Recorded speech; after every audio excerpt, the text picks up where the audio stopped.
Nurture a child, transform a life. Guide a teacher, inspire a generation. Empower visionary leaders in education and craft a bright future for our country and for the globe.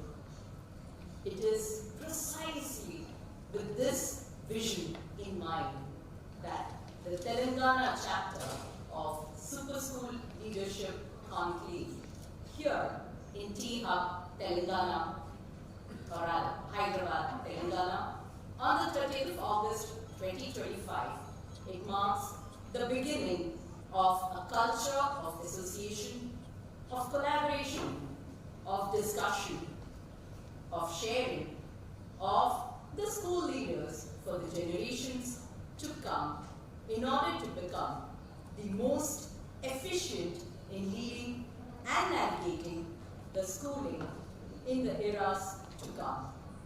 It's a rare opportunity for all the leaders to get under one roof to reflect and plan on the systems and processes established in the school amid all the schooling chaos. That is, with every breath, there is a circular released by the CBSE, and by the time we finish reading the circular and it gets assimilated, ping, there's another one. Am I right or wrong? Yes. So that's just schooling chaos. But in spite of all this, when leaders look at all these events as an opportunity to learn, grow, dress up, show up, that in itself is one of the greatest attributes of a leader. Ladies and gentlemen, the future of education is not just approaching, it is already here. And with the AI redefining how students learn and how the schools function, it is essential that the school leadership evolve with clarity, courage, and conviction. This grand conclave is jointly organized by the Hyderabad Sahodaya School Complex and SuperTeacher Edu Reforms Private Limited.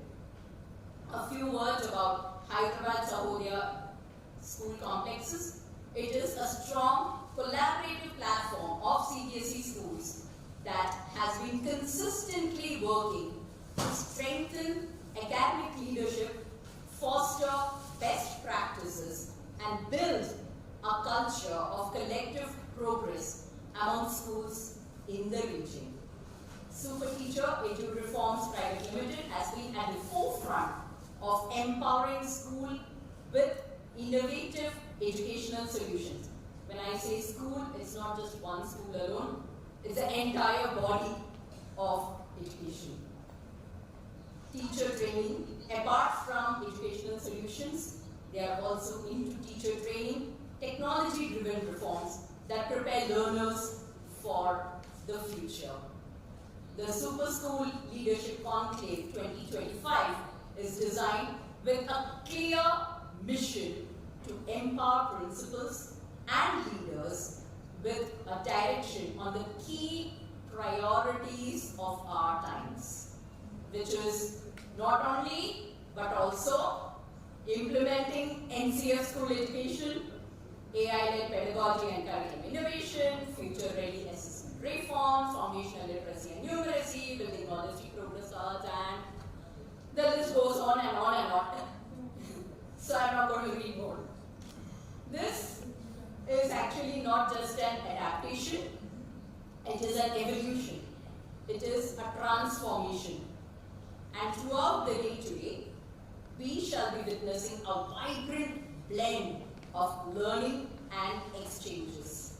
Expert talks by national thought leaders on AI and education policy, panel discussions with education leaders to address the real-world challenges, case study showcases of successful edu reforms that is already taking place around the world, and interaction among us to share ideas, to collaborate, to discuss about challenges and aspirations. Also, understanding the competencies and NEP readiness through SSL, SQAF, FLM, and HPC. Every element of this conclave, and I reiterate, every element of this conclave is crafted for strategic clarity, peer learning, and actionable takeaways, and along with a core academic touch. On behalf of the organizers, I take this moment to acknowledge the presence of visionary school leaders, principals, and dignitaries in this hall. Your leadership and your willingness to collaborate are the real force behind shaping tomorrow's education. Welcome once again, all of you, to Super School Leadership Conclave 2025. As great John Kinsey Adams once said, if your actions inspire others to dream more, to learn more, do more, and become more, then you are a leader. It gives me immense pleasure to welcome and introduce some of the stalwarts who guide and inspire us in this conclave. First, I would like to extend a heart welcome to Mr. Amir Khan, the principal of Abhaya School, the chairperson of Hyderabad Sahodaya School Complex. Under his leadership, the Sahodaya movement in Hyderabad has strengthened collaboration among schools, fostered academic excellence, and ensured that principals and teachers walk hand in hand towards NEP readiness. Next, it's also my honor to welcome Dr. B. Ebenezer, the Vice Chairperson of Hyderabad Sahodaya Schools Complex. With his unwavering commitment to academic leadership and his passion for nurturing collaborative practices, he stands as a tall pillar of strength for the schools across the entire region. I would also like to welcome our chief guest, Padma Shri Dr. B.V.R. Mohan Reddy Garu and Geeta Bhaskar ma'am, who would be present, who are already amongst us here today.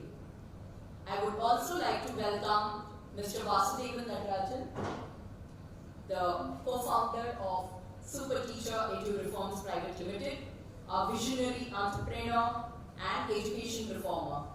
He has been instrumental in bringing technology, training, and innovation into classrooms, empowering schools to embrace future-ready learning.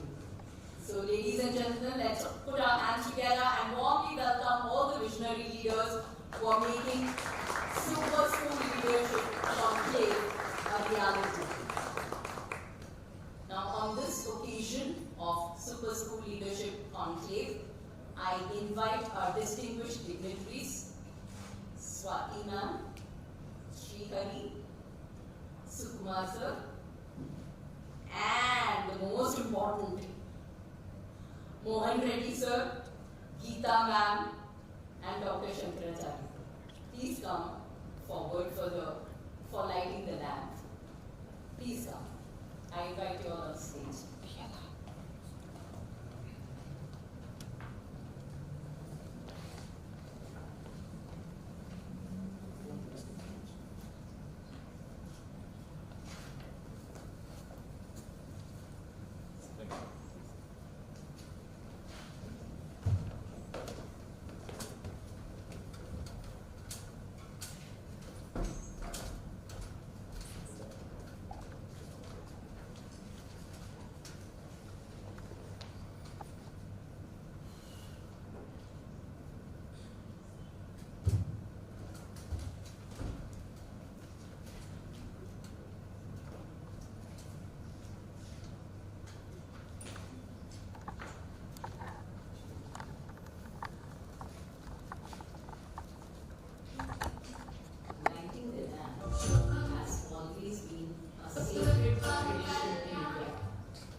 May this divine faith illuminate our thoughts, inspire our actions, and guide this conclave towards meaningful outcomes.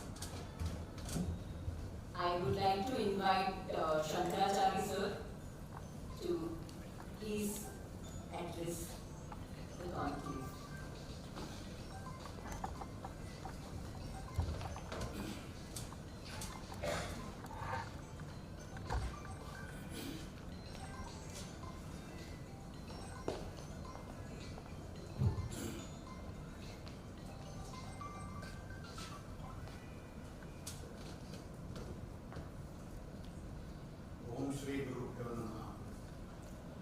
I pay my respects to all my gurus who have come in my life till today, because of whom what I am today,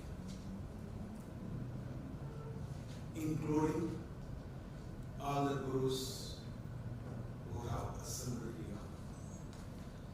It's an honor and privilege to be part of this unique program which has been organized by Hyderabad Sahodaya Schools Complex, an organization which is there for the educational leaders of CBSE schools in Telangana and the SuperTeachers. And the two, in the presence of the luminaries like none other than Padma Shri V. Mohan Reddy Garu. I hope you might have heard about him and his contribution to the field of the information and technology in the not only in our state, the United Andhra Pradesh, but in the entire country and other dignitaries. A very good morning to all of you. Today we have assembled to discuss about super school leaders. Before I go into it, let us see or let us reflect upon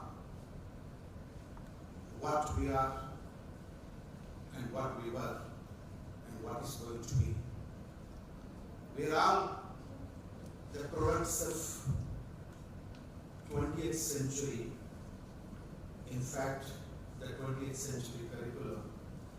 I even go to the extent of saying that it was not just we were the students in the 20th century, the first who have assembled here, but even the curriculum which we have seen had the influence of the 19th century curriculum when the British was ruling the country. And in the process, we have moved to 21st century.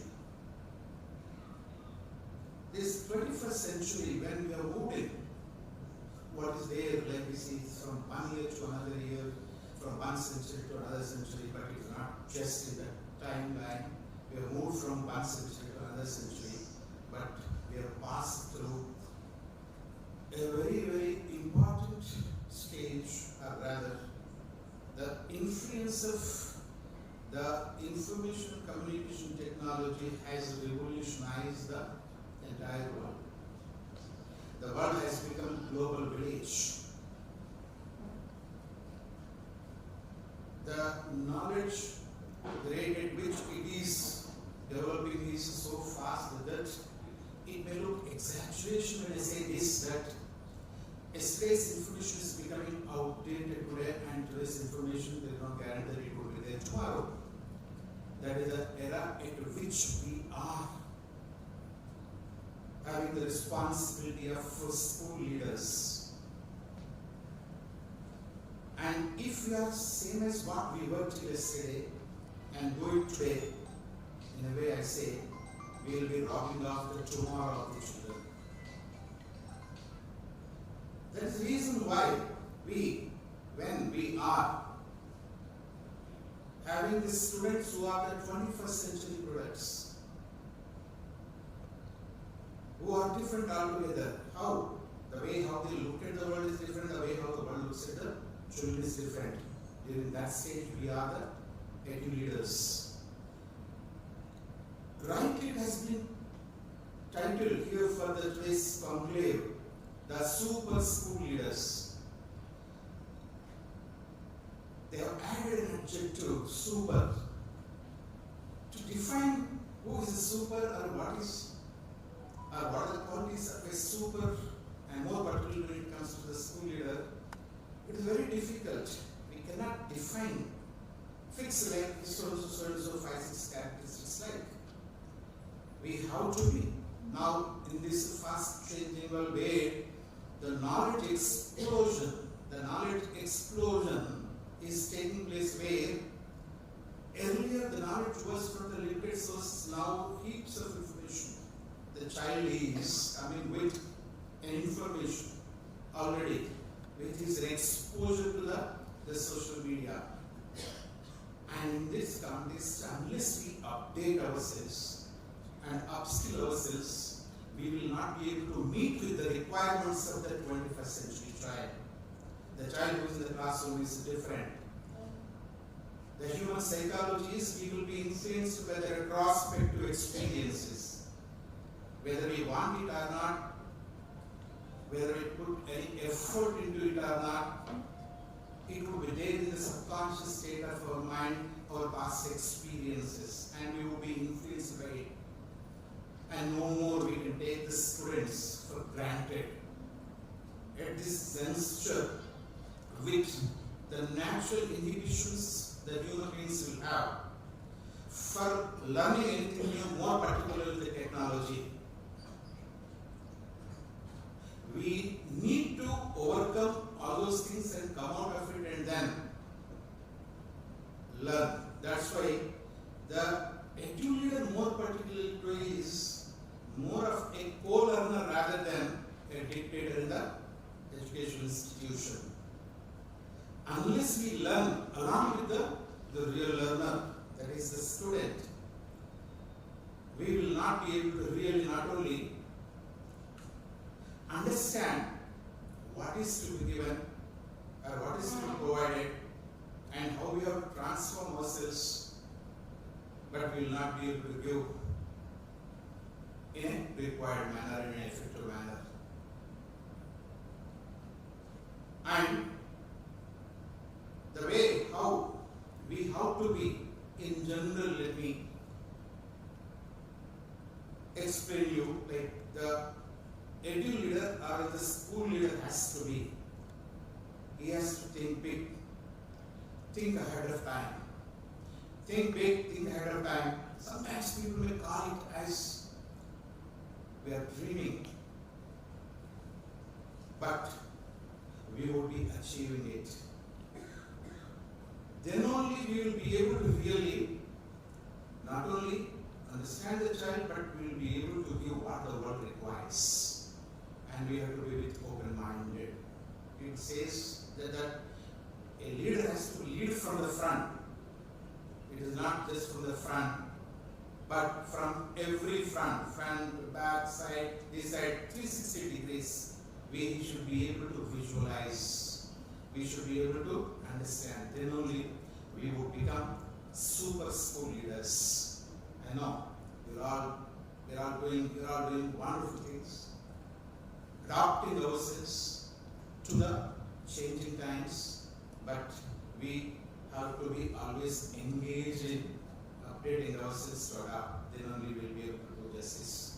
Thank you so much, the school leaders, for giving this opportunity, and today this conclave with the presence of luminaries like Moradi sir and a few others, we will be further strengthening our skills which are required for today's times and help the students of this 21st century. And we are going to play an instrumental role, or a catalyst role in this transition of from one century to another century, not one century, but from one millennium to another millennium.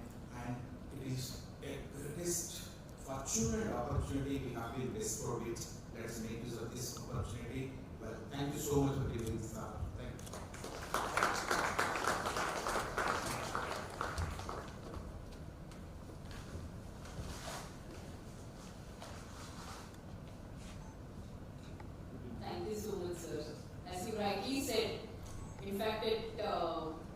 I got reminded of an anecdote. When I was doing my PhD, I did my PhD under Dr. M.S. Swaminathan, and his wife, Dr. Meena Swaminathan. She was a forefront educationalist and a reformer. So she always used to, when Swami sir would lecture me and my other research fellows, she would, if she happened to hear, she would keep telling him, what is this, why you are living in yesterday and lecturing students of tomorrow? You please keep yourself updated and think of tomorrow and lecture them.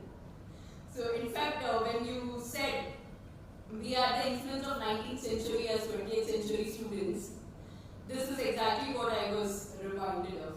Thank you so much, sir, for the insightful words. It was quite insightful and inspirational. Moving on, I very warmly invite Mr. Vasudevan Natarajan, who is the co-founder of SuperTeacher Edu Reforms Private Limited, to share his perspective and contextualize the theme of Super School Leadership Conclave 2025.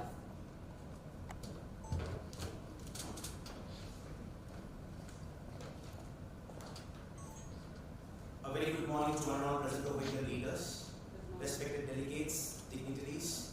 Thank you very much for joining, for being part of the session, gracing this occasion with a lot of elegance. As somebody rightly mentioned in the beginning, dressing up and showing up itself in itself is the greatest leadership quality. For that, thank you so much. We would like to extend our gratitude for the same. But I probably am, your experiences probably would be my age right now.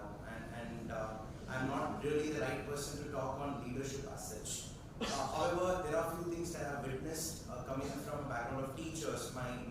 I have a terrific background of parents being social studies, English.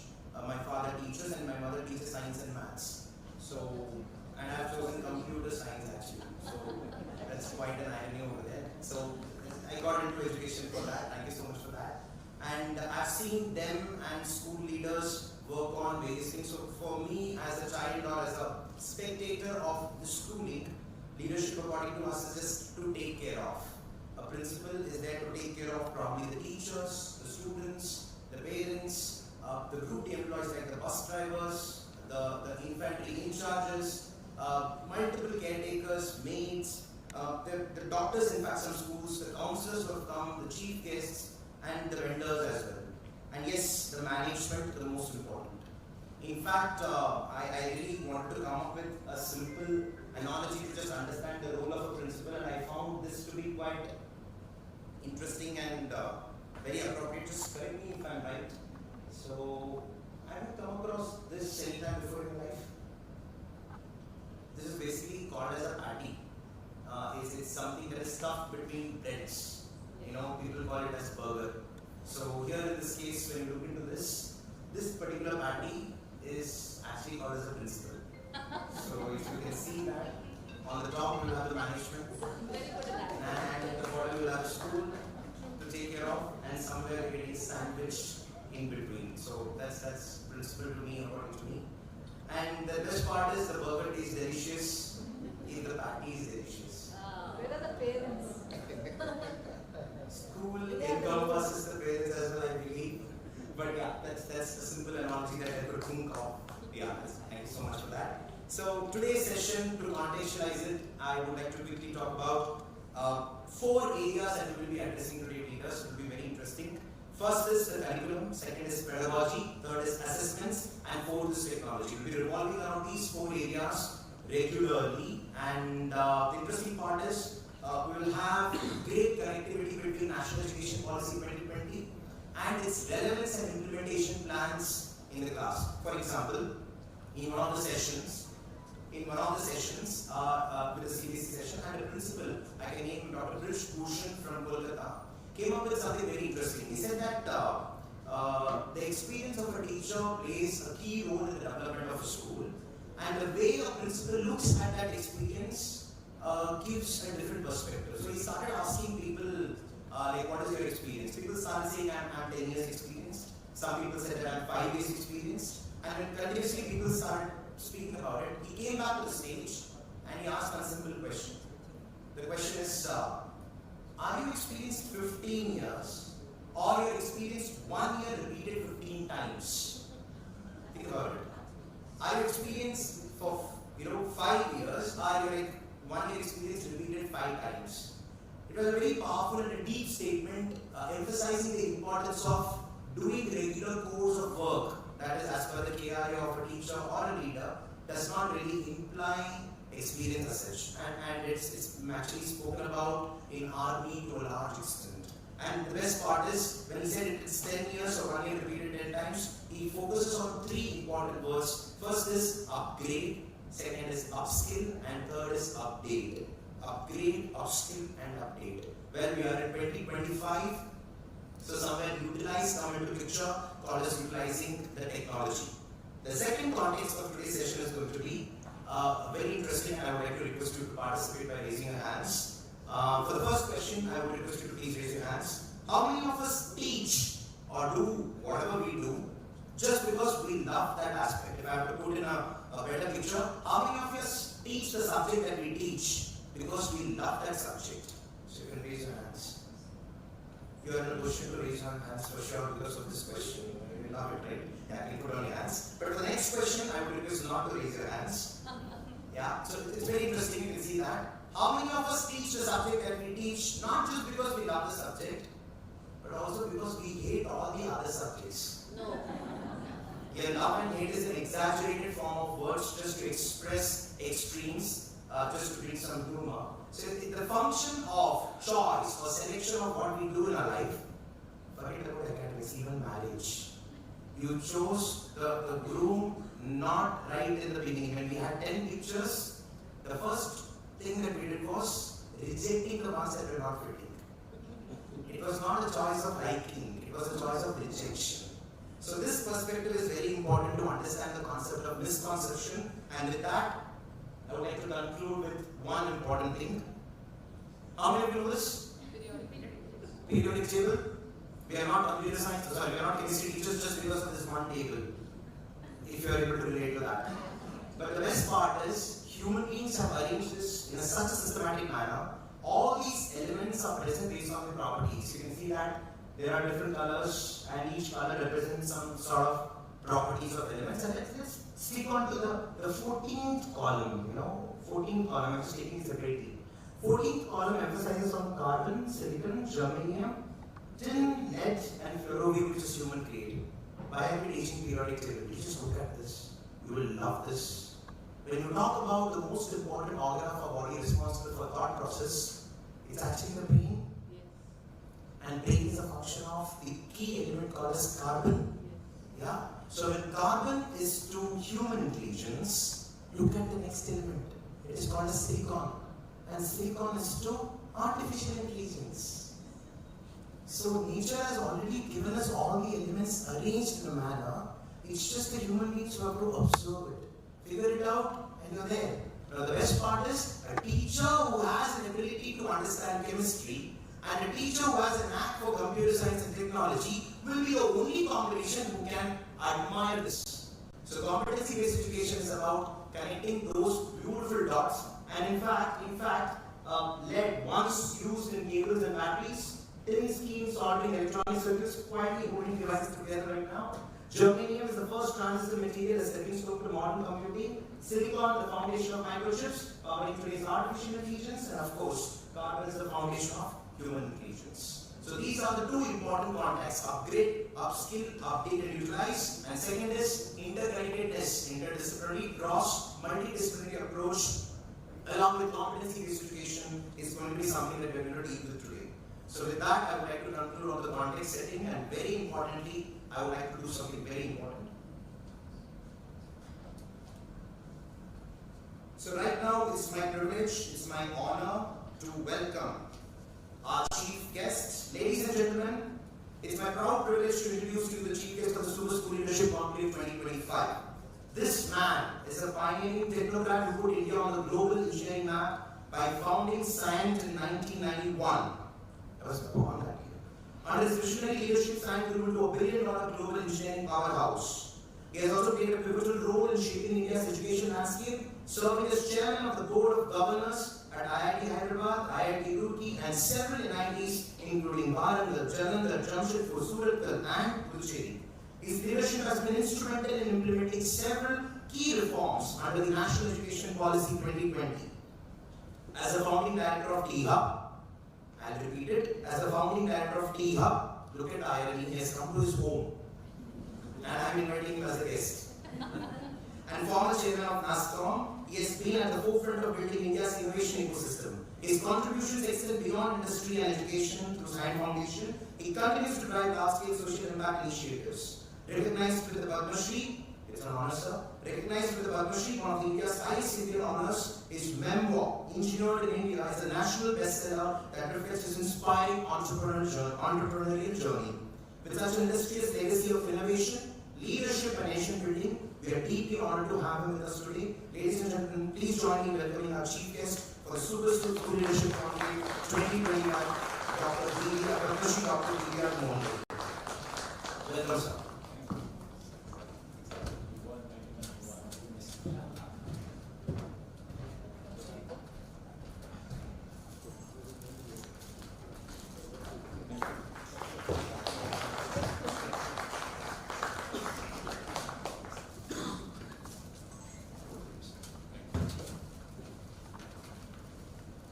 Very good morning to all of you, ladies and gentlemen. I feel very delighted to be here to be participating in the Super School Leadership Conclave.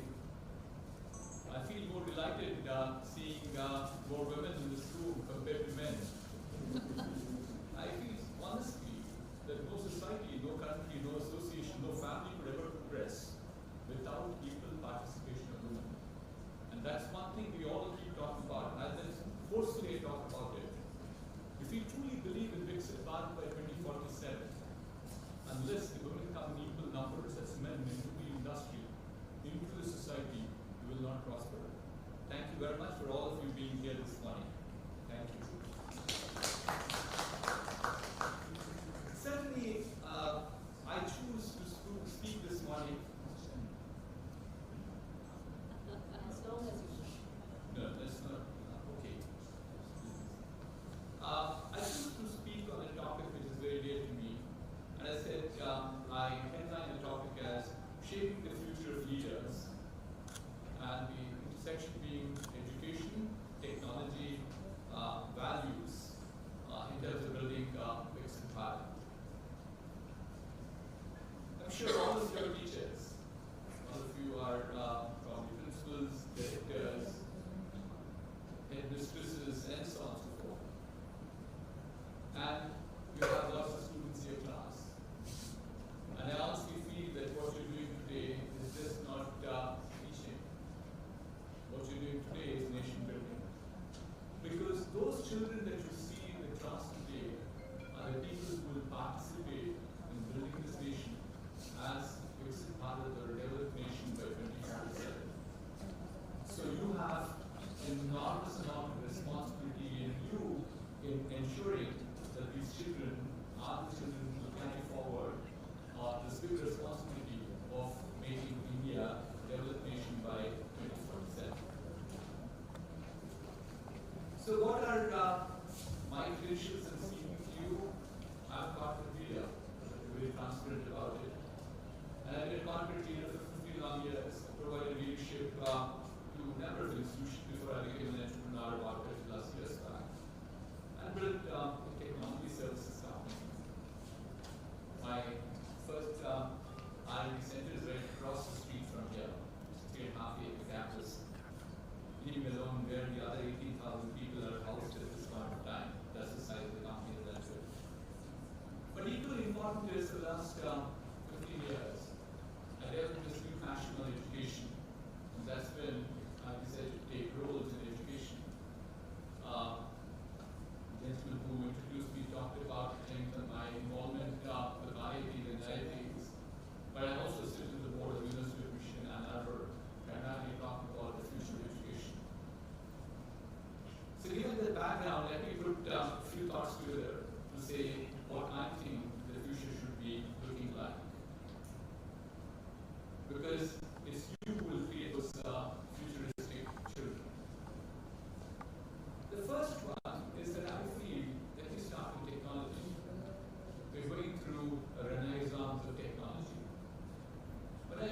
word Renaissance, what comes to your mind? The art, The art. What else? painting, The rebirth of human beings looking back at their own lives, way back in the 14th century to 17th century. That's where we would call it as Renaissance. So human beings wanted to revisit from where they were. They were primarily trying to focus on food and shelter rather than anything else. That's when they said there's a lot more to life. There's art, there's drama, there is literature, there's several more things in life. So human beings started rediscovering themselves. And at the end of the 17th century, the art of rediscovery, they also started getting into industrialization. That is when people said the first industrialization was born, the discovery of mechanization or the wheel or steam. All these three things together made sure that we had the first industrial revolution. Primarily, if you look at it at that point of time, what was the human mind looking for is bringing down the physical stress on the mankind. They wanted ways in which they become more efficient, they become less tired in doing physical needs. So when we came to the third industrial revolution, the second was with mass production. It was Henry Ford who created the pre-assembly line and made sure cars were available in plenty to us. And thereafter, of course, the revolution that came in because of computers, communication, and the rest of the stuff. The fourth industrial revolution, which is a part of the Renaissance that went on, was all centered around the cyber-physical systems. It's now human beings interacting with things, which are devices, which are smart devices. So therefore, what we're seeing then thereafter is an enormous amount of growth. And what is showing up this growth? What is funneling this acceleration and amplification? These two things that are happening. Is I keep calling four pillars. What are these four pillars? The first one is computers. Computers are becoming smaller, they're becoming cheaper, and they're becoming faster. 1991, somebody was born and started the company. 1974 is when I went by Kanpur. I graduated from Kanpur. I was a computer student too, way back in 74. And the computer center in Kanpur housed a computer called the IBM 744 in a room as large as this, even larger than this. And what it used to service 2,000 children, 2,000 students. Card-based touch card systems that we had. And what is the power of the computer? Is what you have right now in your hands, in your wallets, in your bags. That's how the transformation happened. And then you see the second one is communications, the second pillar. It's the amazing speed at which you see communication progressing. It's not only the speed, the volume of data, and most importantly, the breakthrough that we saw in 5G communication is what we keep calling the latency. That's the from the point when data got generated to the point when it is received at the destination. What's the time gap that goes on? It's as low as a millisecond. So what does it mean? Just to give you a reflection, it means that you can do not telemedicine, but you can do telesurgery. A doctor can be working on a dummy body, which is called as digital twins at this point in time. On the other side, actually, the knife is moving on the patient thousands of miles apart. And we think we are already talking about 6G technologies and several more advancements in communication. And the third one is this thing called the sensors. God gave us these 5 senses: ability to feel, ability to see, hear, smell, and taste. All of those 5 we're perfected with the senses now. We're almost there at 100% in most of the cases. In some cases, we are more than 100%. The computers see better than human beings. Computer vision, as it's called. Very simple example, you go to a doctor, the doctor takes a scan of yours, puts it in front of a bright light and says, your scan is clearly clean. There could be a lesion in the lung he is not seeing at that point of time. Well, the computer can blow it up to a pixel level. It is in a position to see a year ahead of the doctor. That's how vision is progressing. And these sensors, which do all these 5 senses I found out, are also becoming smarter. They're becoming cheaper. They used to be very ugly looking devices at one point of time. Huge. And if you look at these machines have as many as about 18 sensors built into them. And so the result is these sensors just don't sense things. They start generating data. Generating volumes of data. It's teraflops and the next flops, whatever is going to come by. That's the amount of data that they're generating. And on the data, the 4th pillar comes, is that you write algorithms. Algorithms which make meaning out of it. And that's all about AI. So the Renaissance gave into industrial revolutions finally coming to a stage where the pace of change of technology is not allowing us to call it anymore one more revolution. Because if you went and counted how many revolutions happened after the 3rd, they call it for the 4th, beginning of this revolution, all right, it would have been 5, 10, 15, 20, 100. That's the way in which, so people are not courageous to call it a revolution. But that's the way in which it will move on. So keeping pace with the technology, education has also changed. I keep saying education is now also at 4.0. While 1.0 was very teacher-centric education. Teacher had all the knowledge. There was no knowledge anywhere else other than with the teacher. I didn't even blink an eyelid. Because if I blinked an eyelid, I missed seeing something, or I probably did not absent my mind, because I would stop hearing. That was the importance of a teacher. The knowledge got disseminated with the printing press coming by in 2.0. But that was not print TV. That was still very limited.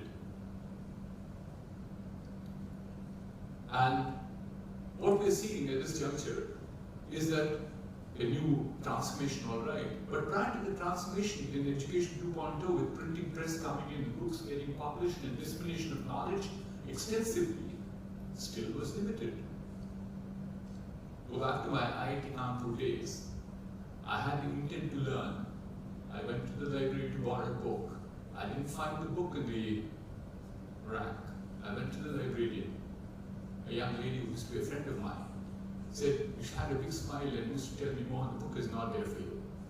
So I was supposed to ask her, when do I get it? So she said, 6 weeks from now. There are 2 more people ahead of, the book went out just now, and there are 2 people ahead of you on the waiting line, wait list. So after even getting an intent to learn, you were taking as many as 6 weeks before you could probably catch hold of the knowledge, reporting of knowledge, to assimilate it. So thereafter, the televisions came, some amount of networking came by. So people started moving towards distance education. So distance education is by which it's a one-way traffic. We could actually make education accessible to many more. I mean, I think still it goes on right now on TV channels. You have a physics class or a chemistry class and so on and so forth, but it's all one-way communication. certainly yes, very helpful. But what we now see is the Education 4.0, where it's become more student-centric, experiential learning, which is very interactive. So these are the three buzzwords that are there. It has to be student-centric, where student is the center to gain knowledge at this point of time, compared to what we talked about at 1.0, where it was teacher-centric learning. Because the student now has millions of options to get content. You tell me a topic, I'll send you a link for 10 best papers that are published in the world. If I use ChatGPT, it wouldn't take more than 10 seconds to get that too. I'll get you the reference too. Please don't mistake that I'm belittling the teacher anyway. I'll come to that part of it in a minute. So therefore, what we're seeing is enormous amount of transformation in education also. We are, the Education 4.0, I said, student-centric, experiential, so it's become hands-on. The third one is that it's also, we are seeing very much amount of personalized learning. A very favorite of mine is this individual learning paths the computers can create for each child. I keep even complaining to some of my own professors at IITs, saying that you teach to the first 10% of the class. You're not worried about my 20% to the last benches. And I also further say, you don't need to teach the 10% of the class anyway, because they're the brightest of the country who make it to the IITs. But then, therefore, if you want to get an even flow between the front benches and the back benches, you have to have the ability to assess and also help them in terms of the right content so that you have evenness in the class. Here is yet another challenge that we have, which I throw into the works now. The student is also changing. He's not the same student as what we all saw. In the interest of transparency, I also teach. I used to teach what is lazy of the recent past or what is easy of the recent past. I teach leadership, 1 grade course, 15 contact hours in Hyderabad. It's a part of a minor in entrepreneurship. And I keep telling people that, if you're not interesting, the brave people can take out their mobile phones, smartphones, starting texting right in front of you.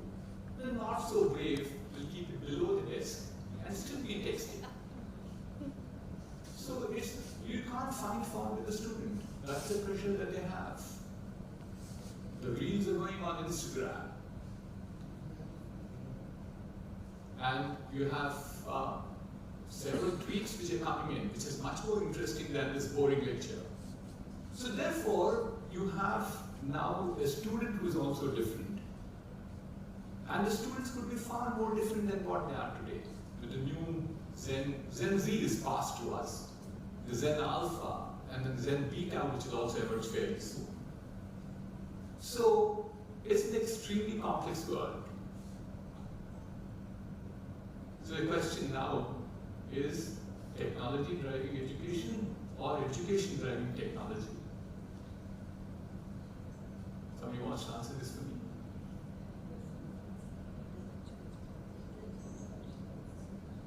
They drive each other. They're co-travelers. That's what we are seeing at this point of time. And this will become more and more. Several people get very worried about AI. This is jobs are being lost. Will my job be there? I keep saying, don't be so stupid. Who creates the AI is a human being. He created. And we've seen the best of examples at what, in different contexts, I was talking somewhere else last few days. Human in the loop. That cannot go away. Irrespective of the amount of intelligence that will come artificially. So the result is that we have to definitely keep in mind that technology will progress, and so will education. And it's the educators like you who will make sure that the technology progresses. So it's a way that we have to live together, be co-travelers. But what I think will still remain constant in spite of all this is our values, our empathy, and our purpose. I keep saying that I built a company in the last 30 years from 4 engineers in my modest home on my dining table. That's where I started the story in 1991. And today we employ about 18,000 engineers across the world in 22 countries. And from no revenues, we probably have a valuation of between $2 and $3 billion at this point of time. Several things have changed in our life. One thing has not changed with us. Our values have not changed. We call them as values first, F-I-R-S-T. Fairness, integrity, respect, sincerity, and trust. So also in education, this should not change. And the human beings themselves, the values, the purpose, and the empathy. Now let me look at, for a moment, so we're now saying that we live in this AI world. There's no other choice for us. You can't run away from it, trust me. It'll overtake you. So we all have to be the change agents for our schools, for our teachers, for our children. So how do I see as the evolving world of AI is that the role of the principal is not going to be purely administrative. It can't be just saying I look after promotions, I look after redressal, grievances, promotions, and these are not the things that you will do. You will have to become a visionary, a strategist, and a transformer. These will be the 3 new roles that I like to call out: visionary, strategist, and a transformer. What are we seeing at this point of time in the schools? I'm sure some of you are already doing it, that the classrooms are becoming smarter. They're all become digital. Because you have content which is digital, classrooms which are digital. Especially I volunteered to get this done at IIT Hyderabad, especially in the COVID era. We got about 18 of our classrooms in a hybrid mode. And finally we found one small lacuna, and that is, if you look at people who are on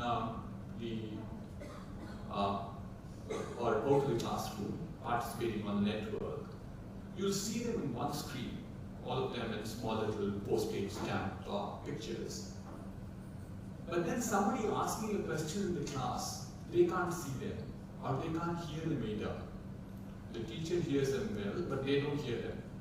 So we made sure now they're all soundproofed, and they're so sound sensitive.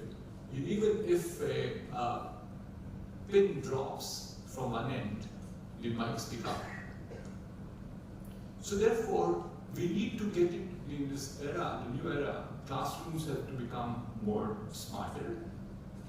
And what we are seeing is, there's a very large AI content being created. I'm sorry, take it back, AI. A lot of content being created, tons of it. At this point in time, we're very worried about where we store all this content. And storing the content is not easy. That's where the server farms are coming. And the server farms are power guzzlers. They consume more power than any one of us are doing in our homes at this point of time. So the end result is the amount of information that can go and store itself has to get limited. That's the reason why we also have something called edge computers, smart edges which are being created to see amount of data or the content which goes uploaded into the cloud is getting very limited. So the content will be there, good content will be there, but that is good enough for the student? The answer is no. On the content you can actually drive another AI tutor. Is that good enough? No. You will still have the teacher to play the role of being a mentor and also being a mentor who can answer the questions and answers.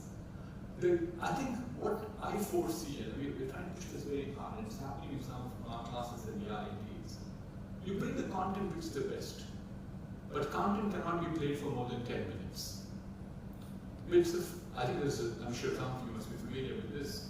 The concentration of the student is no more than 12 minutes, I believe, on stage. Then you have to break, do a Q&A, or run a quiz, or make them interact. And we've also stopped using these classrooms, which are the studio type of classrooms. Whereas we now have the banquet style where you have, so that people are interacting with each other. And the teacher is somewhere in the center, not in a podium like this. So therefore, the role of the teacher will be more in terms of making sure that they are mentors and they are people who can do the question and answers for them. And more importantly, they give the human touch to the children. And certainly what will also happen is, from where we are today, our decision-making levels will move more towards data-driven decision-making. There's an enormous amount of data that's on the child now. You can, for us, or you or me as teachers, it's very difficult for us to get the data analyzed in the format where it is, if it's all in paper. But now assume that everything is digital and you have algorithms, plenty, a dime a dozen actually, that can analyze the data to tell you what there are software that I've seen. You give them a quiz of 20 questions and each child is answering them. And I can understand which question most of the children stop for a longer time. Which means that's the place where they did not understand me too well. So that's the type of sophistication that will come by in terms of the teacher's role, being data-driven. And if you look at the curriculum, that's another big challenge that all of you will have. This needs to be updated on a continuous basis. It's just continuous basis, it's not periodic any longer. That's the place at which things are changing. And certainly, we also need to make sure this curriculum have to make them more responsible digital citizens. I did mention a little bit about pedagogy at this point of time. The teaching methodology will change considerably. And the teacher, as I said, will be a knowledge provider and a mentor and a guide. And I said talk about data, but more importantly is the use of learning management systems will become equally important. The other thing is that I'm sure all of you are facing it to a great extent, is that you now give them homework. And who does the homework? Is your AI chatbot. You don't do the homework anymore. So therefore, you have to have ways and means in which you can beat this chatbot. And you can't, we're now saying, distant learning, interactive learning, hybrid learning. So the result is it's open book. You can't tell them that you have to close all your books, make sure your mother or father is standing with you, supervising you, and do this. It can't happen. So where does the assessment come from then? Your ability to frame questions, which cannot be answered from just copying from a book. It can't be a cut and paste, which is basically memorization. You, not necessarily copying, I mean, but certainly memorization is what will happen.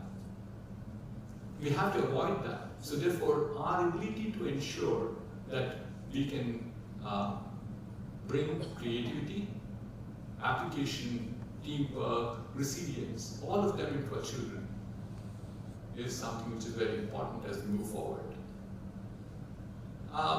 Certainly, I did mention about this, is that we should not, and this is the technology gives you that advantage, no child in the class is left behind. And that, please make sure that that is one of the things that we always have a challenge, right? And then you'll also see some students doing very well, some students not doing so very well. And we say, fail them, period. My responsibility is over. I did an assessment, and the outcome of the assessment was, this guy did not do well, so I failed him. No, that's not what the responsibility of teacher is. You make sure why he failed, and can you make sure those gaps are taken care of. That's in some form, but the computers come in, they call it as individual learning paths. And we do this quite extensively. I want to share with you that I was the architect of driving an initiative called Future Skills for NASCOM. It's a platform. Future Skills and Future Skills Prime. 2017, this Future Skills came by, which primarily was to reskill employees of NASCOM, which is basically National Association for Software Companies. But thereafter, Government of India gave us another 1,000 crores, and we built a platform called the Future Skills Prime, which is right now for all engineering college students can use it for, in Future Skills Prime, the backend does have this individual learning paths. Pace at which you learn would be much faster compared to the pace at which I learn. So therefore, the pace at which content has to come to me has to be different from yours. If I'm stalling, somebody has to handhold me to lift me. So therefore, I think what we need to do as we move forward is bring in more amount of digital infrastructure. We need to also bring in platforms. And what as much as my software engineers keep asking me about is my job under threat because of AI, I like to assure our teachers, our principals, our headmasters, headmistresses, that what AI will do is basically a multiplier in terms of creating your impact. Your teaching impact multiplies manyfold. It's only augmenting us, augmenting the efficiency quite a bit. And I personally experienced that myself. Let me move on to my last topic I wanted to, before I get there. We need to definitely introduce AI in schools. I'm a very strong believer of that.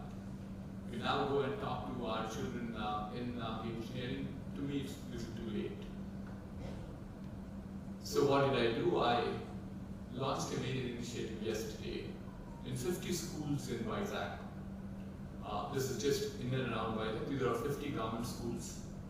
It's a major CSR initiative of my family foundation and the company foundation. And what we did was we gave hardware, software, toolkits, mentors, curriculum, and teachers training. 6 of them. It's an 8 crore budget with which we ran the program. So yesterday, the Chief Minister was there to inaugurate that. So therefore, I honestly feel that's the investment that we need to do at this point of time. Because you can't stop this AI. This is not a bubble which will burst. So therefore, please make sure that the children get there. The last topic I had, or the last but one I guess, is the leadership styles you have to make sure you're successful as the leaders in your schools. Several people still have that belief that you are supreme compared to anybody else in the school. So teachers are teachers and principal is principal. No, that doesn't work that way. Maybe I accept to a certain extent, it works that way in corporate world. We have a hierarchy. Boss says something, it gets done. Whereas not necessarily in school. So therefore the leadership style has to be, because we are very democratic in corporates, we listen to everybody, once decisions are made, they're implemented by everybody, there's no more discussion of what we keep saying, is certainly something very important for all of you to understand. Is that in a teaching institution, the leadership style, I keep calling it as servant leadership. You're there one amongst equal. Actually, I don't know what's the equivalent of a H index in schools, but I get battered in the higher education institution saying that how can you be a director with a H index which is lower than mine? Not necessarily, I keep saying I don't select directors based on H index. Research is not the only criteria, there's a whole rounded personality one has to have. So therefore, you need to respect the rest of the people. And you need to give them a feeling that you're there with all the humility in order to ensure that they're all heard. Every one of them is participating in an organization as opposed to somebody trying to impose what they want to do in a school. So therefore, you need to create an environment with very strong foundations with your teacher community, which is around trust, respect, and a lasting impact with them. So my closing essay is, if truly Viksit Bharat has to be there, or Bharat at 2047, there will all be those children who will build Bharat at 2047 are right now sitting in your classes. Please make sure you help this nation. You have an enormous amount of responsibility on you. We certainly want a lot more of those children to become innovators, motivators, and nation builders. And we certainly want to see more amount of you redefining your curriculum, leveraging the platforms, blending technology with values, adopting the servant leadership, and building digital infrastructure. Let me conclude by saying the children in your classroom today will lead India tomorrow. So give them wings and not walls. Thank you very much.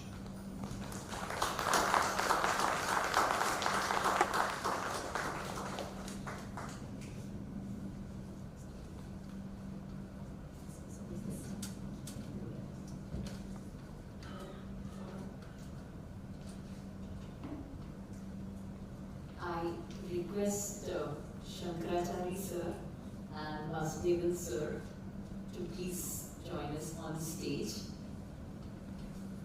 And together they will be honoring our Chief Padma Shri Dr. B.V.R. Mohan Reddy with a memento as a token of respect and gratitude.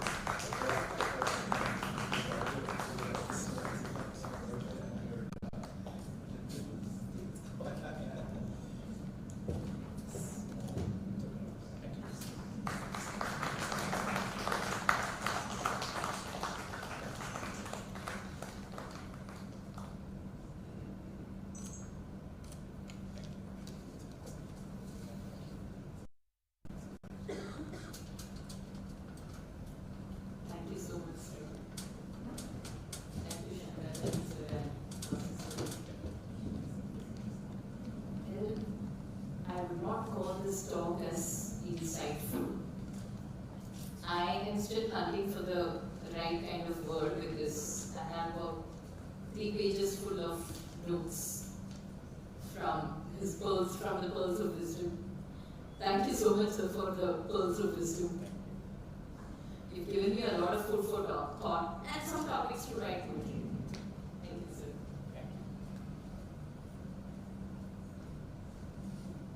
And after this, after receiving the pearls of wisdom, what do? We keep it in our bag, hide it. For now, we'll keep it in our bags. We'll take a quick break and come back in, say, 10 to 15 minutes. Right? Break time. Thank you. See you in 15 minutes.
beautiful personality.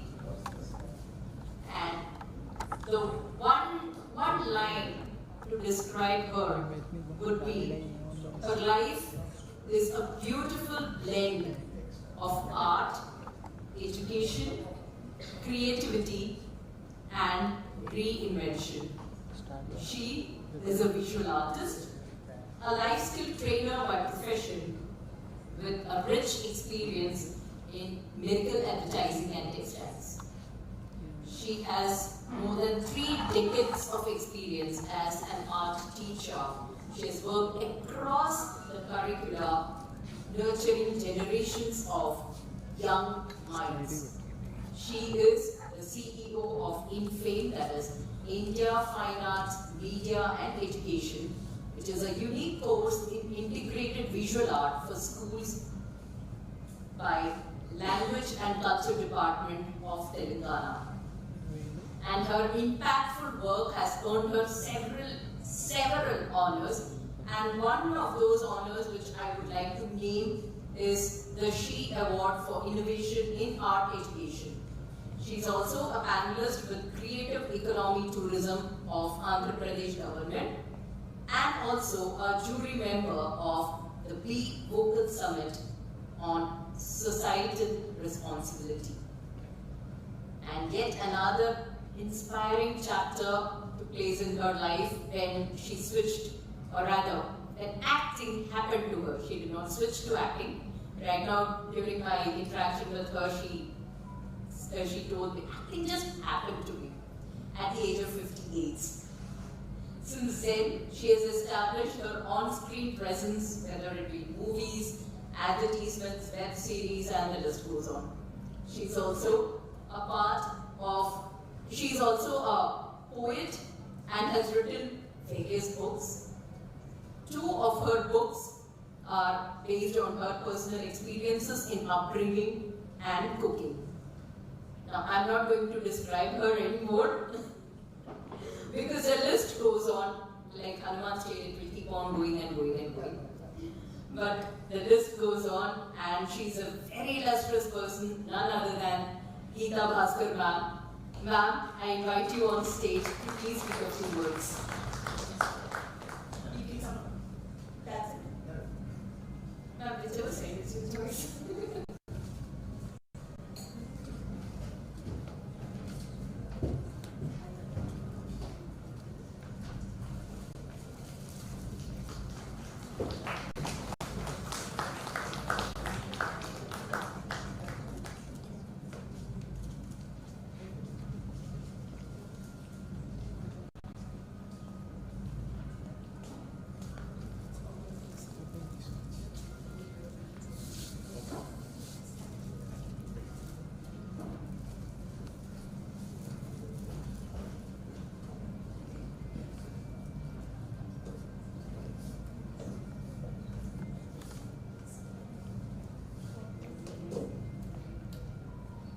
Namaste, all of you, all the educations over here, principals, academic coordinators, the school pillars, and the dignitaries over here invited to speak.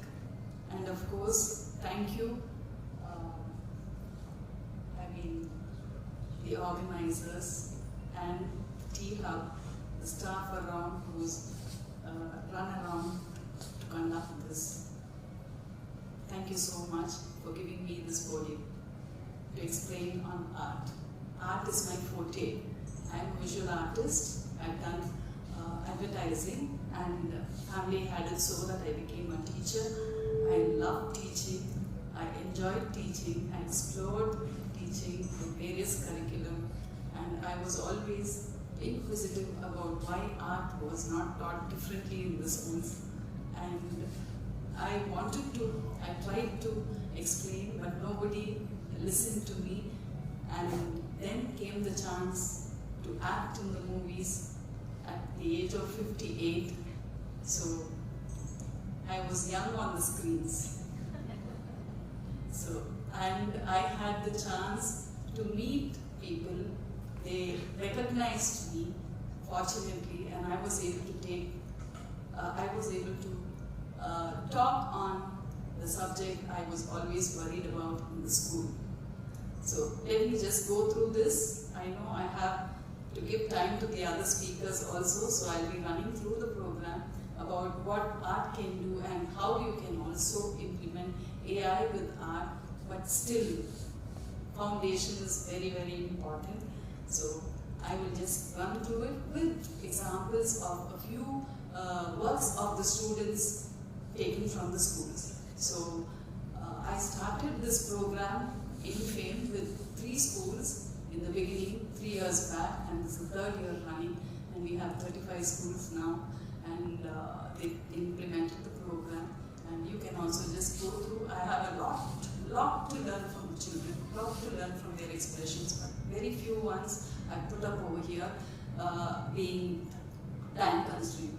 So art integration in pedagogy and a bit of emphasis on AI.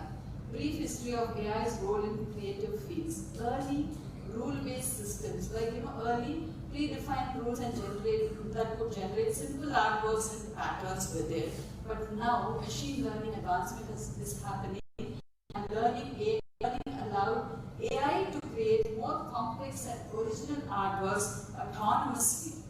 It's very dangerous. You won't know which is original and which is machine made. So it's autonomously run artworks, and I don't know what this can happen and where it can lead to if we are all going to become machine made. Next. Definition and scope of AI tools for visual art. Of course, I would like to tell that there are plethora of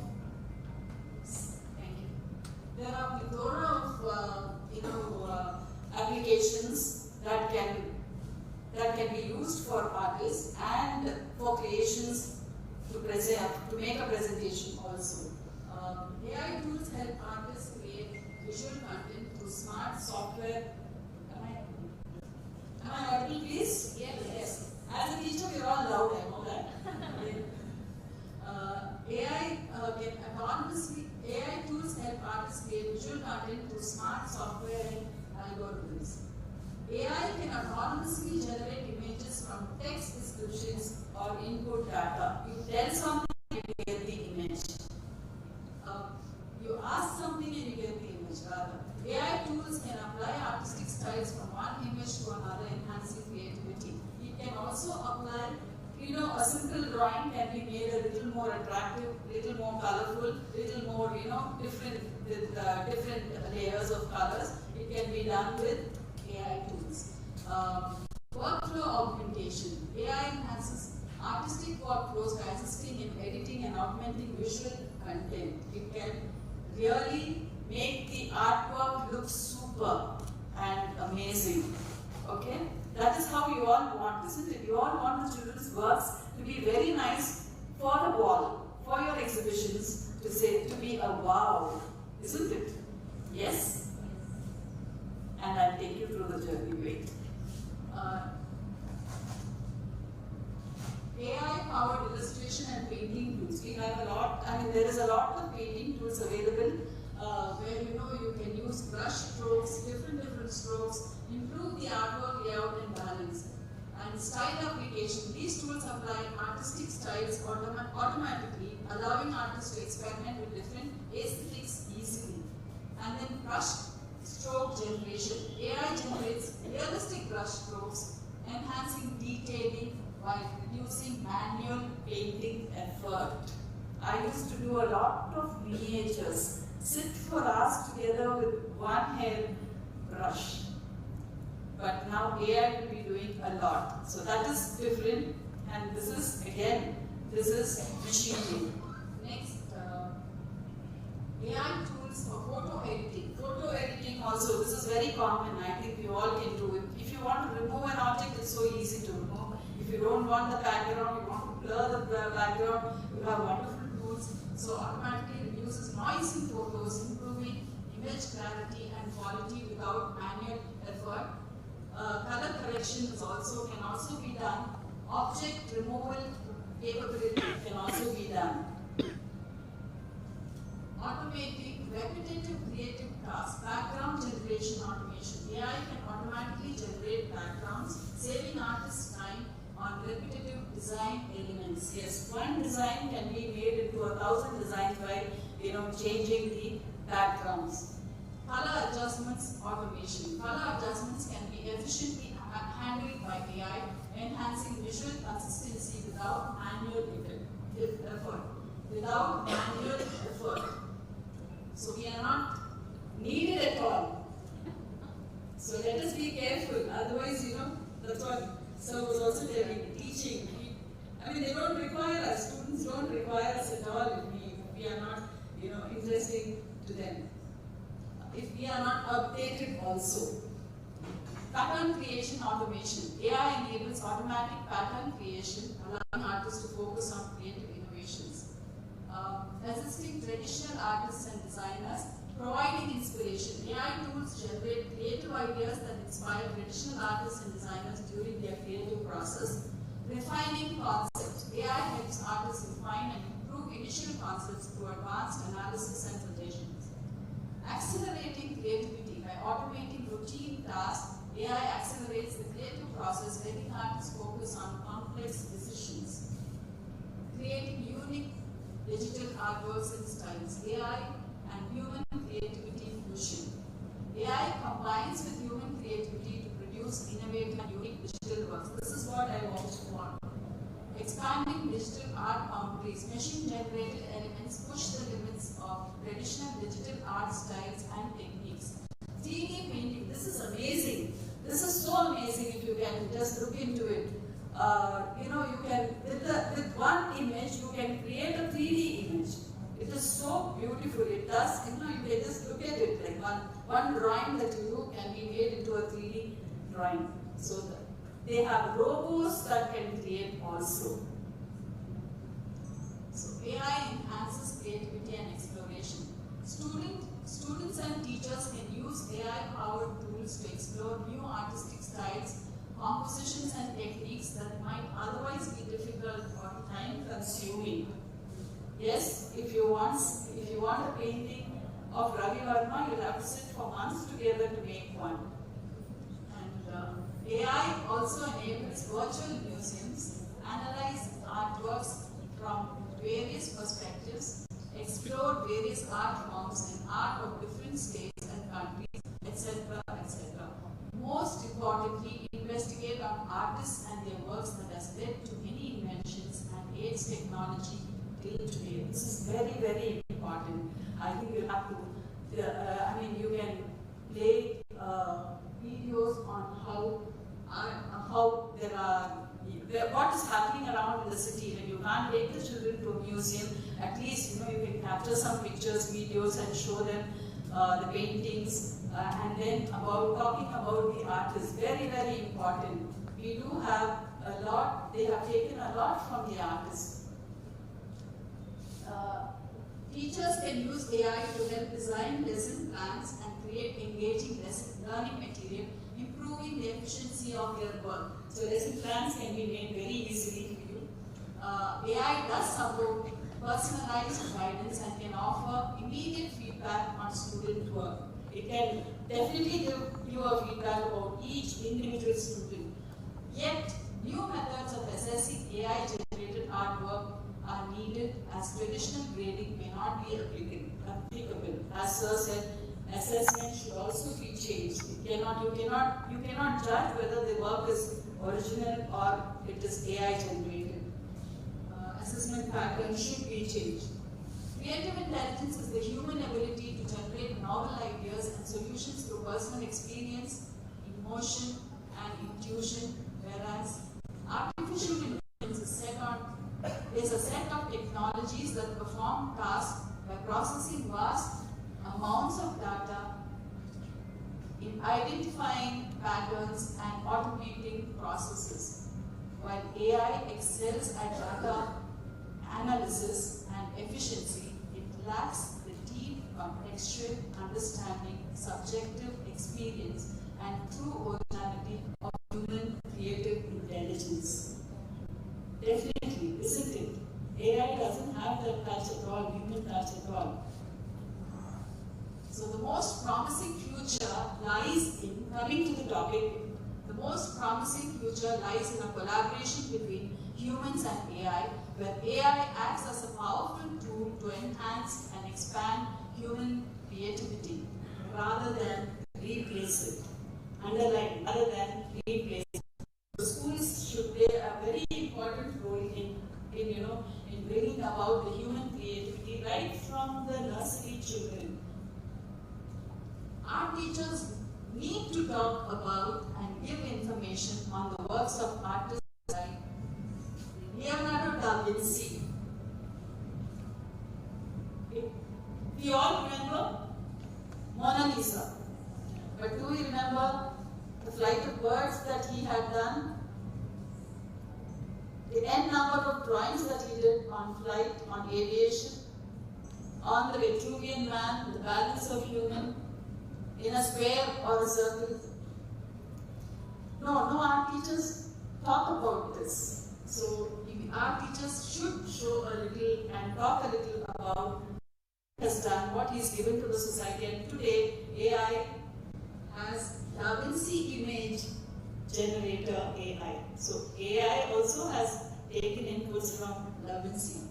Pierre Mondrian, minimalism using just primary colors and geometric figures. Many logos follow his style. You do not know about Pierre Mondrian. He used only primary colors and math figures to make beautiful artworks.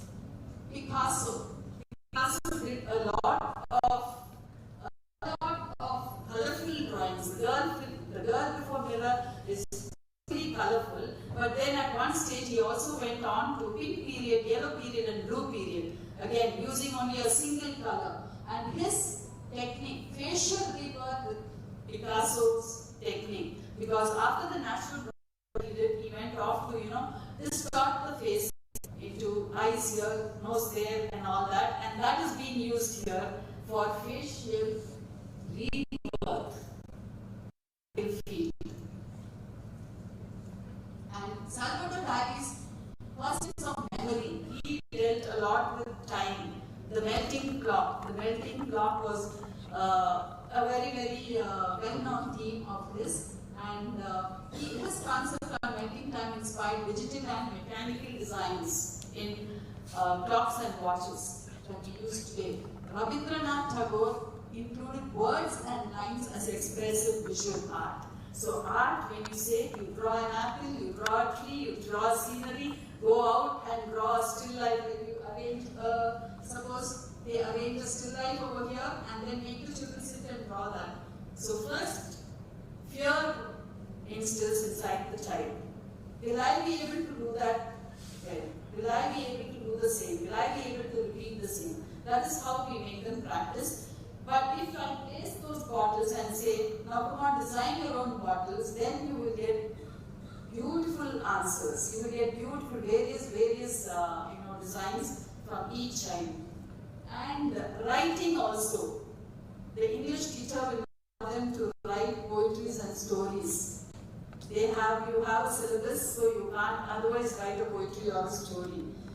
Maths or science teacher also cannot. It's only in the art class they can express themselves with words. It's not just the lines and drawings or colors, it can also be expressed with words. So, can you hear this? I'll just take you through how art can, it can influence a child with the subjects that you're teaching, how we can use connect the dots between the subjects and art in the art class. NEP says bring art into subjects, but I feel when the subjects come into art, it can be explored better. So can you just listen to this child? She's from class 3.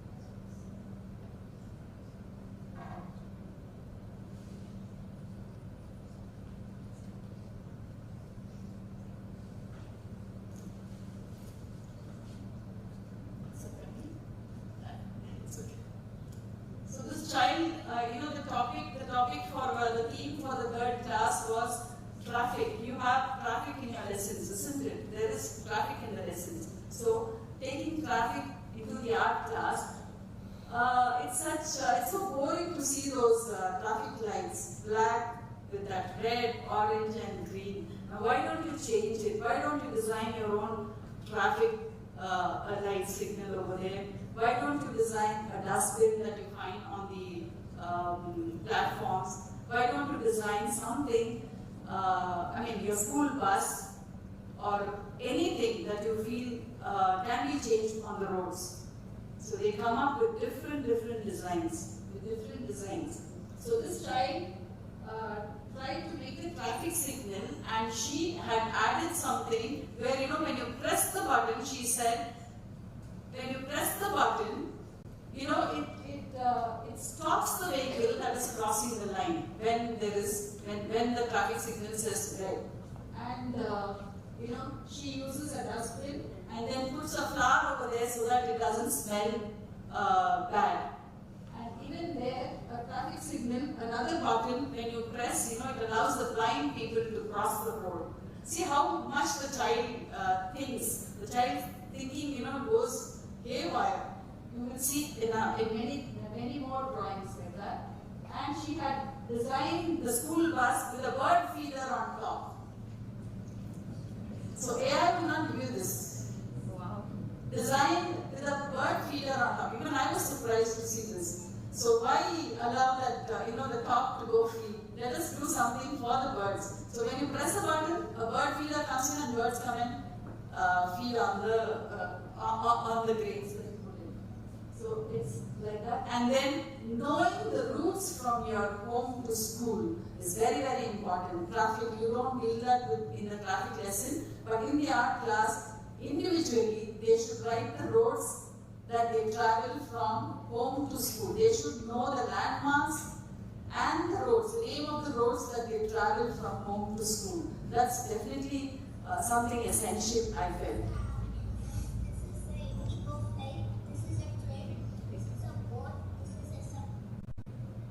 Submarine, boat, the traffic, the different traffic vehicles.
So they made different different vehicles. One child had drawn, a pirate ship to school. Why not a pirate ship to school?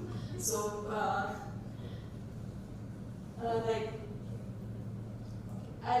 that picture's there. I'll show you later.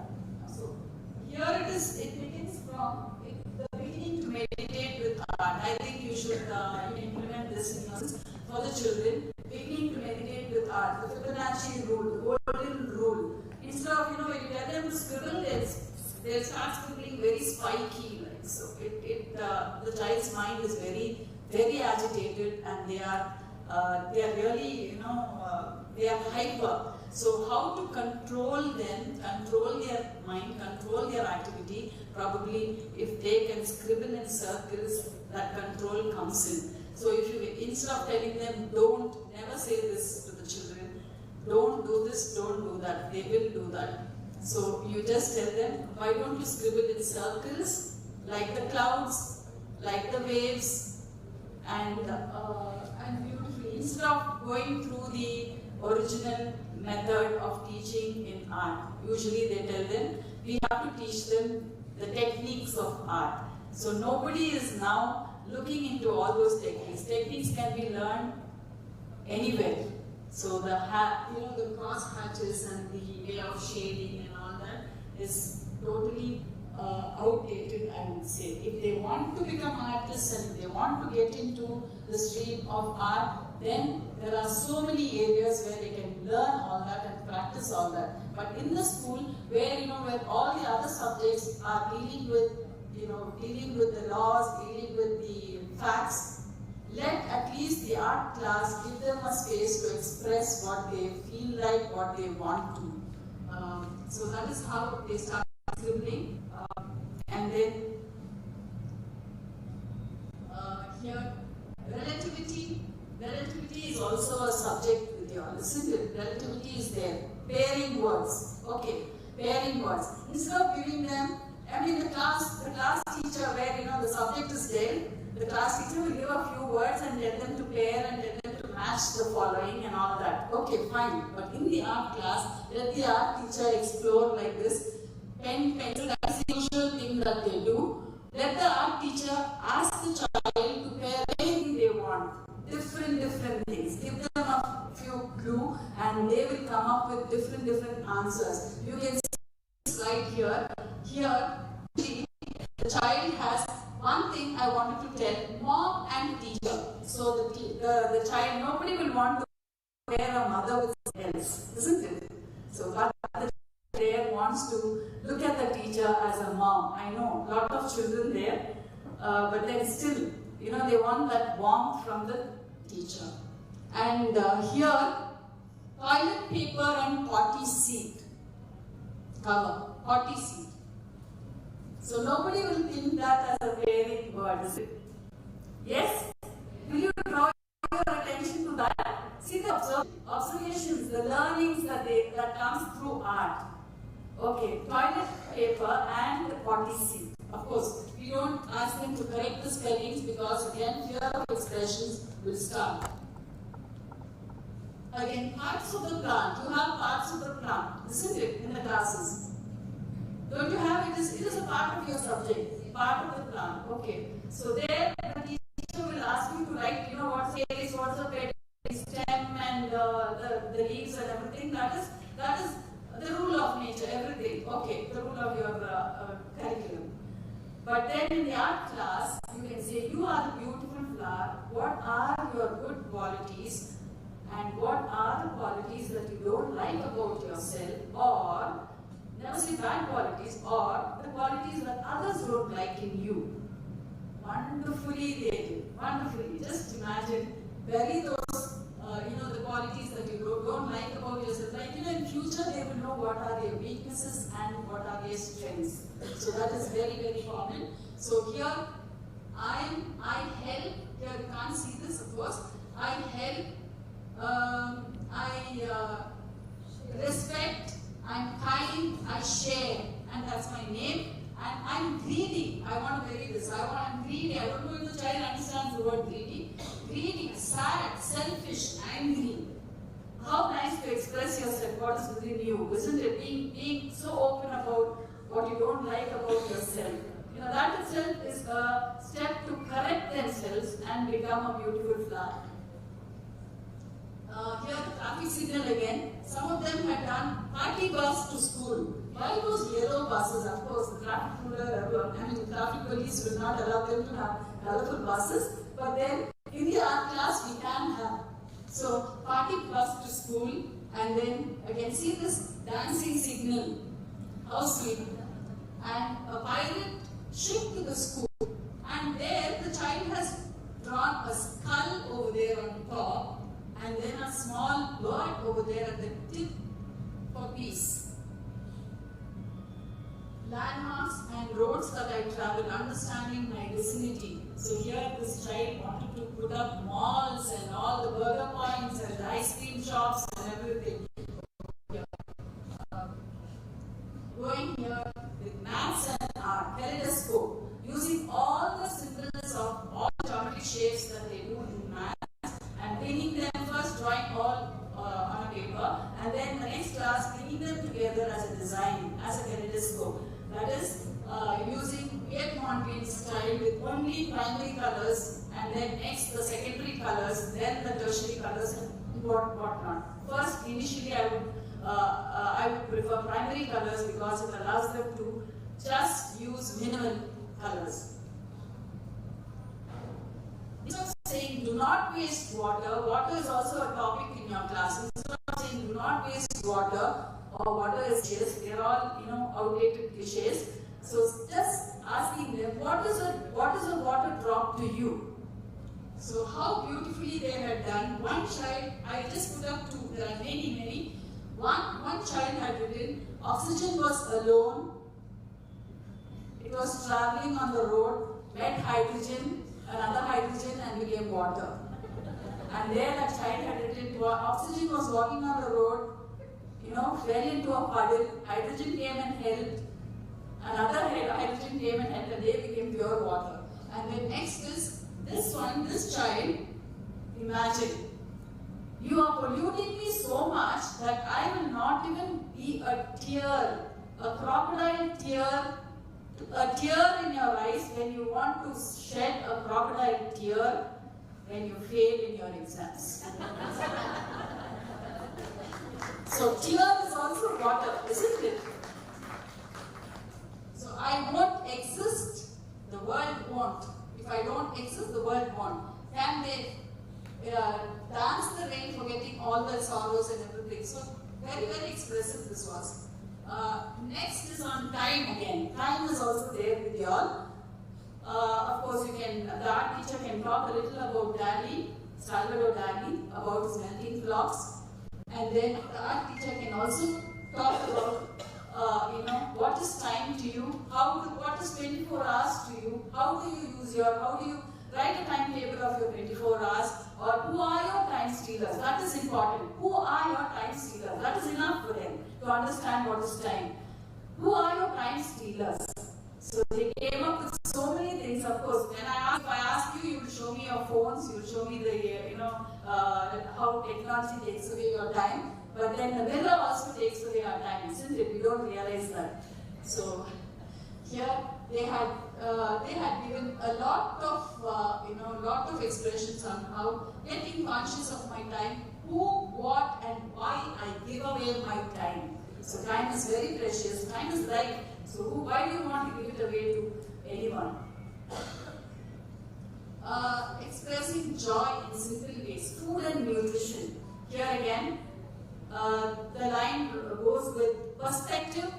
When you're traveling on the road seems to come to an end, but it always opens up again. So if the art teacher can tell this concept, the child will understand that nothing comes to an end. There is always an opening. So that is the concept of perspective actually. One point perspective. Again it opens up to another point. Again it opens up to another point. And when you're traveling to the village, what do you see?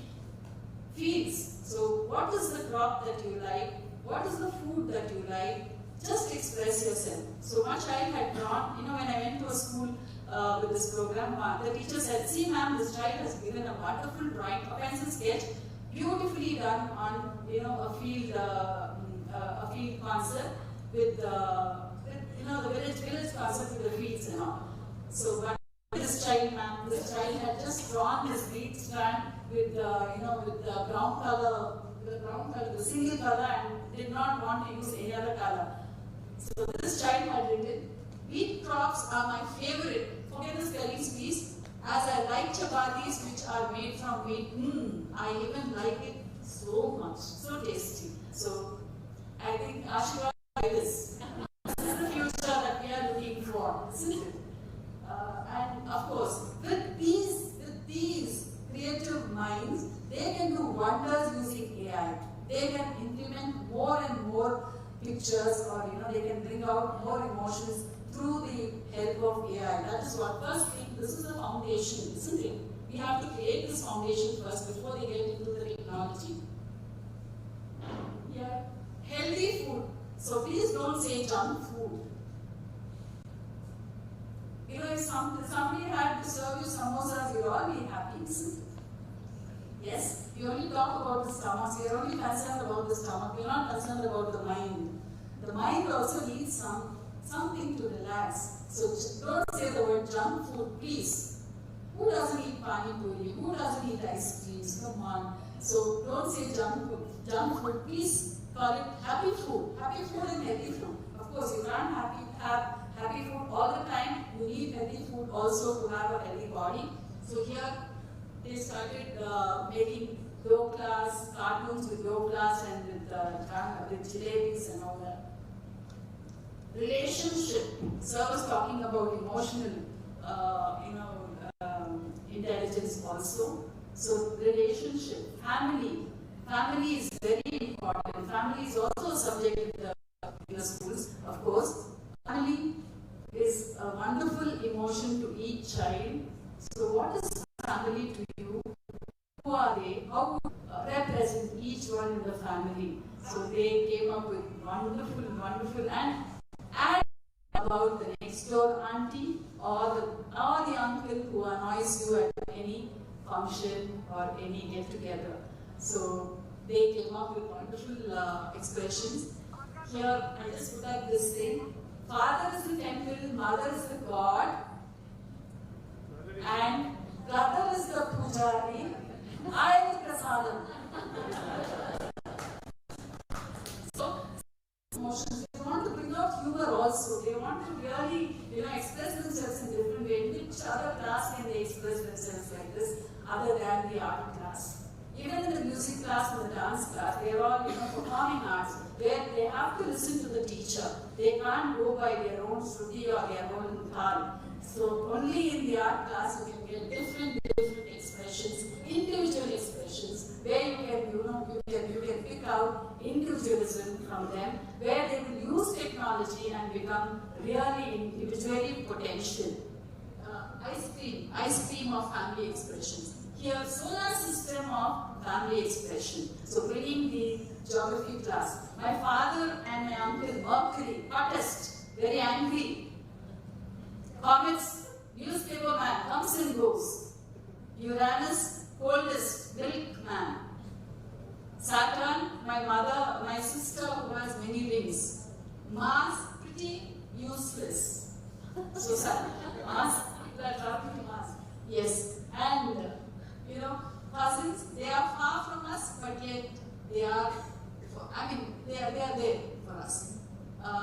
So grandfather, grandmother, naturally, Jupiter, oldest, isn't it? See how well they can learn their lessons also. You can connect the dots of the subjects to this art class. If you have in your geography class to draw the solar system like this, you will not give marks at all, I know. You can't give because they have to be very, very correct about the facts. Here, digestive system of a family expression. Rectum is my neighbor. So one doctor was telling, that is so important, Geeta, how can you tell them to? So that is important, but then you have to take them with the right spirit. So here, very simple drawing. Nobody will want to put put this up on the wall, I'm sure. The principal will not like, the art teacher will not like, because it's not colorful. But then just read this. Last one, neighbor auntie is Pluto, missing, but she knows everything about my calendar. So, here again, see, watermelon, I mean, fruits. About friendship, my buddies. This is very, very important, about friendship. Whom you are with, who, they make you or they can break you, isn't it? Friendship. Because another thing that I'm concerned about the schools is, see, for 13 years, we can't do anything about this. You have the same age group in each class, isn't it? Each class has the same age group. And again, when they go to college, same age group. You can't differ there. But in programs like where you have in dance or music also, you can't have all the 30, 40 students together to perform on the stage. But in the art class, at least you can organize something where you bring in the primary child, the middle school child, and the senior child. That is what we did when we had the project of Hydra happening in Ravindra Bharati. We brought in a team like this, so that they know how to behave with the other age groups. It is so essential. Once they come out of college, once they are getting into a career, they have to behave with other age groups also. There they face a lot of problems because they are always with their buddies, with the peer group. They do not know how to behave with their higher-ups. You will see that in your school system also.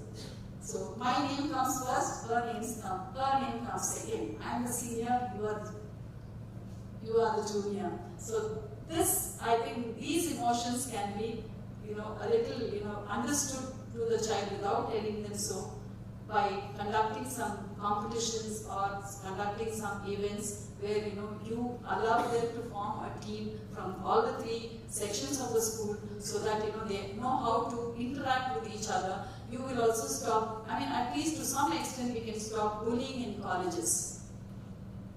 A potato farm of my buddies. So understanding friends, peers, later colleagues and strangers.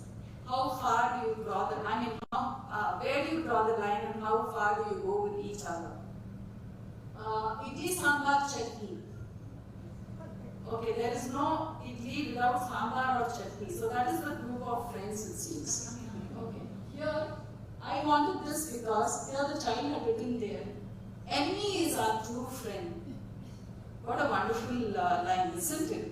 We know that the enemy may harm us, so we are a little careful. But friend, you go and open up and tell everything, that is so dangerous. We all know about the story, you too Brutus, isn't it? And we know about so many other stories also, where they land up in trouble by opening up everything to everyone. So they should know where to draw the line. If the art teacher can explain a little about this and tell them to, make a picture on friends, they'll do beautifully. Advices. We give them a lot of advice. Advice at home, advice at school. It's so painful. See how emotionally the child has done. The child drew the heart, cut it, and then pinned it to the paper with pins. So advices are golden, but then they are pricking. That is what she wanted to say. Gold color pins.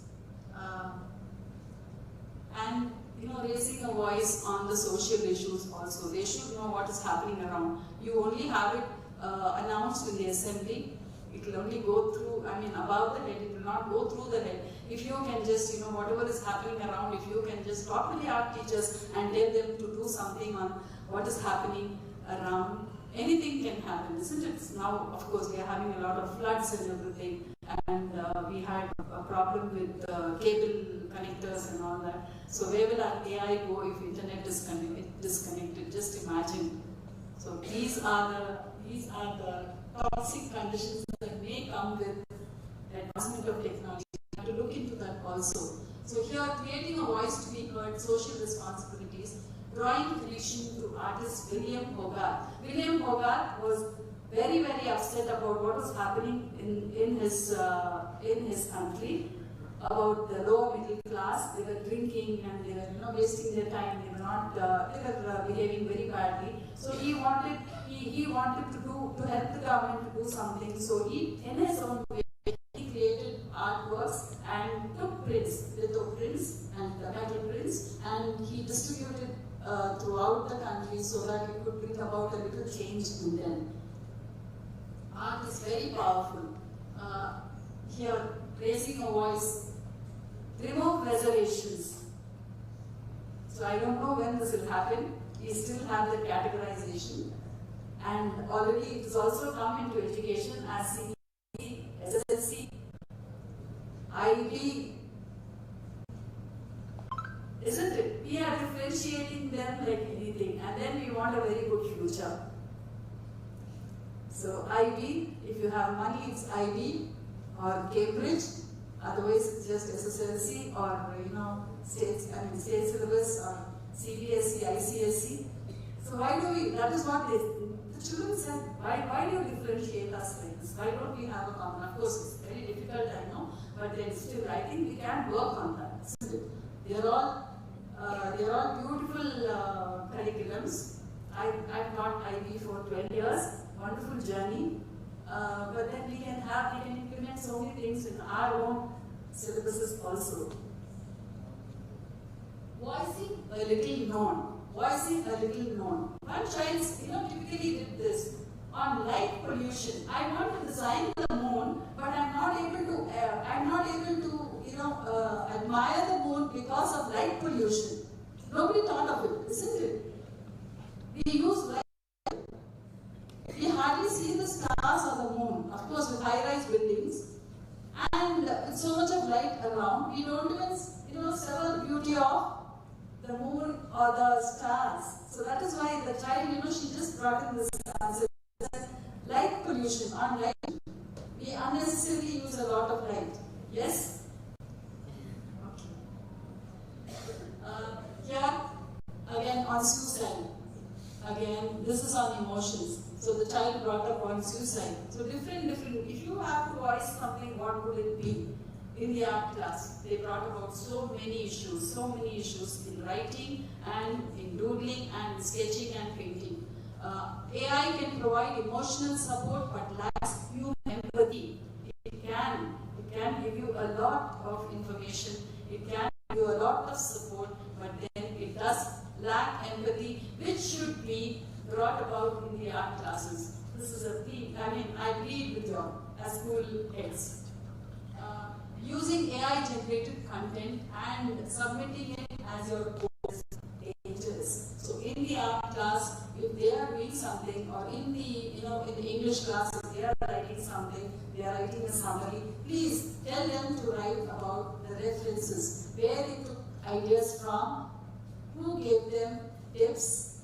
Is it their own work? Bibliography is very, very essential because they should not fall into plagiarism. It is better to use AI for brainstorming creative ideas, generating potential research questions, finding sources and creating inspiration. Yes, you can see this. What is this? What does this remind you of? What does this remind you of? Heart, okay. The colors? Indian flag, isn't it? So for one Independence Day, I wanted to post something. So I was sitting there at the garden and I just picked up these, some leaves and flowers and I arranged them. So AI will not give me this. AI will give me a lot of options. So your creative thinking will be different. So you can use AI and I can use AI and I can make the leaf dance. I can put a butterfly on the flower. Yes. I can create movement there. I can make a 3D out of it. First thing, the idea should come from within, isn't it? First, it's human creativity. Creative thinking is very, very essential. So again, if you want Da Vinci's image generator is there, open art, so many plethora of applications are there. You have to log in, you have to buy them, you have to open them, you have to need your power to operate them also. So little of that creative thinking that is enhanced through in the art classes. Probably whenever there are failures like that, they can always fall upon their creative intelligence. Thank you for your patient listening and God bless the schools that you are working for.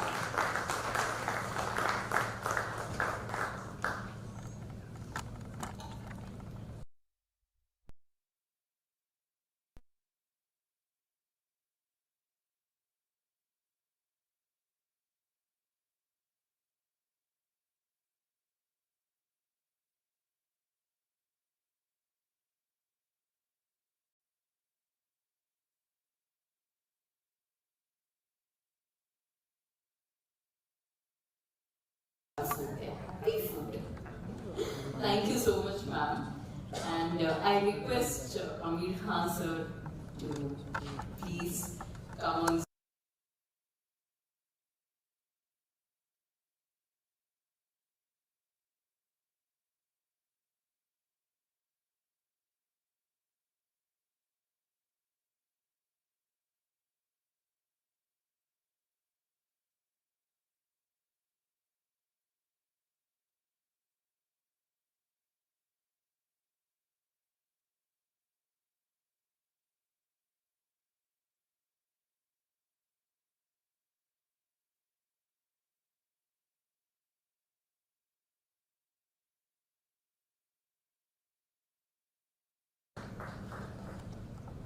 Thank you so much, sir.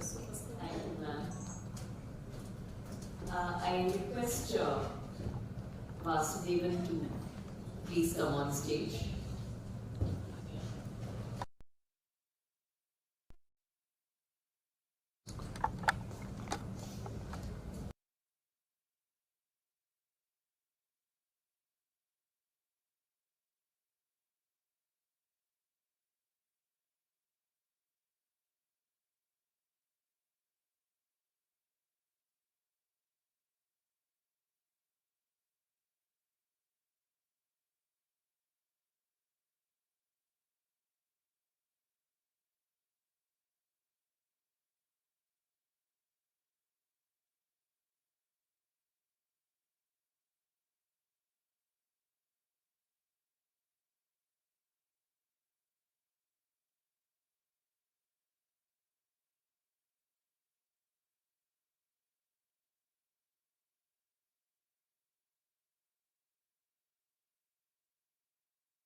There's a small delay from the supplier. They've just got the containers fooling us. So the materials are actually on its way. Most probably it will be by 1:30, but by 1:40 or 1:45 it's guaranteed that we can go for lunch, if that's a question that you have. Before that, let's quickly get on with the next part and we'll start with the panel discussion in another 10 minutes. But for that, I would like to set the context. I would like to have the hand mic, please. I would like to also show you something very interesting, teachers, which is a very new update on Google. I would like to request one of our team members, Sun, to please open the system, go to the new tab, please watch this, and you are in for a surprise. You are in for a surprise, teachers. This is one of the most outstanding performances of artificial intelligence. The great aspect about AI is it is trying to be human. It is trying to be human, and humans are trying to be robots. Watch this, watch this. Take your time. You have the whole life. So basically there is this option called as, I think everybody knows about generative AI. We have something called as ChatGPT, we have something called as Grok and things like that.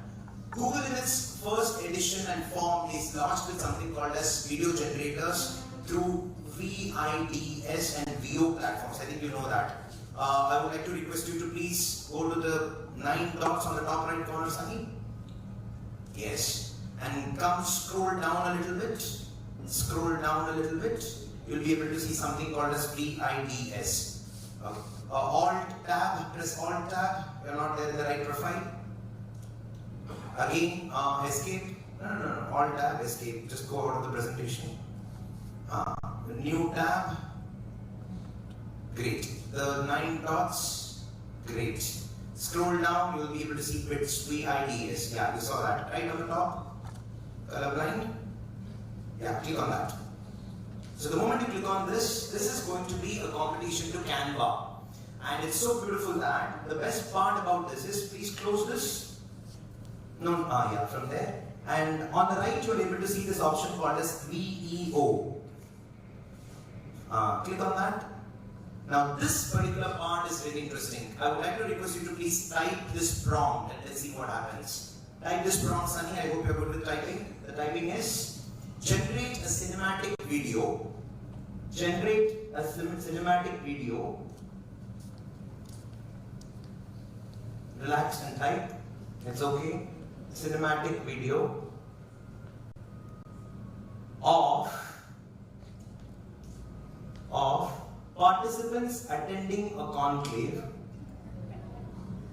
Of participants, P-A-N-T-S, your FLN is very bad. P-A-N-T-S, participants attending a conclave, tired and exhausted, eagerly waiting for, tired and exhausted, eagerly waiting for the lunch, something like that, for the lunch. Generate a cinematic video of participants attending a conclave, tired and exhausted, eagerly waiting for the lunch. Correct the spelling of tired, T-I-R-E-T. He's tired. Yeah, he is tired. Welcome, Amit Answer. Click on create. Great. Now, Google Video can be accessed by Google AI Studio. It's a separate platform on which you can generate much more information. This is available for all the schools that are subscribed to Google for Education. Some of you, I'm pretty sure your domain is registered with Google. In that case, this could be done. If your domain is registered with Microsoft, this can be done on Copilot as well. But I find this to be quite interesting. It's a random prompt. I hope it works. We just did not give an Indian scenario to it. It would have been great if like participants attending an Indian scenario, all the members in the audience will be wearing a sari. That's what AI thinks. If sari is there, that's definitely India. Yeah. So it's 78% and 80% and building a little by little. As Sir was mentioning very beautifully about technology driving education or education driving technology, these are some of the evidences and proofs that prove that technology is actually driving education. Now you can see this. I would like to click on the video. Just no, not there. There. Sunny, click on.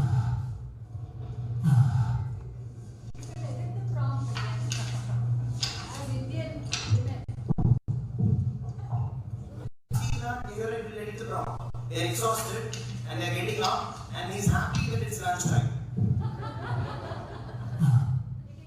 You saw that you want to edit the prompt once again and put it as Indian? Let's try that once. Click on edit prompt. Generate a cinematic video. Click on continue. Cinematic video of Indian participants. I-N-D-I-A. Indian female, huh? There are men also. Create. Now let's see, Indian participants. Let's see. Well, yeah. So there are three things, ma'am. This activity is basically to emphasize on three important aspects for leaders. The first one is actually called as school education. The journey of a human life in education sector crosses these three areas. The first one is actually called as a school education. Second is the graduation which includes the post-graduation as well. And the third is industrial requirements. I'll repeat it. School education, graduation and industrial requirements. There has to be a representative of all these three things and they have to talk among each other. Industrial requirements has to continuously talk to the schools, telling them what we require. They need to talk to the colleges as well. But if you look at the school and college education, in fact school is 1,000 times better. College education still follows a book that was printed in 1960s and 80s. We'll talk about, just let's assume, anybody who completed their B.Ed very recently, probably 2 days back or something like that? No one? So you see that even now we have a psychology book that was written in 1980s. Quite a lot of them are constant. We can't really skip away Bloom's taxonomy or metacognition and things like that. While they are constants, but the use cases and the case studies are outdated. If these are upgraded, then there's a proper communication between industries and the graduation area. The beautiful aspect is school education is trying its best and right. So everybody wants an IT job. Oh, it's already there. Okay. Sunny, why there is no audio? Yeah, let's just come. Let's go. No, just scroll the mouse over there on the top. No, not there. Now play the video from the beginning. I think this did not generate the audio. Again.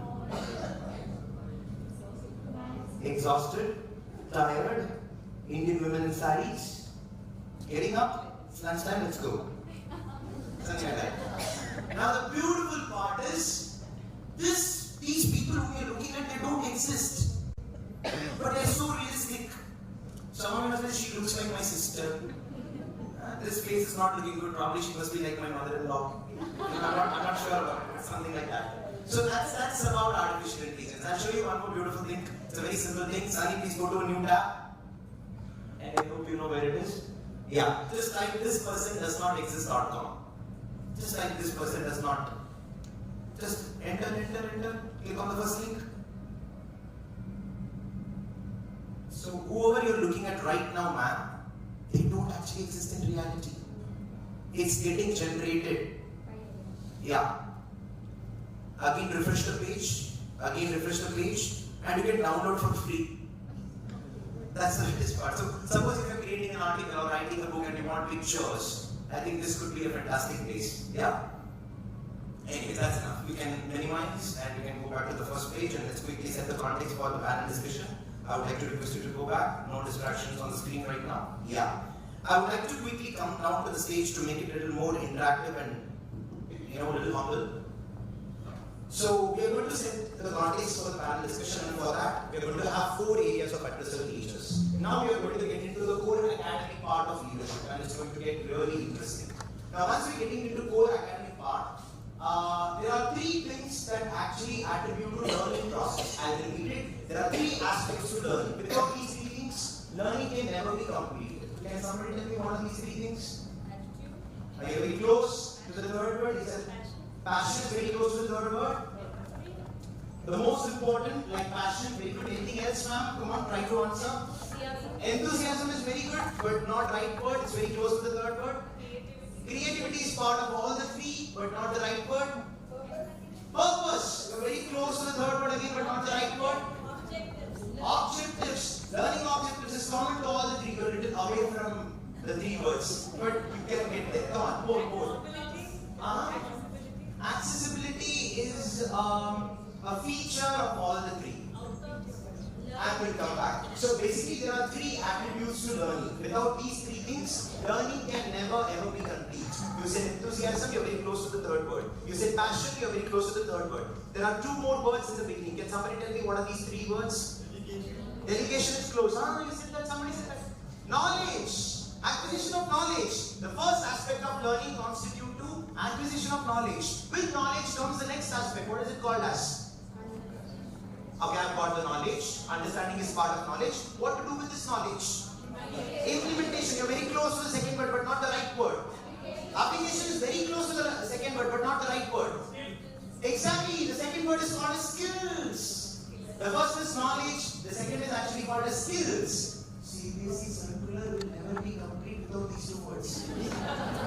In order to improve knowledge and skills of the students. But they forget the third word, which ma'am actually put. Competence is close. Values are very close, but not the right word. Anyone else? Already got the answer from you. Reflection is part of all the 3. You are right. Somebody said that. Exactly. The third word, as ma'am was talking about right in the beginning, I deliberately did not listen to you because so it was called as attitude. Knowledge, skills, and attitude in combination helps the learning process achieve a learning cycle. Or learning cycle gets completed only with these 3 things. There was this gentleman whom we actually don't like. Every year we have to talk about this fellow just because the teachers have to make the lesson plans. Still we continue talking about this fellow. May I know who is this fellow? Principal, no. Why would I be talking about you? Exactly, you're right. This particular, exactly, you're right. Benjamin Bloom. Benjamin Bloom is a person based on which the complete lesson planning happens. Am I right? Now, the best part of Benjamin Bloom is he took knowledge, skills, and attitude very seriously, and he gave a scientific approach to it. He said that knowledge is attributed to cognitive domain of learning, something to do with the brains. Second is skills, attributed to psychomotor domain. Spelling is wrong, otherwise you're right. Psychomotor domain of learning. And the the third is very interesting, ma'am, attitude, which is related to affective domain. So when we talk about knowledge and skills, very easy. Affective domain is all about, something like right in the morning you wake up, you see your husband sleeping peacefully. That irritates you. That is affective domain. Thank you. Yeah, the majority are women over here, so I'm just taking the stereotypical advantages just to bring some humor. No offense to the gentleman. It's all from my personal life example. Nothing else. Okay. Now the fourth component, which is a conclusion to this, which is very interesting, only the principals and teachers will know about it. Not a regular man. What is it called as? For putting this into a perspective, I would like to take an example. Ma'am, what's your name?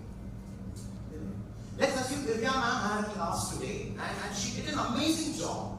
The class was fantastic, students enjoyed it so much that for the first time the class stood up and they started clapping for it. Divya ma'am, you did a fantastic job. Why don't you teach like this every day? Something like that. Every teacher undergoes this moment actually at least once in the academic year. The most satisfactory class, something like that. Now she's just compensating for everything and she's walking back home. Look at this scenario. While she's walking back home, everybody would have done this. That day, you will try to rewind. You will rethink about it. So Divya is walking on the road and like, Divya, fantastic job, mom. She's talking to herself. Yeah, she's talking to herself. And while walking, she's also smiling. Just imagine on a road, there's a woman walking, smiling, and talking to herself. What do you call such kind of an attitude or an attitude? We call it mental no. But the best part is, this fourth attribute constitutes to something called as fourth learning attribute. Only teachers and principals know about it. Now, please tell me what could it be? The pedagogy? No, pedagogy is part of all of these four parts. The methodology, good. Reflection is very close but not right. Motivation? Motivation is close but not right. Motivation is very close in fact. Affirmation is very good, fantastic, very close but not right. Appreciation is close but not right. There will be two responses to this. Teachers, two responses. Either you say that, hey, I knew this. Or some of you will be like, whatever happens to the world, I wouldn't have said this. Okay? So I tell you, it starts with the letter M. Anybody knows about it? Mental ability? No. Somebody said that.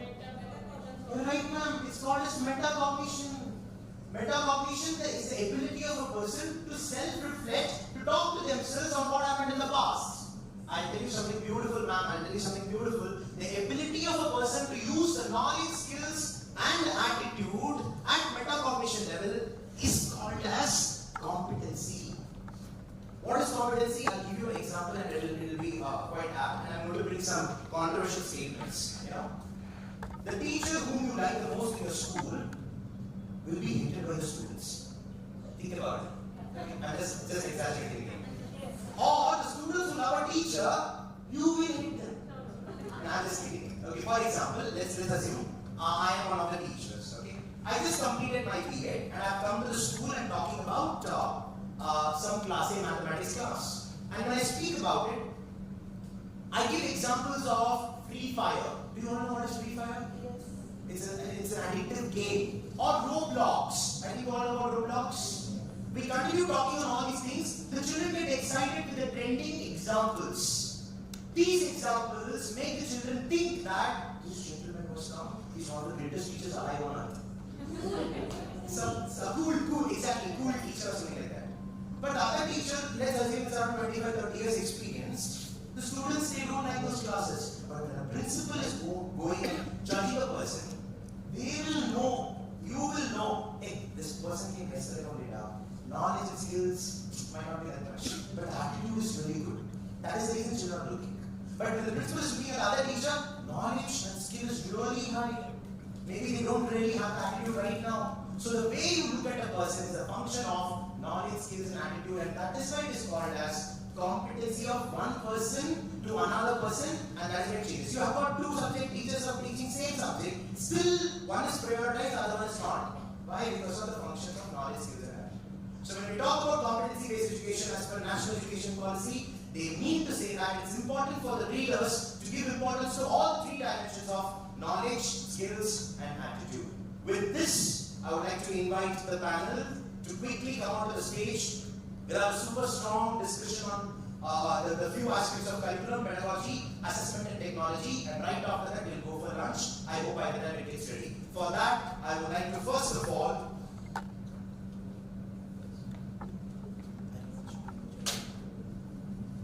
request the team to arrange 2 more chairs on the table, please.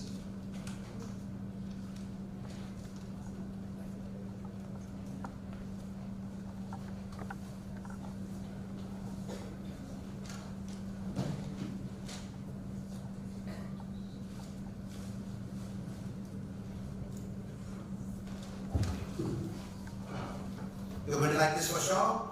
So, as Swami Vivekananda said, education is the manifestation of perfection already in man. With that thought, let's begin the panel discussion. For that, I would like to call Dr. Indra ma'am, an art-integrated learning researcher and academician who has pioneered the use of arts as powerful teaching strategies. She represents curriculum. On the stage, ma'am. Please welcome Dr. Indra ma'am.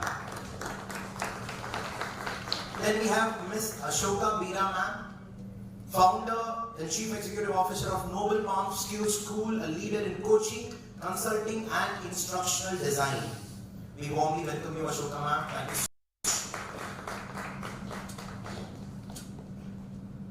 I would like to request next Ms. Asma Zaidi ma'am, an early years development expert, textbook author and trainer who has impacted over 1 lakh children and more than 10,000 teachers across. Thank you very much for gracing this occasion, Asma ma'am. I would like to welcome Colonel Merugu Solomon Sameef sir, a decorated veteran of the Indian Army and educational mentor whose leadership and training insights continue to inspire teachers and parents alike. Thank you so much for joining, sir. You can take any chair, whichever. One is your lucky number? No, 2. Thank you so much. With such a distinguished panel, I look forward to an engaging and meaningful conversation. Will give direction to the clarity of what we are intending to speak with respect to leadership in AI era in further session. But without further delay, let's quickly get on to the session on understanding curriculum, pedagogy, assessment and technology with 3 important questions. Each panel member will be contributing, and right after that, you could interact with them if there is any question. And in case if you have any queries in between, kindly raise your hands. We'll come and hand over the mic and you can ask the question to the panels. Yeah. So question number 1, the first thing, I hope we can start with the questions, ma'am. Yeah, thank you so much.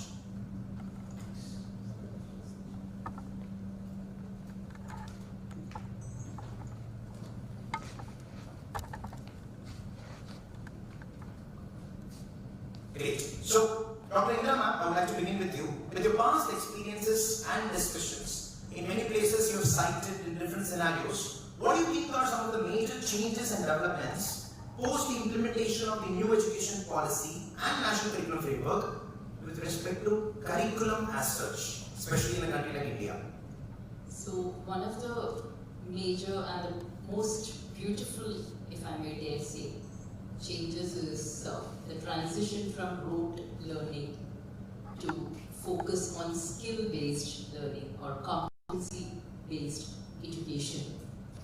So what I remember as a child, I used to memorize, or rather, memorize would not be the right word because at least you recall that at the right moment. I would be rote learning types of crops, kharif season, rabi season, zeri, luzala, a lot of things. But now it has transitioned to analyze the local farming methods, analyze the weather and climate in your area, and come up with sustainable development techniques. So here, what is happening is, it is going cross-curricular. The child has to apply the knowledge acquired from all different subjects and then try to analyze and chalk out a program for farming.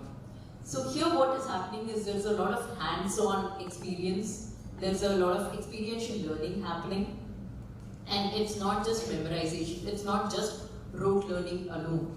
It is application of knowledge.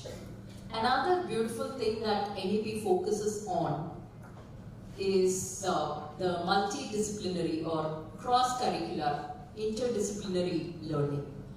That actually makes the process of education really holistic, and it's not just focused on one single point, like how we all, as 20th century students, we used to say, okay, history, itna hi padna hai. Art means itna hi karna hai. Now it is not that. The scope has broadened. Things have grown wider. So that is one of the most beautiful aspects, I feel. Fantastic, ma'am. That's a beautiful point. A point that I would like to add over here with what Indra ma'am said. There is this committee called as National Focus Group who sit at CBSE office and NCERT office deciding on what content and curriculum should be there in respective subjects. They're really particular about even the arrangement of topic. For example, if there is a chapter in grade 7 or 8 talking about low pressure and high pressure, and it's fourth chapter in science, the fourth chapter of geography will definitely talk about low tides and high tides. And the fourth chapter of maths might talk about something related to 3D shapes and volumes. So by the time the child is coming to the school, they're always hearing the words like space, volume, access to information, pressure, things like that. So that's a beautiful point, Indra ma'am. Thank you so much. Now I would like to actually get into the next one. Asma ma'am. Asma ma'am, with your experience, what are those changes and developments that you observe from a pedagogical developments point of view with the current schooling scenarios? With respect to how to teach, the ways to teach, with respect to the new introduction of curriculum, what is the type of change that you think has to be adopted for the teachers with respect to pedagogical perspectives? Good morning, everybody. So that's a really good question. I think the shift in pedagogy has also been, the major shift has been from blackboard and chalk and duster to a lot of different things which have been done in NCF and NEP. There are about 8 to 10 of them which are written down in NCF. Competency-based learning is something that we are all quite familiar with. Apart from that, we have inquiry-based learning, which is the boom in IB, when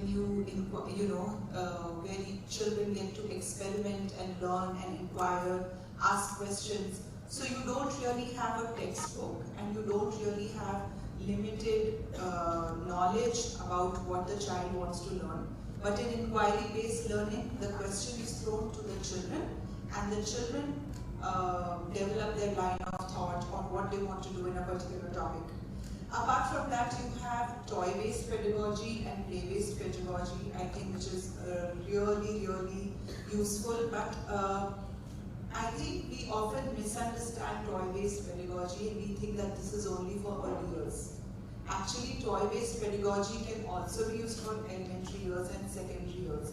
It's not limited to early years. So again, people think that Froebel's gifts and Montessori materials are only for early childhood, but it's not true. Montessori materials are for older children also, as old as 12, 13-year-old children. And Froebel's gifts are also not only for little ones who are 3, 4-year-olds. Froebel's gifts allow children to develop critical thinking skills and problem solving skills up to 12, 13 years, again as age. Then you have the Indian knowledge system, which is, not very, what should I say, it's not very popular, but it's definitely given by NCF and NEP. And Indian knowledge, you have Vedic maths, you have a lot of other folk stories and histories that you can take, which is a shift in pedagogy from the traditional system. Usually we do not incorporate Indian knowledge systems into our learning, but we can definitely do that. Then you have constructivist pedagogy, where the child is building knowledge as they learn and according to the changes that are happening in their environment. Then you have assessment integrated pedagogy, you have inclusive pedagogy, and then you have technology enabled pedagogy. So there is a huge shift from how things were taught in olden days and now, not olden days, I mean as much as 15 years ago, and after NCF and NEP, how things have changed. Fantastic, ma'am. That's a beautiful point that you brought out. Interestingly, when ma'am spoke about toy-based pedagogy, it's just not for the children, even for adults. There is a separate category called as andragogy, ANDRAGOGY, which is mentioned in the National Curriculum Framework for School Education and Adult Education. And they clearly mention how these toys are very helpful not only for children, even for adults. And I can relate to that with a very simple, relatable example. The other day I bought a remote car for my 2.5-year-old son. My father-in-law is playing with that. So the toys, and I'm pretty sure many of you would have purchased toys, and you get more fascinated with the child. Or when you were a child, you wanted the toy, you didn't get it, now you got it. It's something like that. So thank you so much for highlighting on that particular point. Can I add an afterthought? I think DIY projects are very popular now. Fantastic. And if you see DIY, the construction with DIY, STEM learning with DIY, Correct. even knowledge enhancement with DIY, I think it's very popular even with adults. Absolutely. Actually, that's a very good point that you brought up, which is going to go to the Ashoka ma'am as well. So, Ashoka ma'am, with respect to your experience, what are those changes and developments that you observe from change in assessment perspectives with the current schooling scenario? It's like right now, competency-based education is also having another name to it called as assessment-oriented curriculum. You ask questions and derive the answers and something like that. So, is there anything specific that you would like to add? What are those assessment changes post NEP or NCF? Thank you for this question. Yeah, assessments, after hearing my co-panelists, I think assessments, we think that they're at the end of this curriculum or lessons. Correct. But I think all the teachers here, they understand that assessments will have to go every day at the end of certain logical periods. So, assessment is part of everyday activities in the classrooms. Okay, so NCF 30 in section 3.4 has given what should be the approach to assessment. It says that we should go from summative to formative. What is summative? Why are we going from summative to formative? Summative is mostly rote learning.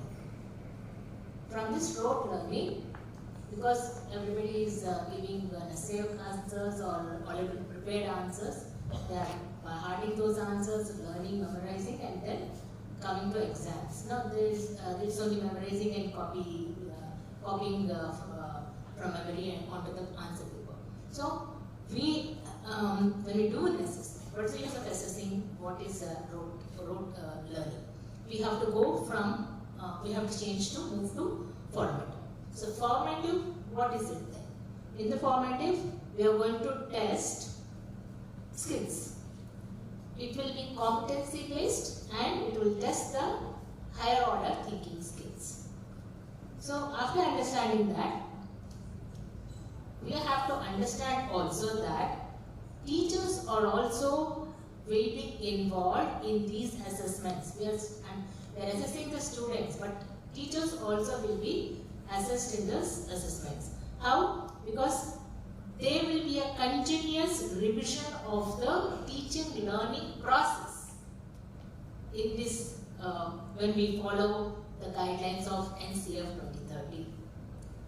Alright, now before the NCF, actually the policy has been introduced. NEP policy 2020 was introduced, was given to us. So here in this policy, what was told about assessments, if we understand, these assessments should be a multi-dimensional feedbacks.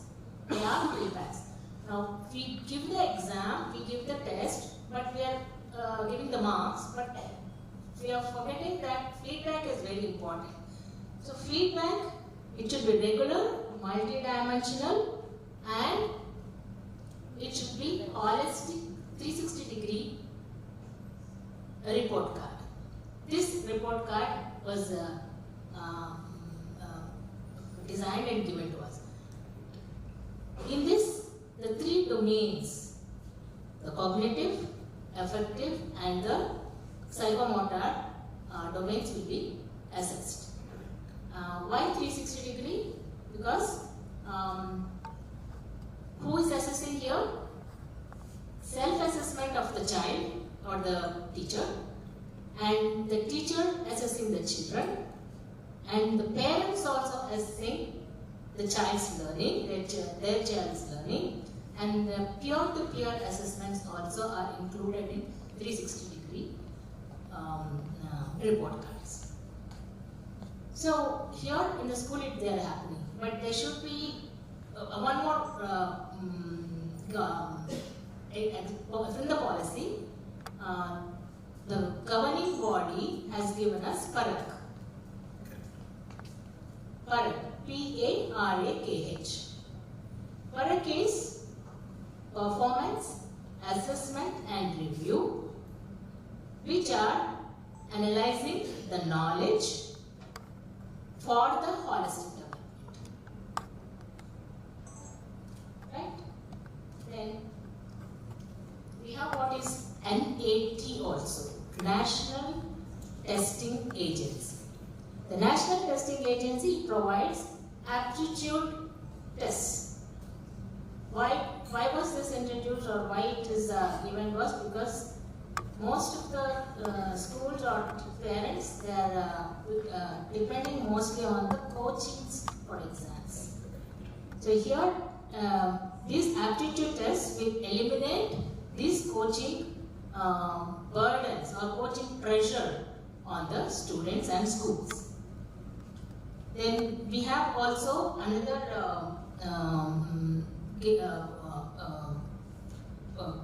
one thing more given by CBSE, which is SSL. S-A-F-A-L. SSL is Structured Assessment for Analyzing Learning. So many, I just not wrote so many, but why this again? Now this SSL is not at every year. It is at class 3 and class 5 and class 8 stages only. Here, these exams are computer-based assessments. Here, the foundational skills and the core concepts are assessed. So, in 3 years' time, or 4th and 5th classes, and 6th and 7th and 8th classes, these skills are assessed, so that schools will understand, or teachers will understand how the children have established their knowledge and understanding in these learnings. Fantastic, ma'am. That's actually a good answer for the next question also. So that's a fantastic viewpoint on assessments. And when ma'am talked about SSL, we all tell about what the children know. See, for example, how many of us know over here is that the teachers, whatever lesson plan that they are making, they are not going to follow? Yes. You are aware about it, or you do not know about it? So there was a very good survey which was asked by a third-party company. Like, they said that it's not more than 5% of the teachers who write what they write actually gets followed. One very logical statement by a teacher was mentioned, like, I will not know if my class on that particular day is going to be falling on the first period or the last period. And if it's the first period, my way of talking is different, probably the choice of topic is also different. That I can't put it on the lesson plan. So it's like, I'm doing this activity just because my principal told it. Otherwise I don't want to do something like that. But you know what? This is actually going to get to the next level. Whatever ma'am spoke about assessments, I would like to have a quick question over here. Let's get into academics part. Okay, I'm just going to test you, and you're going to have fun and a gentle smile on your face. I'll tell 2 statements. You try to tell me which one is true. I'll repeat it. I'll tell 2 statements. You need to tell me which one is true. Statement number 1. I breathe in and my lungs expand. Okay, don't mistake me. I'm asking you a biology question, but this is from 5th or 6th standard. I breathe in and my lungs expand. Statement number 1. Statement number 2 is my lungs expand first and then I breathe in. My lungs expand first and then I breathe in. You can check with your colleagues how do you work. Which one is true? Think about it. You can test it right now if you want to. Anybody like, I don't breathe? Life is hell, it's just happening. And you don't want to. Anything like that? I breathe in and my lungs expand. Statement number 1. Let's expand first and then I breathe in. Okay, let's raise hands. How many of you think statement number 1 is true? Raise your hands, please. Okay. How many of you believe that statement 2 is true? Raise your hands. We have got one human being working differently. So you'll be surprised, teachers and leaders over here. Statement number 2 is true. Statement number 1 is actually not true. Interestingly, there is one, unfortunate person in our body. Why unfortunate? God placed this organ out of a hurry, I guess. So this fellow is called as diaphragm. He's just squeezed between the lungs and the stomach. You know that? So in order to expand the lungs, he has to squeeze the stomach. That is the reason right after heavy lunch when you try to walk fast and when you need more oxygen to breathe in, the diaphragm is pressing the stomach, indirectly scolding you, why did you eat so much? I'm not able to breathe properly. So the point is, when we talk about this particular misconception of breathing, which is related to low pressure, high pressure and higher classes, is a clear definition of what I did not understand in the past, which is related to constructivism, which ma'am was talking about before. So assessment is not related to just about what the students have learned and understood, it's about what they did not understand. So it's not about the right answer, leaders, it's about explanation to the wrong answer. Think about it, it's a deep statement, I'll repeat it. It's not about the right answer, it's the explanation to the wrong answer. Right from the beginning, I've been giving importance to wrong. Yeah, let's continue on that. For that, I would like to talk to Colonel Sir. Sarisa, so with respect to your experience, when we talk about assessments, curriculum and pedagogy, you suddenly came up in between. And right after pandemic, you got a lot of importance. You know what I'm talking about? I'm talking about technology. What are those changes and developments that you observe from technology perspectives with the current schooling scenarios? So I'll quickly tell you all a few things and I'll start off with my experience in the army. Why technology is important. So when Nokia small phones came out of the show, the army said they will not be used by the Jawans and only officers will use it during office hours for work and not after that will be on landlines. In 6 months, they relaxed it that we can have it, Jawans can have it but not on sentry posts.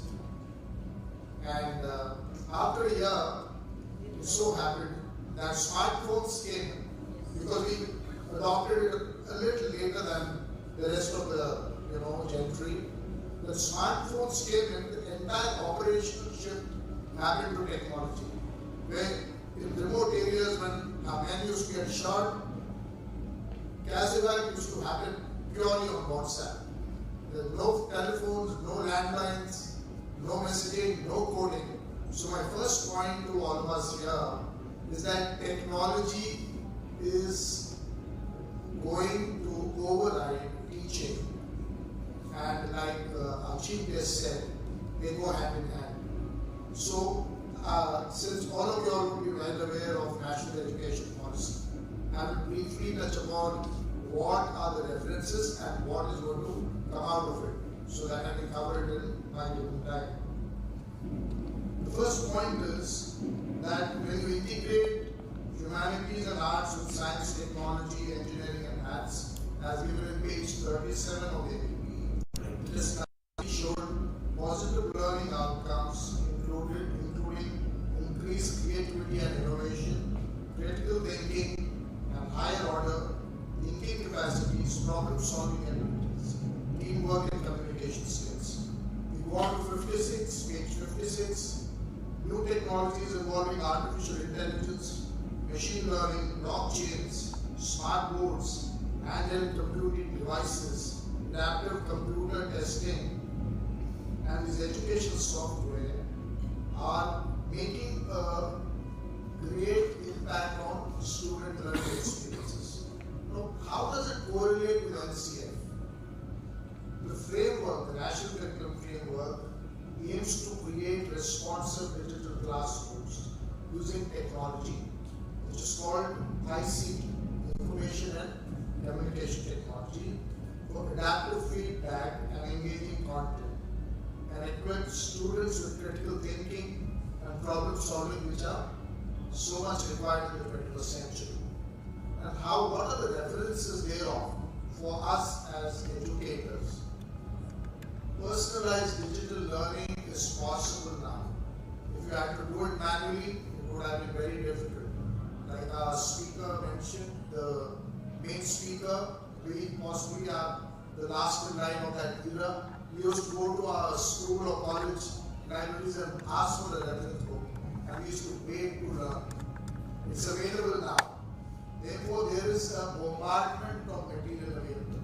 So it is important for educators and teachers to understand that technology can cut both. It can drag your child away into online gaming, or if you introduce modern techniques of teaching and fold attention and increase attention spans, it can hold your child back for a focused and a very purposeful future ahead.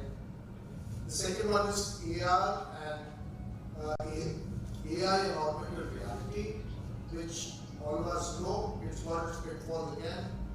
Learning by using your own hands and seeing a lot of screen will also have its good and bad points. So as educators, each person, each school has got individual requirements. You need to look at it. Teacher empowerment.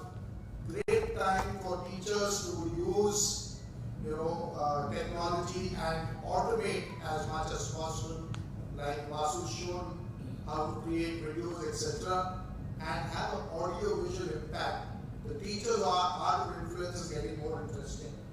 Skill development, access to resources, fostering critical thinking and creativity, modernizing the classroom, enhancing engagement and interaction, and bridging these gaps is what National Curriculum Framework is talking about when it refers to technology.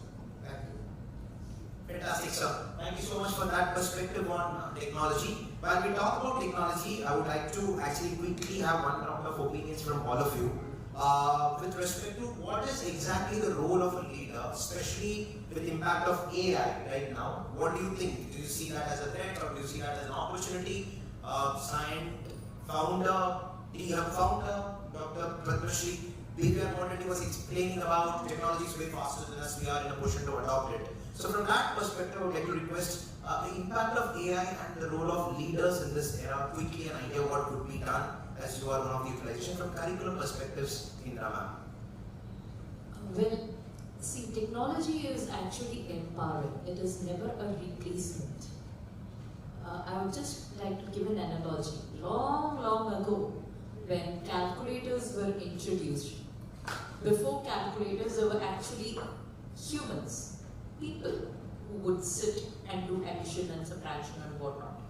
When calculators were introduced, at that time it was said that calculators are introduced, so these people are going to be replaced. Right. Did that happen? No.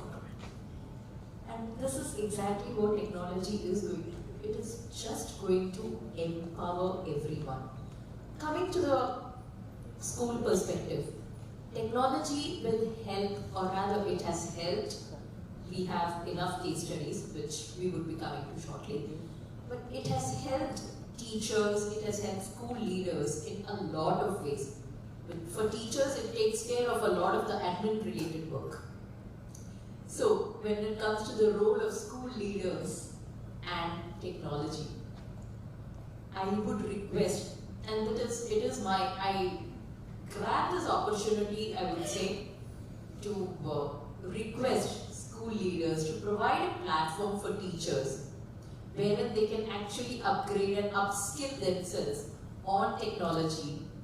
Perhaps not AI if they are still on the early stages of technology, but moving gradually into AE, hopefully on a weekly basis. There's a school in Chennai that has actually done that.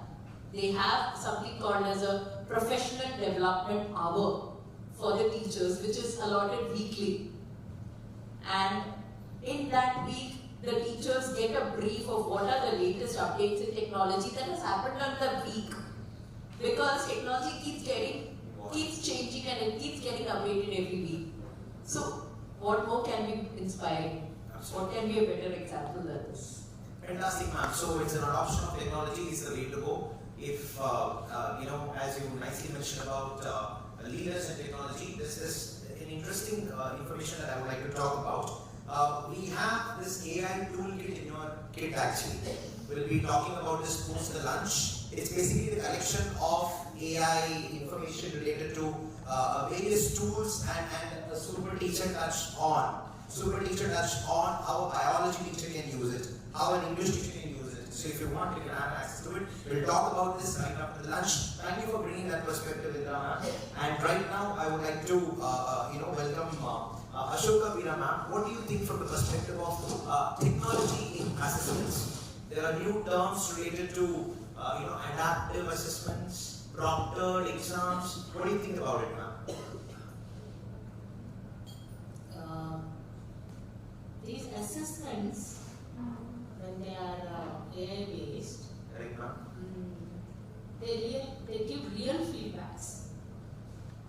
They give real feedbacks which are data driven and insightful. Very good. So it improves lot of learning outcomes. Okay. It improves the learning outcomes and the instructional strategies will start improving. We can go upgrading those strategies. Fantastic. So personalizing, automation and enhancing evaluation process will happen with AI. Now why I am saying this is, ma'am has given the example of calculator. I will give you two more examples. We had used typewriters. We are not using typewriters now. No, not anymore. We are using keyboards, laptops, and we are not the size of those laptops or we're getting smaller and become tabs. Now, are we throwing them away? And do you want only typewriters? No. We have, as we are upgrading, similarly, when we upgrade from textbook or writing and notebook, when we start using AI for improving, saving time and spreading, having more time to become professionally developed and spend more time with children so that children can have more time to digest and again reflect on their learning. AI is important. Absolutely. It happens. Okay, so there are many AI tools that we can create. Test suite can be created, quizzes can be created, lesson plans can also be created. That was also given by one guest speaker. Right.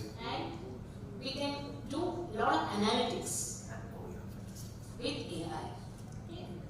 Then, we are talking about AI in education here, but we do have AI in, like you said, in creating some content, and we have voice recognition content, AI based, and we have also recognizing systems in where AI is used. So AI is taking up,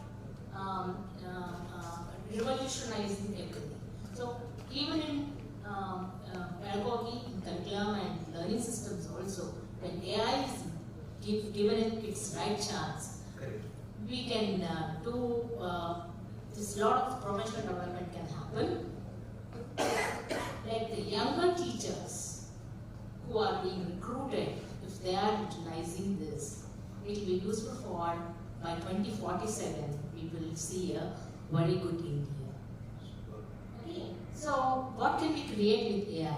Brainstorming and generative ideas. We can do a lot of generating ideas from creativity to qualities also. So quality improvement we can see here. So when I said generative AI, we are hearing about AI, artificial intelligence, but it has evolved into generative AI also. So this one, and there is the prompt engineering and all these things are also there. So when we start learning and attending such sessions, we will learn more about what is all about and how in future what this artificial intelligence will be. And there is also artificial intelligence assessing scale also has come up. Correct. So we have a lot to learn, wait and see, and if we are adapting and inviting, Great, ma'am. we can make our life easy and most educative. Fantastic, fantastic. I think many schools out there have an ERP system which has got adaptive assessments. The first question you ask, if you give the right answer, automatically the next question becomes a little difficult. You answer the next question, again the next question becomes even more difficult. You answer the next question wrong, the next question will be comparatively easier. Adaptive assessments. And this is a trend in technology right now, many of the ERP systems already has. Thank you so much for bringing that perspective, Ashoka ma'am. I would like to request Asma ma'am with your perspectives on pedagogical aspects related to artificial intelligence. What can a leader do about with AI? Sure. If you have 2 extra minutes, can I add on to what? Yeah, absolutely, ma'am. Please go ahead. So I think when you are talking about integrating AI and the role of school leaders, Right. I just wanted to add to what you beautifully said. I remembered your burger. Burger, okay. Thank you. That the principal is a sandwich between the management and the School. school, right? Right. So I think it's the role of a school leader is really, really important because there is usually a lot of resistance from the school management, from the school for adopting AI, and I think that's one of the vital roles of a school leader. Absolutely. To be that change manager, to manage that change.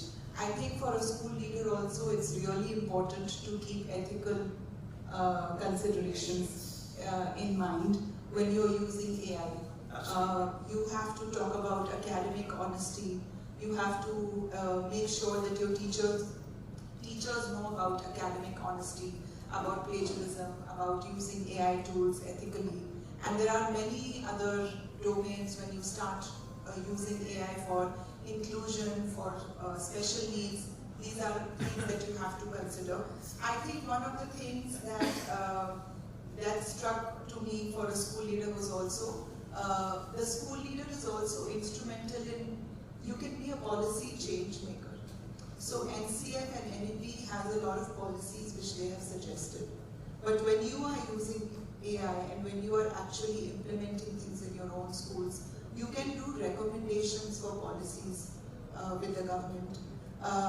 Definitely capacity building, like Ashoka ma'am said, is definitely a role for a school leader. But also, the principal holds the power for mobilizing resources in the school.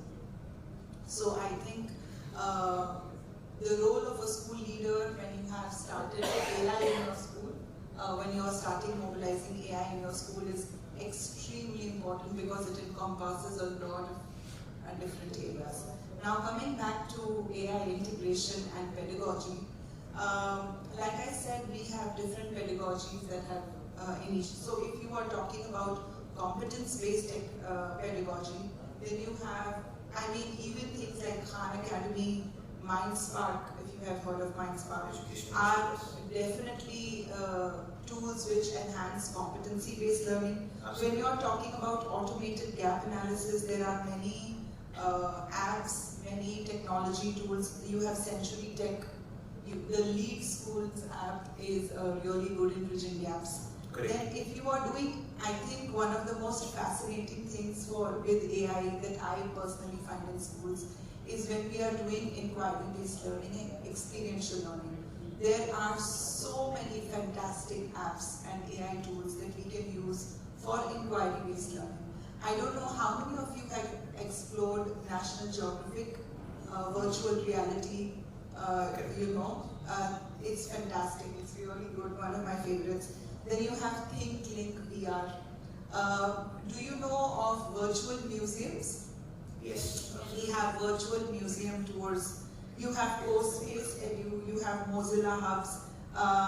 There are, I think Google also has got VR, use of Google VR headsets, and you have Google Expeditions and Explorations, which really take inquiry-based learning to the next level, right? Then you have personalized AI tutors for personalized tools.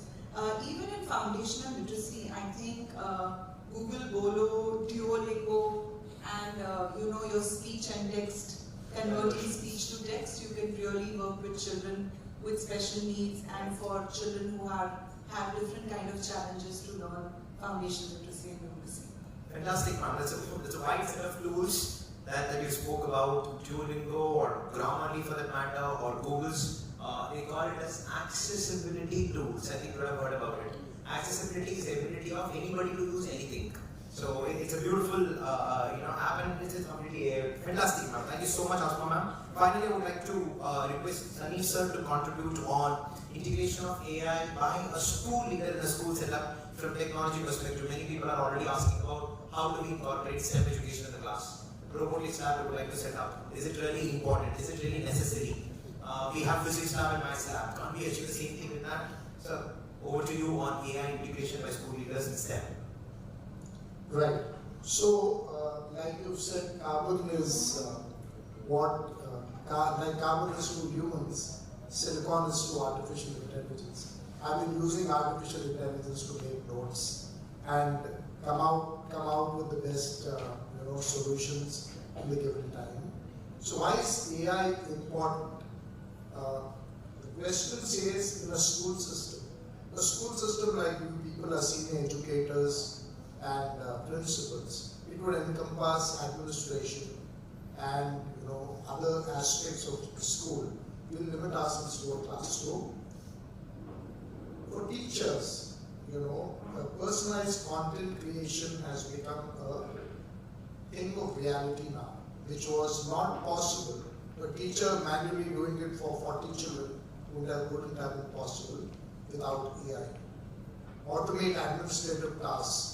Besides teaching, there are administrative tasks which a teacher does, timetable setting, etc.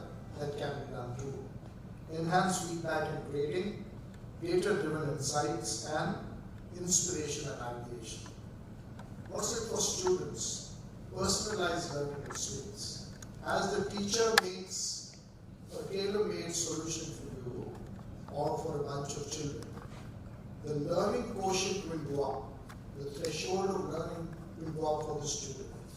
On-demand support, AI and technology help you access anything, anytime to learn. Creative tools and improved accessibility and teach AI literacy, set clear objectives, promote collaboration.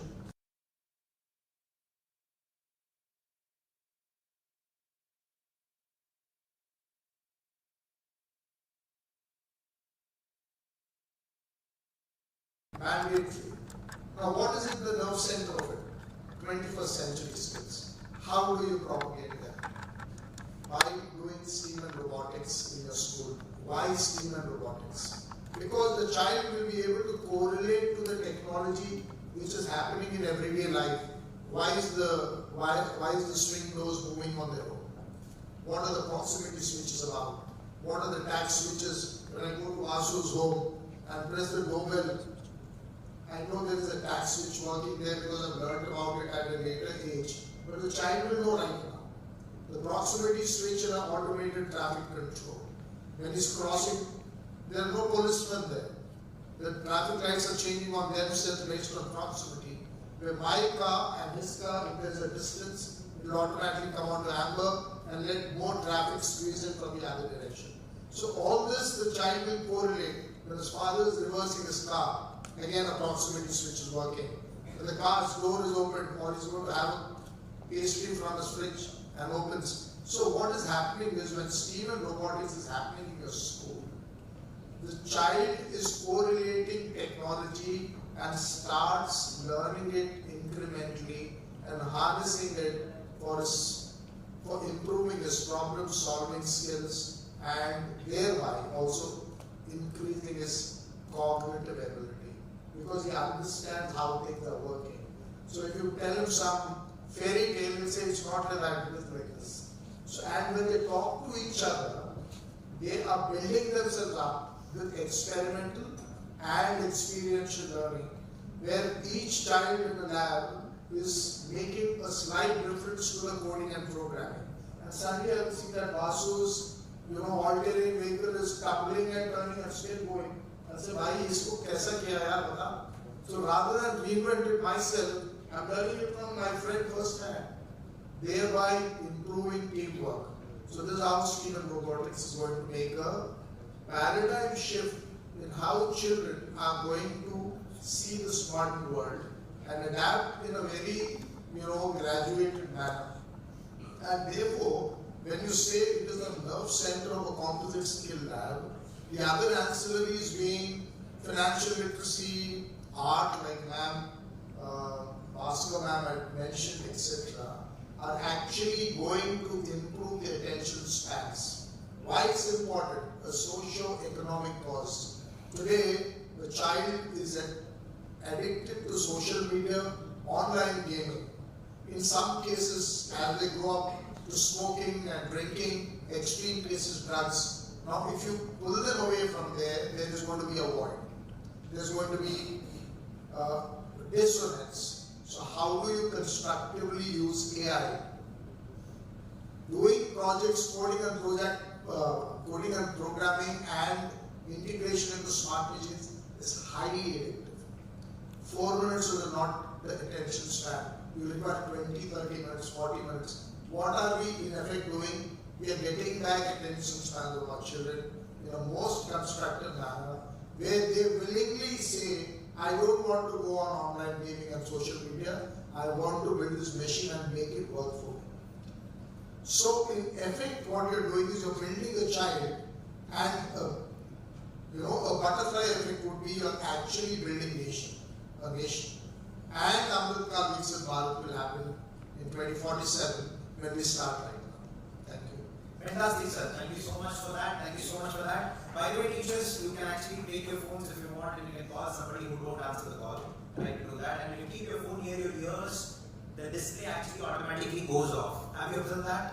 Yes. Is it because it is touching your face, or is it because it is going close? So, for example, I'm just calling my co-founder, who will definitely not answer my call. So here in this case, if I keep my phone near my ears, the display actually goes off. Yes, I attended the call, everything. And when I keep my hands over here, you can see that there's a gap. This is called as proximity sensor. So I just wanted to get server highlighting on it. He spoke about butterfly effect, something really important. A car took a U-turn in Europe that led to World War II. That is another beautiful aspect of butterfly effect. Thank you so much for valuable insights in technology aspects. The panels, thank you so much for that. I would like to request Shankaracharya sir to please come onto the stage and felicitate with a token of gratitude to all the panelists one by one. Please come. So first, I would like to request Shankaracharya sir to felicitate Dr. Indira ma'am. Thank you so much. Thank you so much, ma'am. Thank you so much for being part of the panel. It means a lot.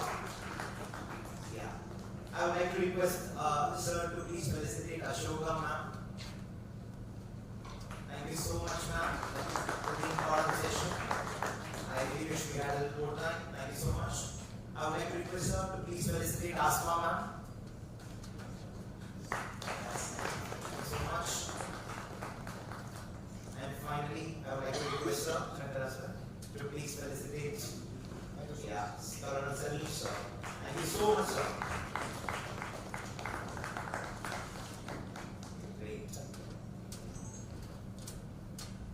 So with that, we can conclude. I'm just concluding on that. So yeah, so I'm pretty sure anybody has a question on do we have a knowledge option? I don't know. Thank you so much, teachers, for the first part of the session. Now next we're going to get into something really interesting, not right now, definitely after lunch, which is actually going to get into the AI in education playbook. We'll talk about 100 AI tools, and more importantly, we're going to get into school quality assessment and assurance framework, policy progress card, and importantly, competency-based assessment right after lunch. The time is approximately 2 o'clock in our clock right now. Let's take 40 minutes for our lunch time. Come back. We'll have a maximum of 1 hour, 10 minutes right after that. I'll take the complete session, and then right after that we can have a coffee and then leave. Thank you so much, teachers. Meet you after 40 minutes. Over to the lunch.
So what actually exists in reality is darkness and not really light.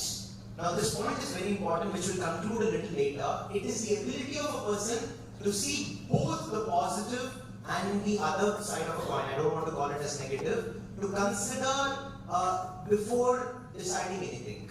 Why are we even talking about it? I'll tell you something very interesting.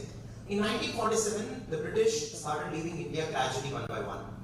And they wanted to set up colonial systems in various countries. World War II happened. They were pressured, and Gandhiji was also pressuring a lot, asking them to leave the house, something like that. Now, beautifully, when they were running away, they were taking a lot of our loot. They were taking the money and a lot of the treasure. Let's have a quick scenario of that, and for that, I would like to have a little bit of role play done. For example, what's your name, ma'am? Samita, ma'am, you are one of the British people running away. Are you okay with that? Yeah. So Samita, ma'am, what's your name, sir? Sean. So Sean is another person running away. Ma'am, one more. Sunita, Samita, and Sean are running away. Just imagine this, from British India at that particular moment, and all of them are carrying huge bags, with full of cash and things like that. Especially that lady Samita, she's having that Keynote diamond. Just imagine like that. Okay, they're running away. Now, one of the members is actually watching from India. What's your name, ma'am? You are watching them. Sunila. So Sunila ma'am is watching all these people with eager eyes. That somebody will drop one bag so that I can go and take it. She is from India, Indian mindset. Now think about this. When Sunila ma'am is watching all these people running away, just, sometimes when you strongly believe in something and when you want something in your life, the whole nature will conspire to get that to you. That's what happened. Samita dropped one bag. Okay? She had, but the money bag she dropped. The moment she dropped, Sunila ma'am, right, is picking it up, and she's a very smart lady. Instead of spending that particular money on something, she wants to multiply it.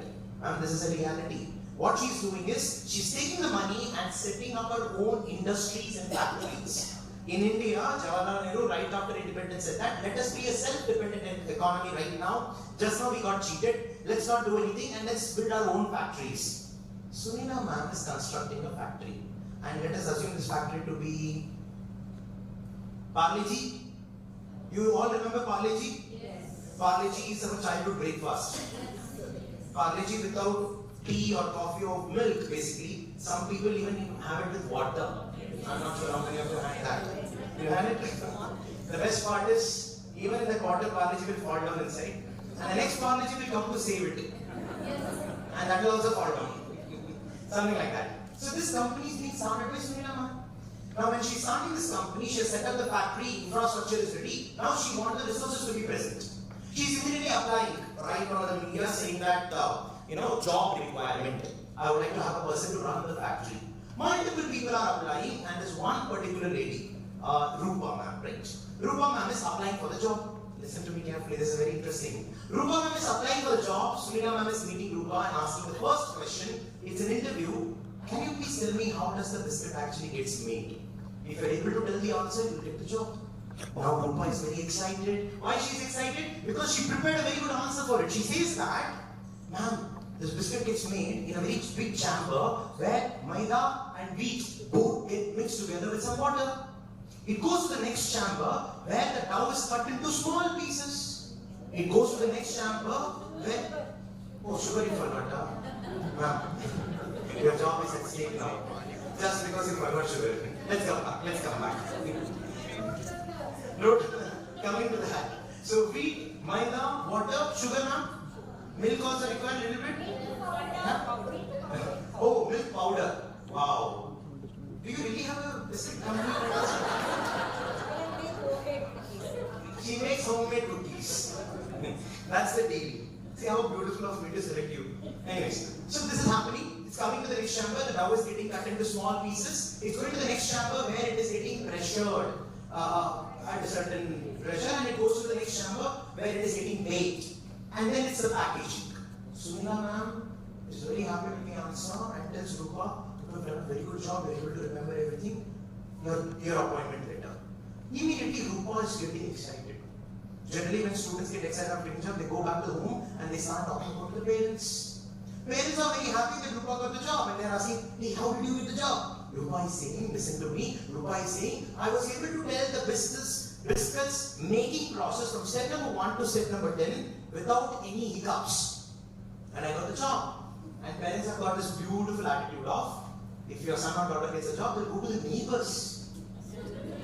And they will tell them, hey, you know what? My daughter got a job. Now the neighbors are asking, how did you get the job? How did she? The parents are saying, my daughter was able to remember from step number 1 till step number 10 of biscuit making and she got the job. Now there is one teacher in that neighborhood who works in a local school.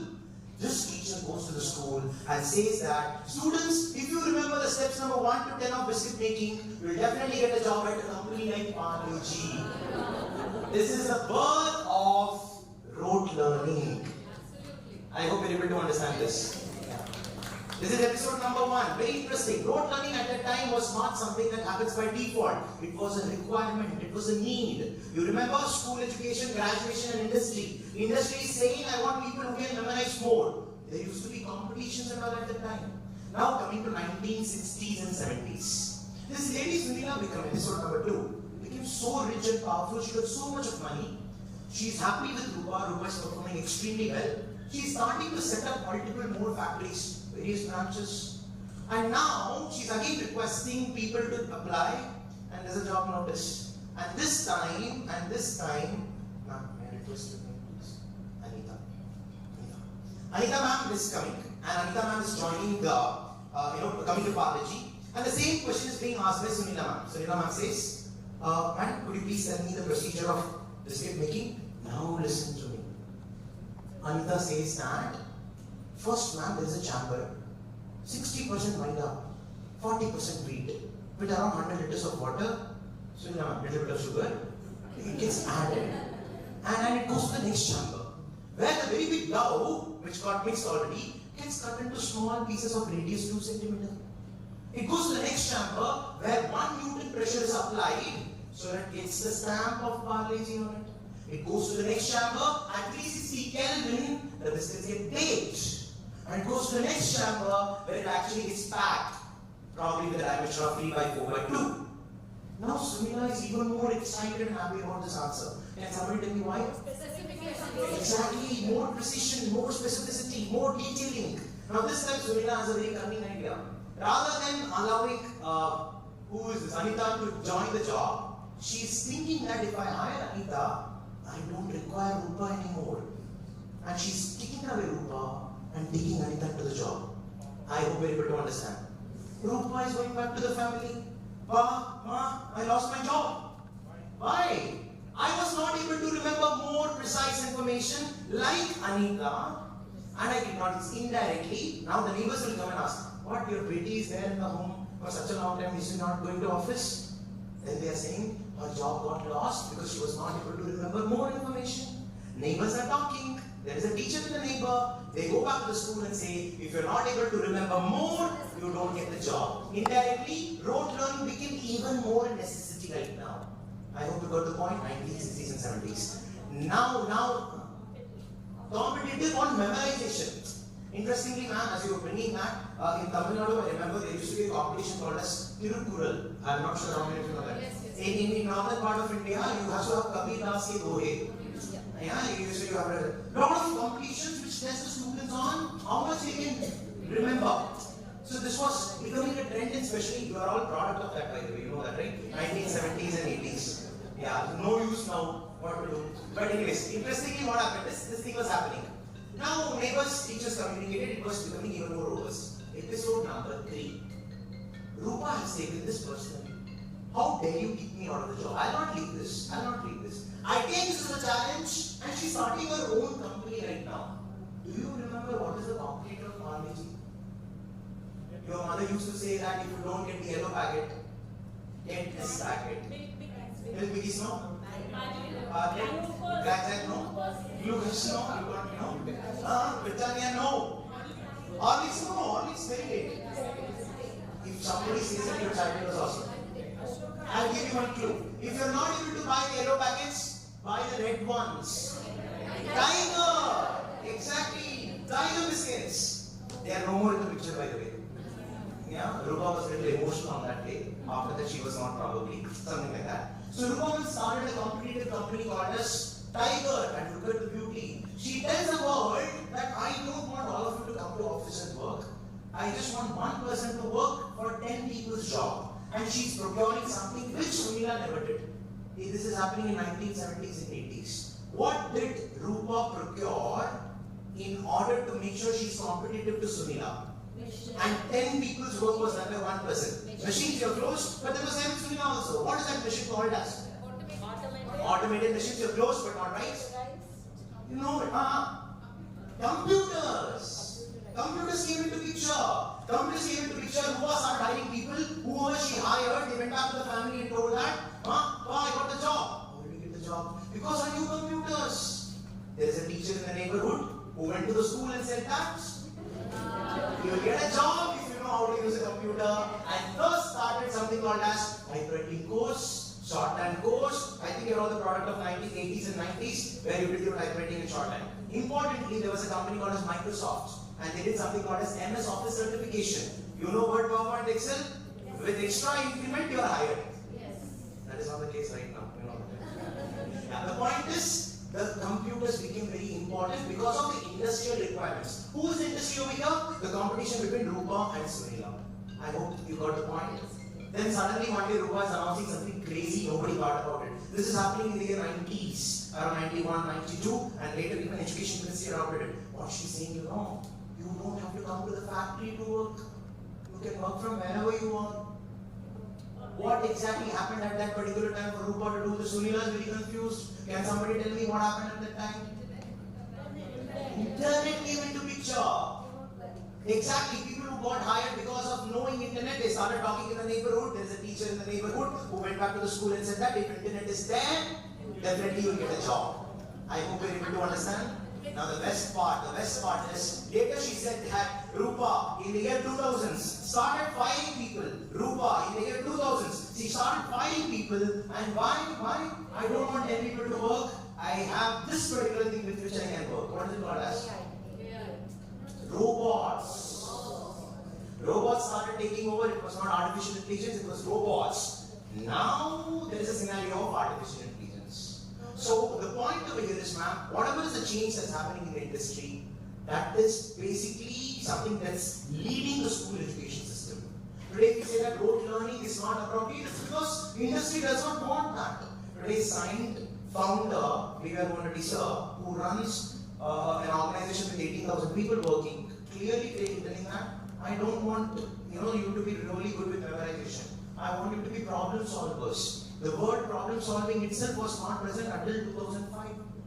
National Curriculum Framework 2005. APJ Abdul Kalam contributed to it. He said that let us teach the people on what is the curriculum through satellite. For the first time in the world, a satellite was used in education system called as EduSat. I think you would have heard about it. The training was done. The training used to be called as INSET programs, in-service training programs. People from Atomic Energy and Kendriya Vidyalayas were selected as RPs and they used to go to a studio where they spoke. Interestingly, the other person on the other side was able to hear. And they can ask the question and the other person can reply. Today it's not a surprising thing because we are all working on Zoom. But in 2005 it was a very, very big deal. I hope we are able to connect to that particular point. The point is, change of industry is the change of education system. With that, competency-based education came into picture. 4 episodes got over. One last episode and the most interesting. And this episode talks about Indian education system. All of these are happening good, ma'am. Many leaders looked at Sunila, looked at Rupa and many other people and they tried to change the curriculum. Something beautiful happened. The whole world started praising Indian education system. They said that in India, we've got great leaders like Swami Vivekananda, we have got leaders like AUG, their education system must be really good. Something great about them. Let's go and understand what is it. And there is a foreigner coming to India. Who is this foreigner? Who is this foreigner? Who is this, sir? Don't mistake me, sir. You are the foreigner. What is it, sir? Naveen sir is a foreigner. Okay, isn't it? Okay. Naveen sir is a foreigner who is coming to India with the mentality that let me learn about the education system in India. So he is coming and on the way, he is basically supposed to meet the Indian education minister. I want an Indian education minister also. Okay, who's that gentleman? The person with the brightest smile. Sir, what's your name, sir? Vijay. See, Vijay sir is the education minister. Remember teachers and leaders, this is happening in the year 2009. At that time, the original education minister was? Huh? You're right. Kapil Sibal. So, Vijay said you are the embodiment of Kapil Sibal. Anybody hates him? Yeah, he's there. Something like that. Yeah, anyways. Kapil Sibal sir is here, and Vijay sir is here, he's a representation. And Naveen sir is coming from foreign country. Listen to me. When he was coming, he was talking to some students in the railways and airports. What this fellow thought, Naveen, the Indian education system is very good. Let me test the students. When he's asking some questions to the students are not able to answer simple questions. He's getting a little upset about it. I am coming to this country to learn about the Indian education system, and children are not even able to answer these silly questions. He's a little upset about it. He's on the way to the Ministry of Education. He's going and meeting Vijay. The moment he meets Vijay, he says that, hey, Mr. Vijay, I came to meet you to appreciate your education system. Unfortunately, your children are not able to answer even simple questions. I think there is something fundamentally wrong about your system. It's not that great. Imagine a foreign person coming to India, Indian Education Ministry, to meet the Indian Education Minister to tell education is bad. Kapil Sibal is a short-tempered person. Okay? Vijay got angry. Immediately Vijay says, how dare you say something like this? Let's have a challenge.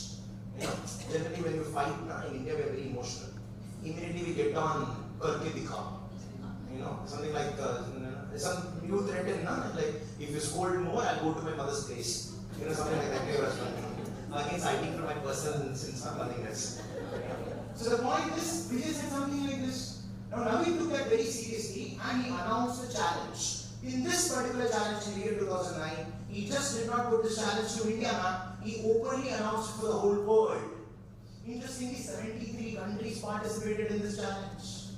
And in this challenge, India stood a rank that shocked Naveen and surprised Vijay. What was the rank that India secured? What was the rank? 73? Okay. Yeah. What is the rank that India secured approximately? Just a random guess. Shocked 73, 72, 75. Only 73 countries participated. Okay, anybody? Tell your lucky number at least. 15, okay, very good. First, second, third, fourth, first rank. Okay. That's patriotism over there. Okay. Yes, sir? Foreigner sir. Naveen sir, you tell me, sir, what is the rank India secured? In 70s only. It's either 70, 71, 72, 73. You will not believe India secured second rank from the last. India secured second rank from the last. It was 72. You got really excited and really proud about your country, right, sir? Yeah, don't. I'm not very bad. 2009, no, not you, the country system. 2009, the questions were asked through an exam by this gentleman Naveen, who is actually known as Organization for Economic Cooperation and Development, called as OECD. OECD, sounds like a disease, but yeah, OECD, which conducted an exam called as PISA test, which is known as Program for International Students Assessment, and India secured 72 rank, which put Kapil in a spot. Kapil was like, oh my god, what happened? Now, episode number 6, very interesting and a conclusion. Vijay or Kapil Sibal, he called immediately the people who ran away. You remember? Samhita. What is that person? What is his name? Sean, Sunita. 3 people were running away, you remember? He called these people and said that, hey British, when you guys were there, everything was pathetic, but education was good. What happened? Something wrong happened, I messed up. Can you please come and help me? Now these people, when they came up with their friends. They are called as British Council, Cambridge, Alpha Plus, and UK NARIC. 4 organizations came to meet Vijay or Kapil Sibal and said, what's the problem? You called us, it was urgent, what happened? They said, something wrong has happened. Education was so good here, people were loving it, but suddenly in this PISA report, the questions are so simple, I'm able to answer, why not the children? What's fundamentally wrong? Immediately these British Council people say that, don't worry, we'll take care of it. We'll go to all your schools, do a detailed reporting on what went wrong, and they made a report. And these people, when they came, they were enjoying India. They were aramse going to atomic energy, they were aramse going to Jawahar Navoday Vidyalayas, aramse going to Kendriya Vidyalayas. By the time they returned back with the report, ma'am, it was already 5 years. These people, when they came back, they wanted to meet Kapil Sibal, but instead of Kapil Sibal or Vijay over there was another person. What's your name? Last year is sitting over there. Smriti Irani.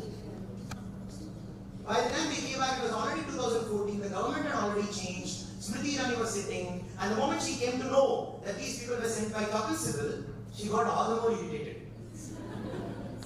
Because she hates him to the core. I don't know how many of you know this. Interestingly, what really happened is, she called one gentleman, like, hey, Kasturi, come over here. These nonsense people have come to talk to them.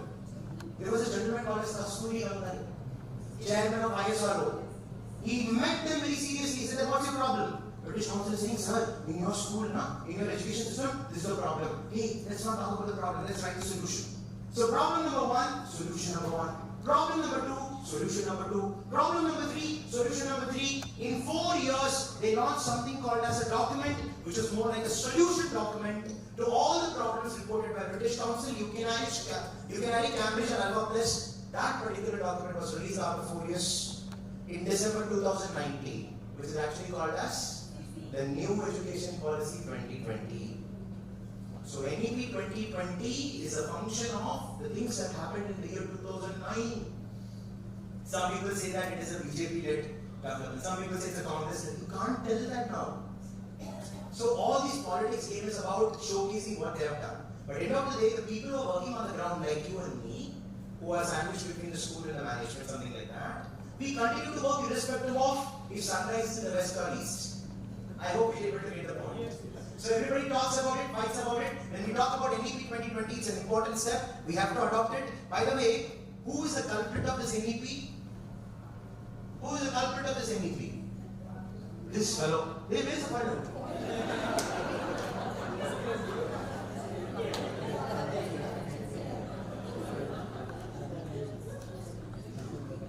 I tell you one irony over here. India never participated in PISA exam after that. Do you know that?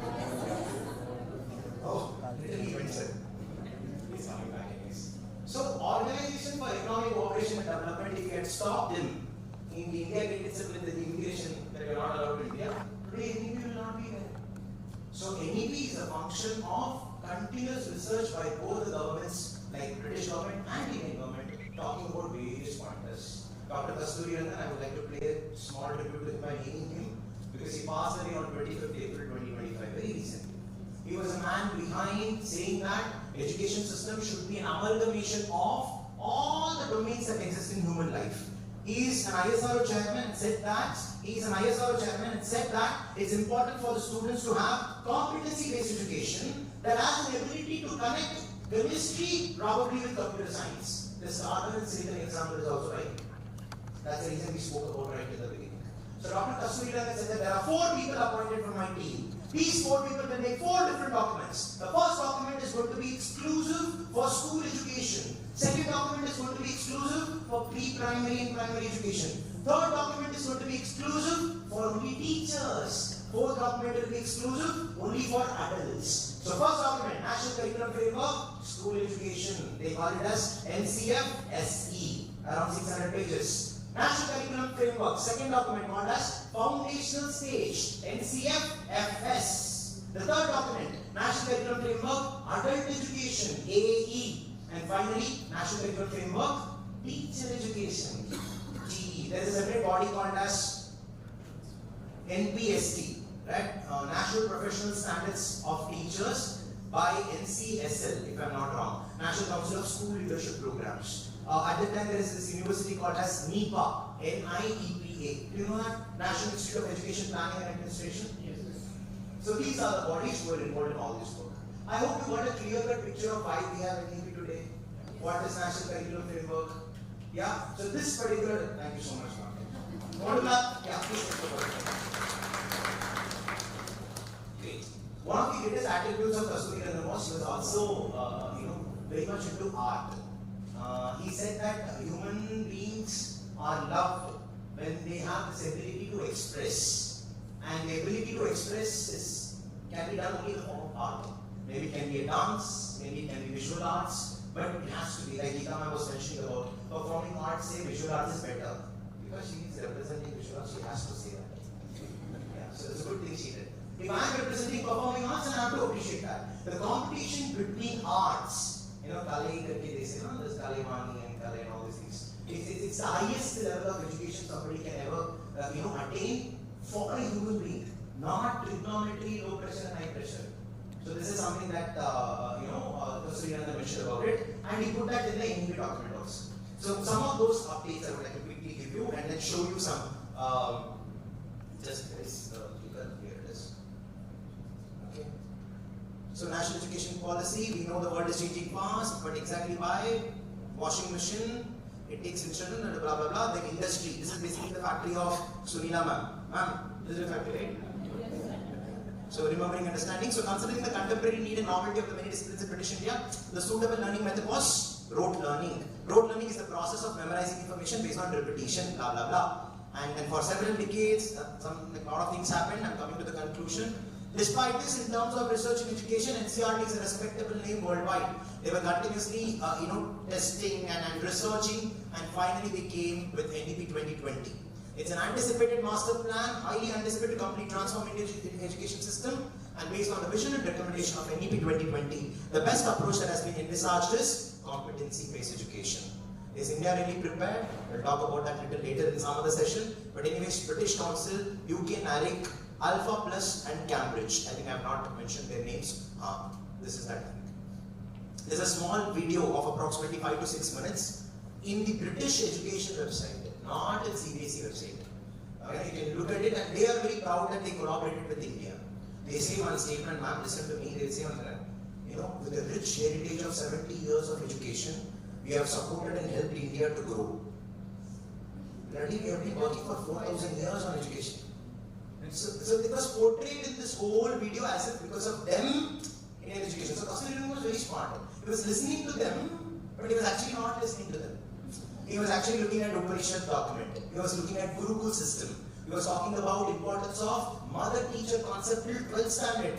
In fact, it was also written very clearly, ma'am, if a child has an interest in 6th or 7th standard to write the board exam, he should be allowed to do that. And right now it's already happening through a framework called as National Credit Framework, NCRF. I think you have heard about it. Army Public School has already adopted it. It means 7th standard, if you have achieved certain credit scores, you are allowed to write the board exam.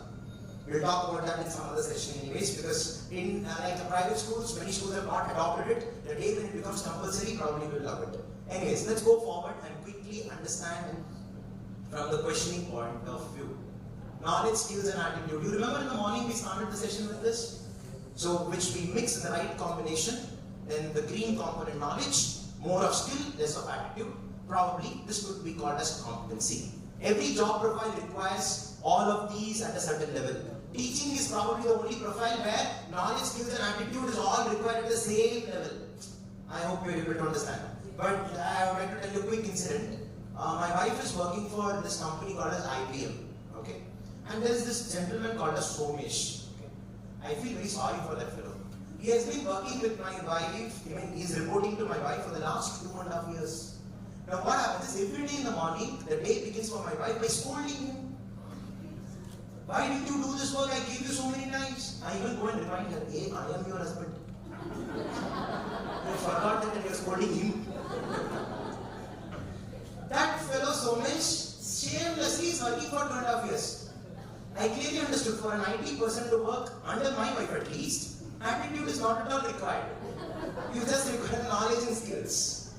So the competency of that person, like for him to sustain in the job, is a pure measure of knowledge and skill and not attitude. So that job doesn't require that. You have come across a situation where, a quick example, you go to a doctor and when you come back, you tell your parents and family that, hey, this doctor smiles, and with that smile itself my disease is cured. That fellow just now passed MBBS.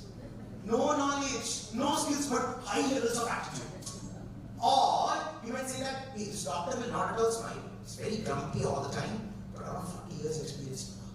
Knowledge and skills is really high, but the attitude is not there. So the measurement of a person, how good or bad they are, from competency perspective, is a function of knowledge, skills and attitude. I think today you are able to clearly understand what exactly competency is. Right? Say yes, please. Yes. Anyways, let's quickly get on to the next part. For that, I would like to go down. Sunny will struggle a little bit. Yeah.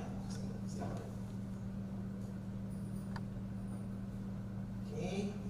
So now I would like to quickly show you something very, very important. Okay. So now, go back, please. Okay. So what happened is, look at this. In pandemic, I think even ma'am was mentioning about it, the power of principles. I would like to tell that to you over here. During the pandemic, CBSE released one circular. The board exams will happen 2 times. You remember? In 2022.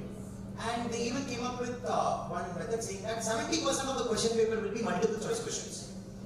People were not happy. First of all, teachers were not happy. Why? Whatever questions they prepared in the past 10 years of life is waste right now. They have to prepare all over again. But you are all very smart. You'll be like, really, work only an increment. People are losing the jobs during pandemic and so on. But the point is that happened really well. And during that particular point, many principals actually put down on a piece of paper to CBSE stating that it's too short a notice for us to adopt to this. Don't make it 70%, let's make it 50%. CBSE was also okay, they launched the question paper. In 2023, again the same thing happened. CBSE released a circular, 70% of the question paper will be MCQ. Again the principals wrote a mail, we can't do that. Again it became 50%.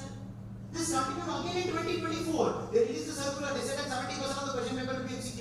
You guys are not quiet. You again wrote a mail. You thought writing a mail is part of the procedure to change the question paper pattern. And you did that fantastically well. And luckily CBSE listened to you. And again they made it 50%. I hope you're getting the point. Next year they will not listen. Okay. Next year Parak is involved. Parak is another body to conduct the exams. PARA. By the way, teachers, I would like to tell you something very intelligent about Sri Narendra Modi ji. There's no way I'm trying to communicate. I'm a BJP friend. Okay, just telling you. Now why over here? Because we will all have Hindi words, but English will not. You see that? For example, Diksha, the first thing that came in pandemic, digital infrastructure for knowledge sharing. Okay. Another beautiful, Safal. Safal is success basically in English. But structured assessment for analyzing learning. See how smart this was. Nishtha. Nishtha. Yeah, it's like your Nishtha. Nishtha ke saath. But the full form is National Initiative of School Leaders, Holistics and Teachers Advancement. See how complicated it is. But he wanted to have Nishtha. Did you get the point? You look into anything, ma'am, it will be in Hindi word, but English will form. Yes. Otherwise, Tamil Nadu will fight now that you are giving Hindi to us. Tamil Nadu will treat itself as another country altogether. I'm not sure if you realize that. So actually, why I'm talking about all this is I was fortunate to be part of some of the war room discussions in National Focus Group. National Focus Group, what they'll do, they'll call 2 teachers from respective states and they'll ask their opinions on what content should be present in the next year NCERT books. 99% of the time, Telangana, Andhra, Tamil Nadu, Kerala will go sit quietly and come back. Because they know in this week they will not listen to me. This time they were not quiet. They fought, this history has to be there. And for the first time in NCERT book, Sangam literature is coming. Sangam literature is an important literature of contemporary India. It was supposed to be spoken, but it was more of Mughal dynasty and things like that. So now Rajasthan, UP, Madhya Pradesh, they are unhappy. Why? Because they are dominated with inspirations from Mughal dynasty. I hope you understand. Not that it is wrong. So there is nothing wrong. Who won the war in that particular room? That's where National Focus Group comes into the picture. I would request you to please type NFG and type NFG Social Science, NFG Science, NFG Maths. You will get to see all the discussions that happened on NCERT website. The first link itself. Otherwise, as we are talking about it, we quickly do that. See this. So, National Focus Group. National Focus Group position paper, say science. Okay. Look at this. So teaching of science, NCERT website, if you open this PDF, it's all the discussion that happened. It happened, okay, not right now. This is the complete document, around 40-page and where they spoke about where total internal reflection should come. Refraction of light is not important in 6th standard, it is important in 8th standard. Those war room discussions you can see in this particular question paper. So if anybody is interested in whatever subject that you're teaching, what really happened in CBSE, if you want to see that, this particular document will help you. They only talk about something called as contextualization, which we will talk in some other session, but this is with respect to national focus group. We are talking about this because CBSE is an examination body and they tell openly to all the publishers, you make a book according to this question paper. And the only person who listens to CBSE sincerely is NCERT. So whatever NCERT does, CBSE does, it's like it. But they both are two independent bodies. Some team sits in Chennai, some team sits in Delhi. So that's why I was very happy to be part of these discussions and I came to know, oh, that is how trigonometry is 9th standard. Otherwise, who is the person to tell it is right or wrong? Somebody should be there, na? Your next question should be, can I be part of that committee? Yeah? Yes, you can be. December and January, they launched ad hoc positions in employment news. It's exactly, I think, 35 to 40 days work. You have to go there, be part of that, but for that, SCRT has to approve us. It's very easy for a government school principal or a teacher to easily get the job. For private schools, it's a little difficult. But just letting you know. I applied for the last 4 years, but I did not qualify the age category also. So, ignore that. Anyways, coming to the point, let's go to the questions part. Go to the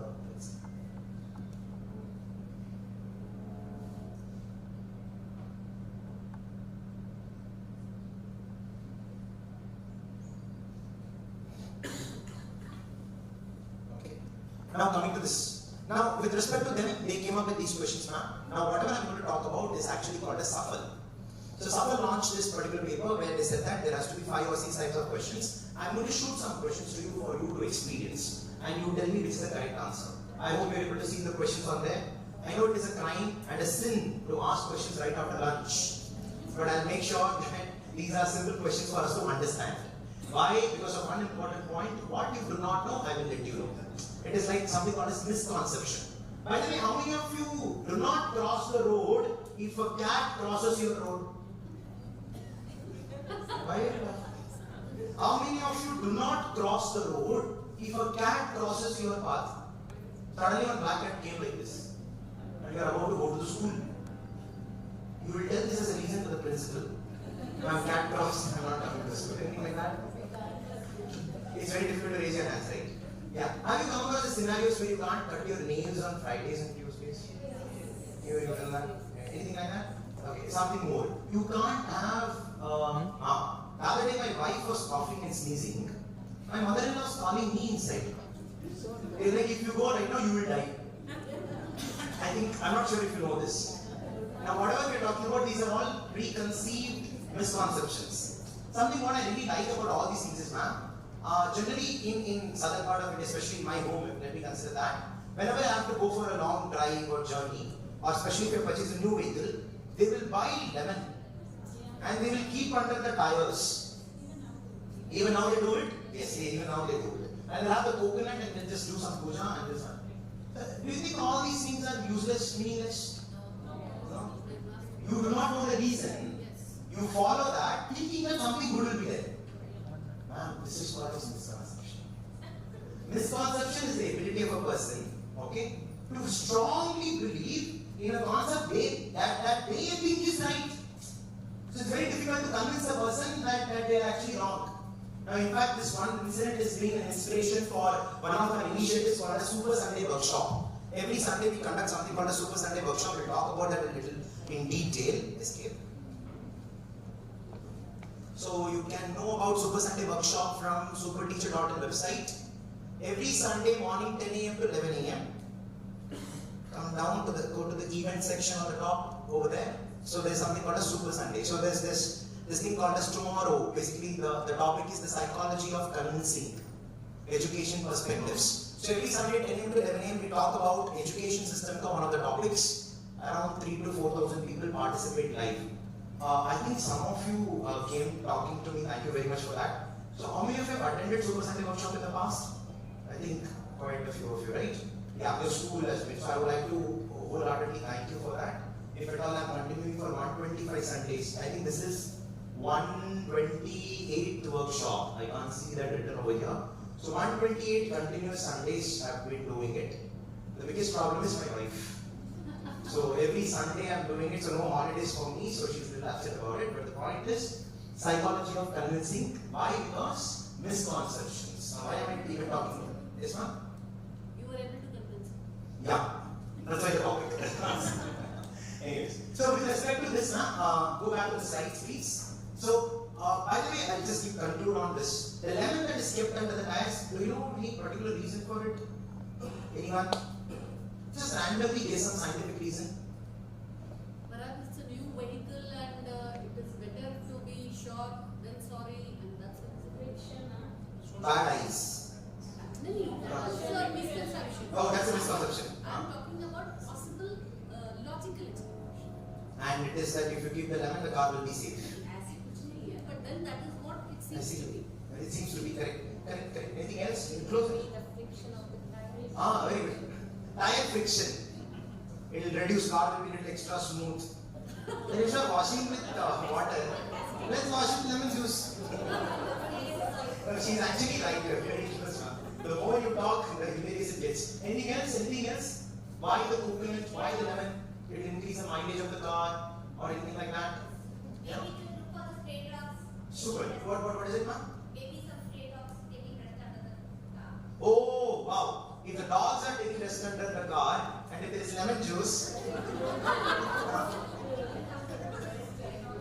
Oh, wow. Okay. This is next level. You are right, ma'am. So it is like when you're ready to keep the lemon under the tires, you get to see your dog is hiding around. I'm just bringing a lot of humor over here, ma'am. Whatever you're seeing is absolute sense. Now I'll conclude on this because the more I get, the more hittings I get right after the session. I'm sure about it. But what you will not be able to see, every concept, that's why it's called as misconception. The point is, when the tires were not there, when people used to travel from one place to another, they used to depend on animals, bullocks or donkeys or camels and things like that. And we didn't have cement ropes like this. So they used to keep these lemon under the feet of these animals so that animals squeeze it and go forward, so that even in this rough terrain when they get wounded, even if the blood comes, the lemon juice acts like an antiseptic and it will heal the animals. And the only source of food and water to be carried at that time was only coconut. Food and water both can be easily carried. So people used to depend on this. Today we are keeping it under a wall of tire. You're able to connect the points? So misconception is the ability, see, it's not something that's existing. It's the ability of a person to think what they are thinking is right, but in reality it is actually wrong. Now this comes under the chapter of B.Ed called as constructivism. So it is a pedagogical topic where they say that it is never about the right answer, it is always about the explanation to the wrong answer. You will get to see. Safal's talking about that. Please go to the next slide. 1, 2, 3. Now look at this question, ma'am. It's a simple question. In which of the following circles the shaded part represents 3 by 7? Just look into it and try to answer this. 3 by 7. See? 3. A, 3. You can look into the screens nearby and try to answer. See? You're all looking at the max teacher somewhere. Anybody's existing something like that? It's a random question. It's not to test your cognitive ability on maths. It's a simple MCQ, which means there's one statement and there are 4 options. That's it. As simple as that. A, B, C, D. How many of you go with option A? Raise your hands. Option A, raise your hands. Nobody? Option B, raise your hands. A. Okay. Option B, raise your hands. Option C, raise your hands. Okay. But option A also looks fine only. Option A also looks fine only. Exactly. Option B.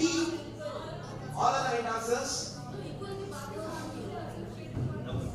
Now, interestingly, ma'am, that's a beautiful option. A also looks right only because you've got 3 colored regions and total is 7. It has to be ideally 3 by 7. Now I am able to understand as a teacher what my children are not able to understand. This is called as identification of misconception. We all know that C is the right answer, but we all might not know why A is not the right answer. I hope you're getting the connect. Let's not get into maths technicalities right now. We're not talking over there. Let's go to the next question. Go to the next. This is simple MCQ done. Go to the next. Go to the next. Next. Next. Next. Watch this. quite interesting teachers and leaders. The following tumblers are made out of different materials: steel, glass, paper, clay. Which of them can reflect light? Only one and two, only 1, 2 and 3, all 1, 2, 3 and 4. Come on, try to answer this. Think and answer. Okay. Just try to guess. Very good. All. Okay. All. Previous question answer was D, so here also D. All answer. Okay. How many of you go with A? Raise your hands. Only one can reflect light. Raise your hands. Okay, nobody. How many of you go with B? Only 1 and 2. Steel and glass can reflect. Raise your hands.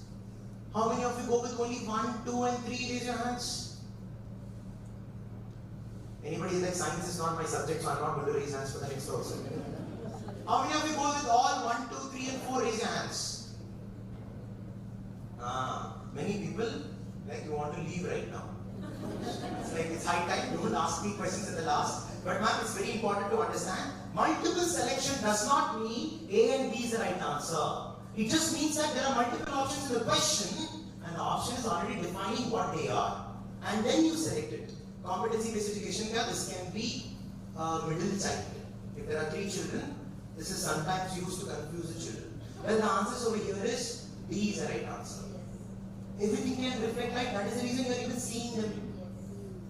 Sometimes if you give another answer, that means you got confused between transparency and opacity and you come back with reflection. Indirectly, as a teacher, I am able to understand what you did not understand. Something like that. Identification of the misconception. Shall we go with 2 more questions and close for the day? Yeah, that's it. You're already tired. Let's go to the next question. No, next. The eldest son, assertion and reasoning. Competency-based education. The eldest son is assertion and reasoning. Very important. Go to the next slide. Next. Stop. Next. Stop. Ma'am, try to answer this. Just one last participation. Try to answer this. Earth experiences a regular cycle of day and night. Reason: Earth revolves around the sun. If at all you have a very good takeaway today, it is going to be this particular question today. That's it, this particular question. Earth experiences a regular cycle of day and night. Earth revolves around the sun. Which of the following is true about our statement? Both are correct and the reason is the correct explanation. Both are correct but the reason is not the correct explanation. Assertion is correct, reason is wrong. Assertion is wrong but the reason is correct. Okay? I would request you to discuss among yourself at the table. C is the right answer. Okay, think about it. Earth only experiences. Why should I care? Anything like that? Okay. Last 2 to 3 questions and then we are done. C. Okay, good. So I'll give you a 3-step formula, ma'am. Listen to me carefully, then we'll conclude on the answer. For assertion and reasoning questions, you please go back to home, go back to your school, tell the teachers. This is a formula with which you can identify the right answer for assertion and reasoning questions. Step number 1. Read the assertion individually and check if it is a fact or not. So here in this case, Earth experiences a regular cycle of day and night. Is that a fact? Is that a reality? It's a reality, absolutely. So step number 1 is done. It's a true statement. So D cannot be the answer. When it says assertion is wrong. Step number 2. Read the reason independently, individually, and check if that is a fact or not. Earth revolves around the sun. Is that a true statement? Yes. Absolutely. Everybody say yes to that? Yes. Yeah. Earth revolves around the sun. That is why we get seasons. Yeah. So the best part is assertion is correct, but the reason is wrong. Option C also cannot be the right answer. And finally, step number 3, read the assertion and reason together, adding a word called as because, and check if the whole statement is a fact or not. So here in this case, Earth experiences a regular cycle of day and night because Earth revolves around the sun. Is that a fact? No, it's not a fact. So both are correct, but reason is not the correct explanation. B is the correct answer. I hope you got the point. 3-step formula is interesting, right? Would you like to have one more assertion and reasoning question to check if it is working or not? Do you want a simple one or confusing one? Confusing one. Okay, let's go for it. Look at this. It's an English question. These flowers have a unique smell as grammatically incorrect sentence in terms of usage of the articles. Article A is used before the words that start with a consonant sound. and before the words that start with the vowel sound. Which of the following is true about the above statements? Come on, come on, come on. Both are true, but this is not a correct explanation. B is the right answer. Very good, Sunila ma'am. Just because you have Parleji, this should be the right answer. Anything else?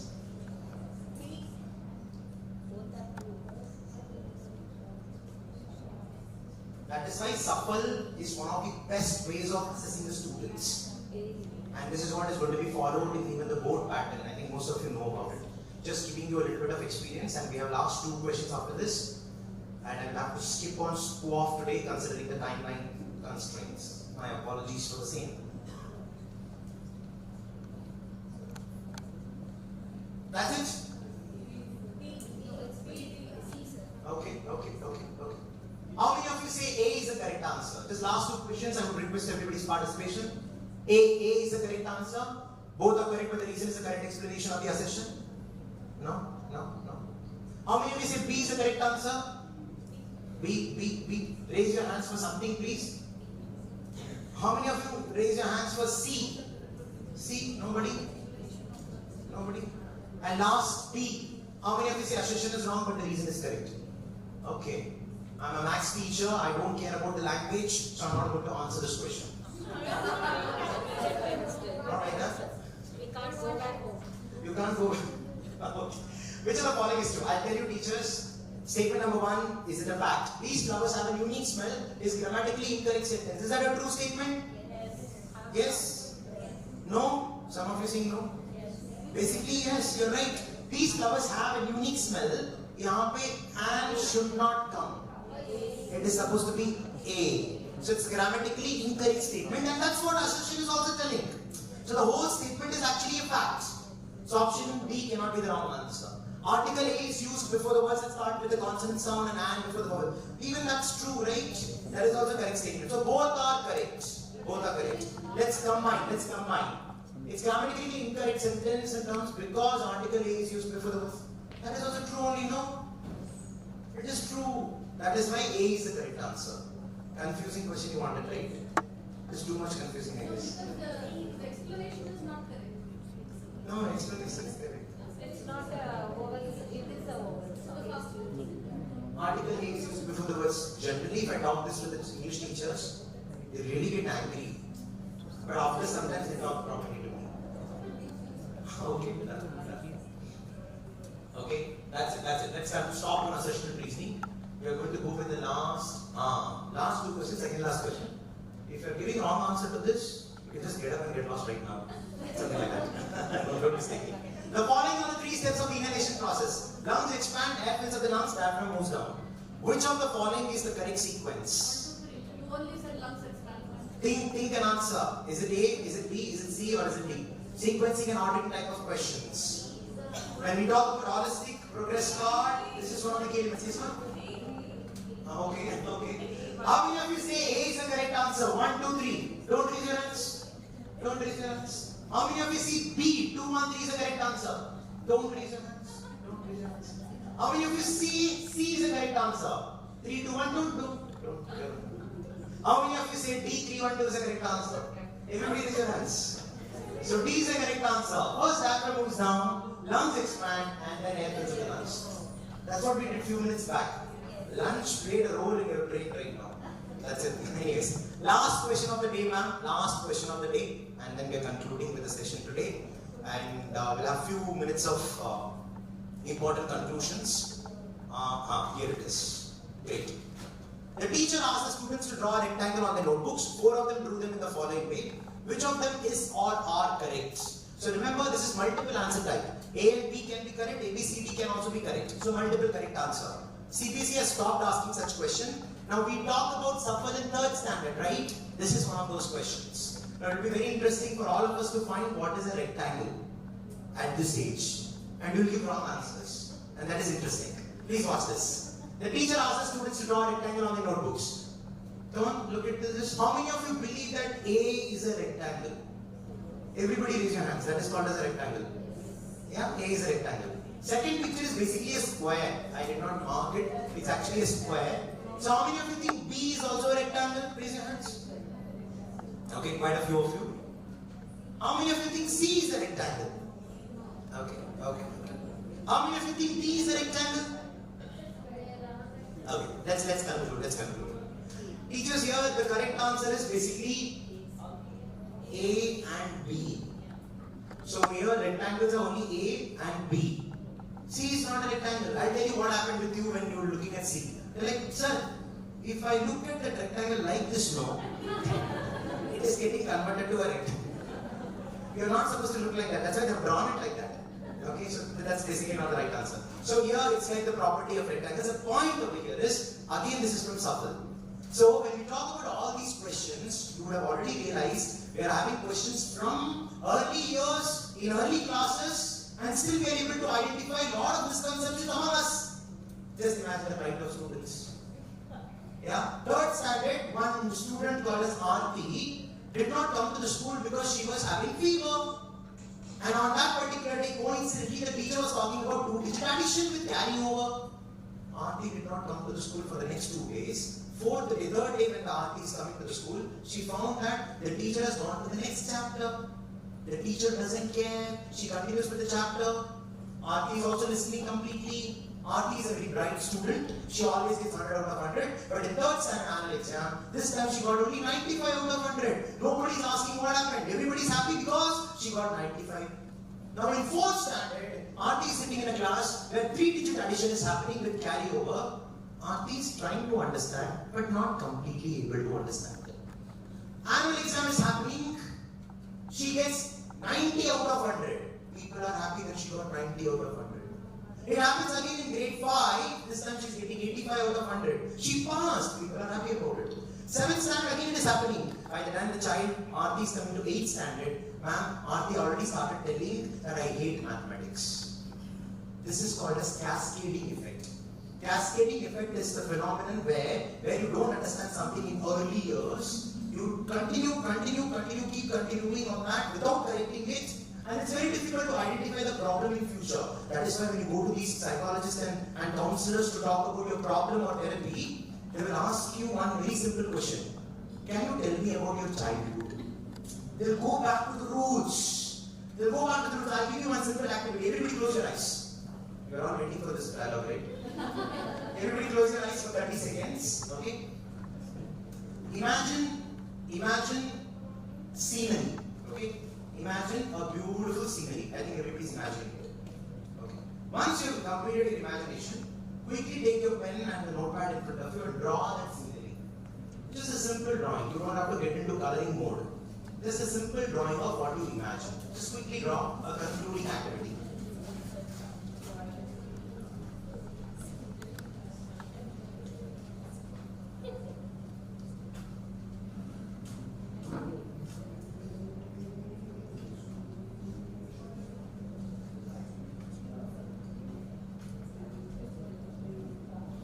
You have time for approximately 10 more seconds.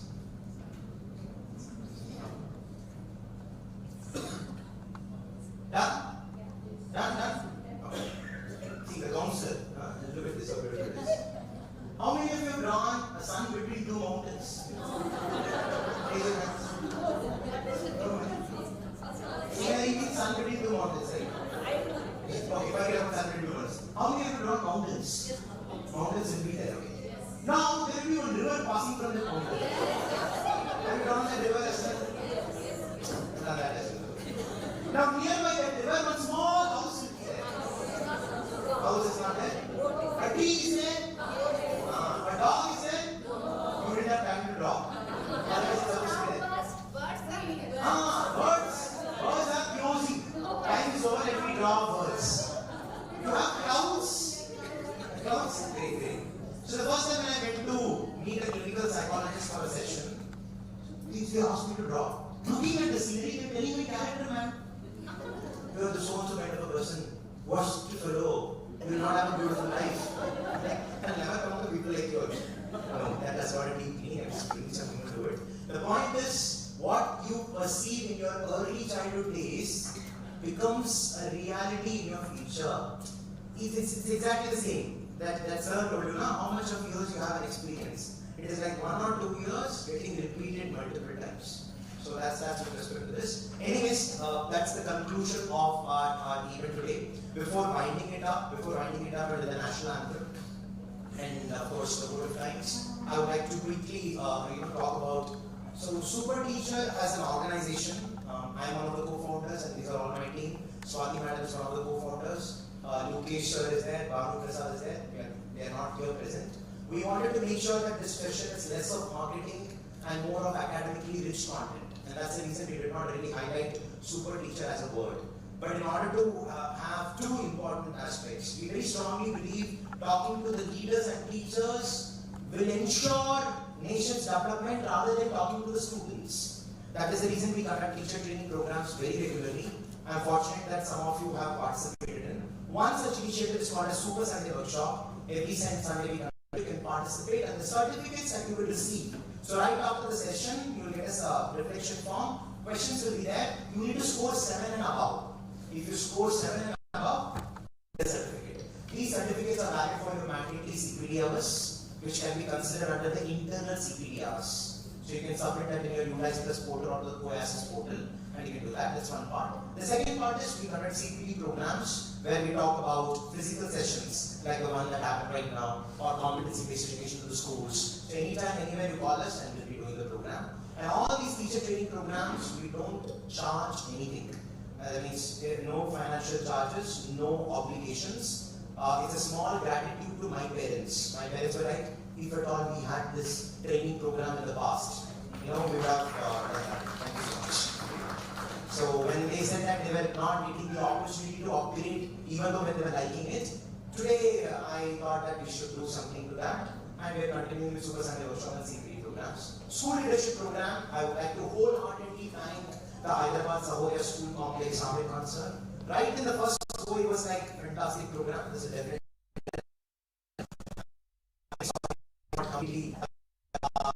to squash a few delays in the beginning. We missed out on squash, but I definitely hope to meet all of you in another eventful program where we talk about school quality assurance and assessment framework. But right now, I would like to request Hamid Khan sir to please come onto the stage. Thank you so much for the opportunity to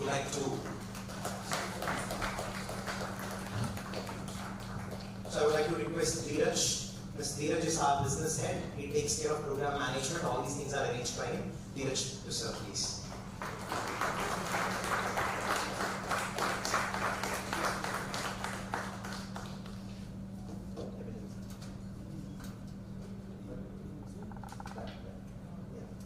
So Shankara sir, please, I would like to request you to please come on the stage.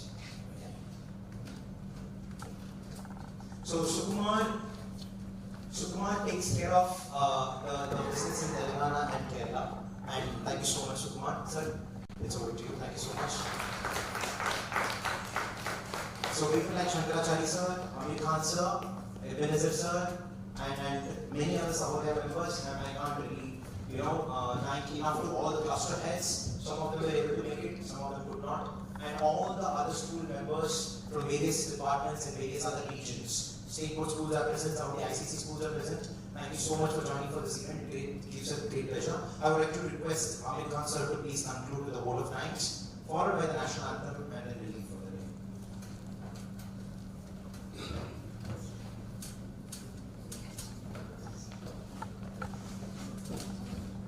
Hello everyone, good evening. I know I'm standing in front of you before you leave. And actually I'm supposed to talk in the morning, but so I got this opportunity now. Actually this program was supposed to be happened 1 year before. I don't know, somehow happened today. That's not the day. But hope you all had a good takeaway today. Yes. So the whole team of SuperTeacher deserves a big round of applause.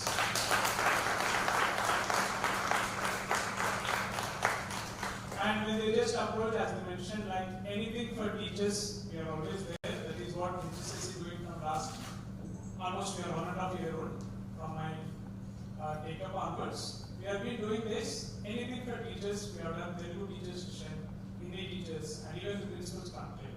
But I appreciate the spirit of SuperTeacher team. 182 registrations are there, but you can see the turnout.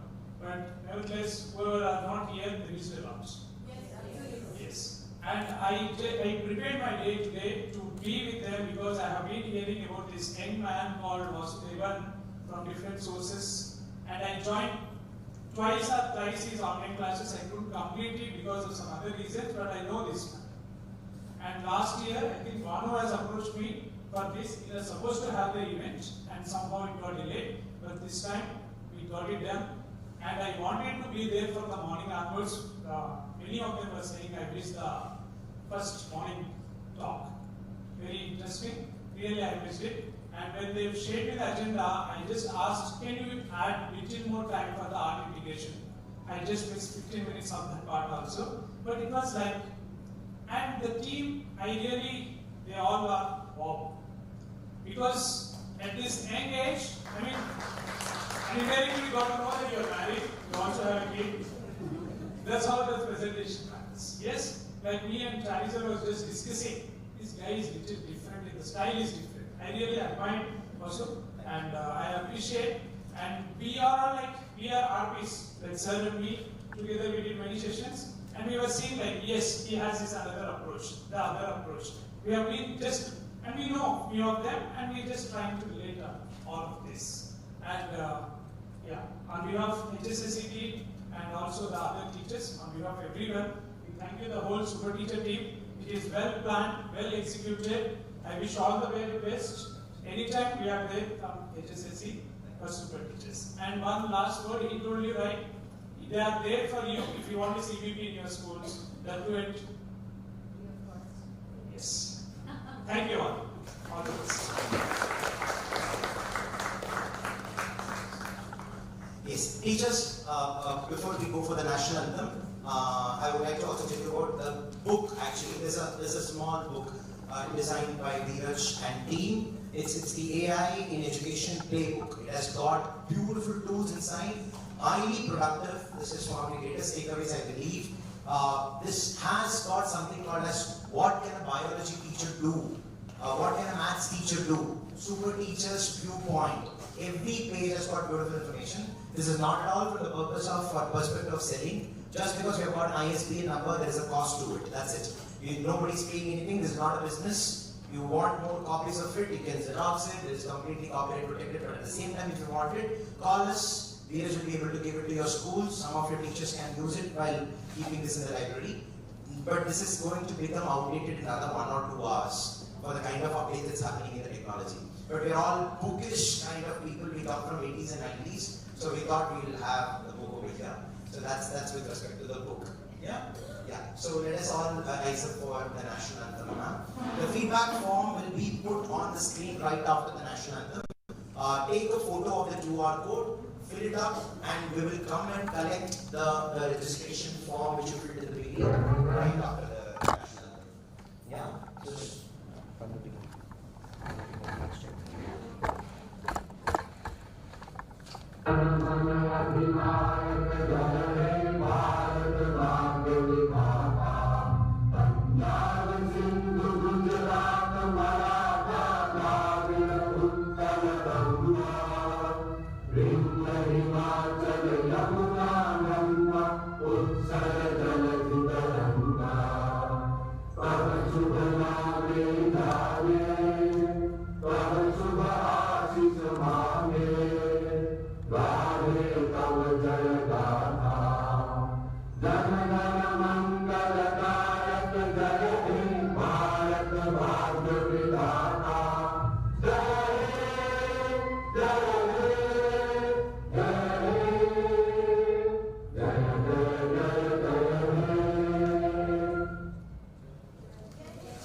Thank you so much, teachers and leaders. Looking forward to being doing for the future sessions. The QR code on the screen is for the feedback. You take a picture of it.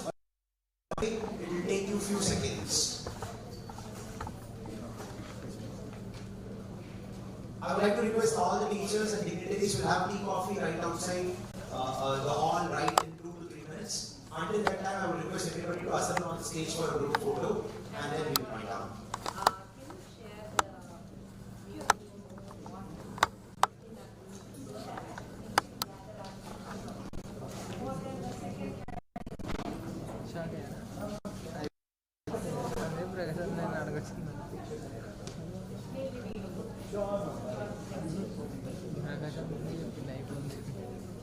Teachers, please place your registration forms on the table itself, and our team members will collectively keep it on the table, the registration form, and please come onto the stage for the group picture. Please come onto the stage for the group picture.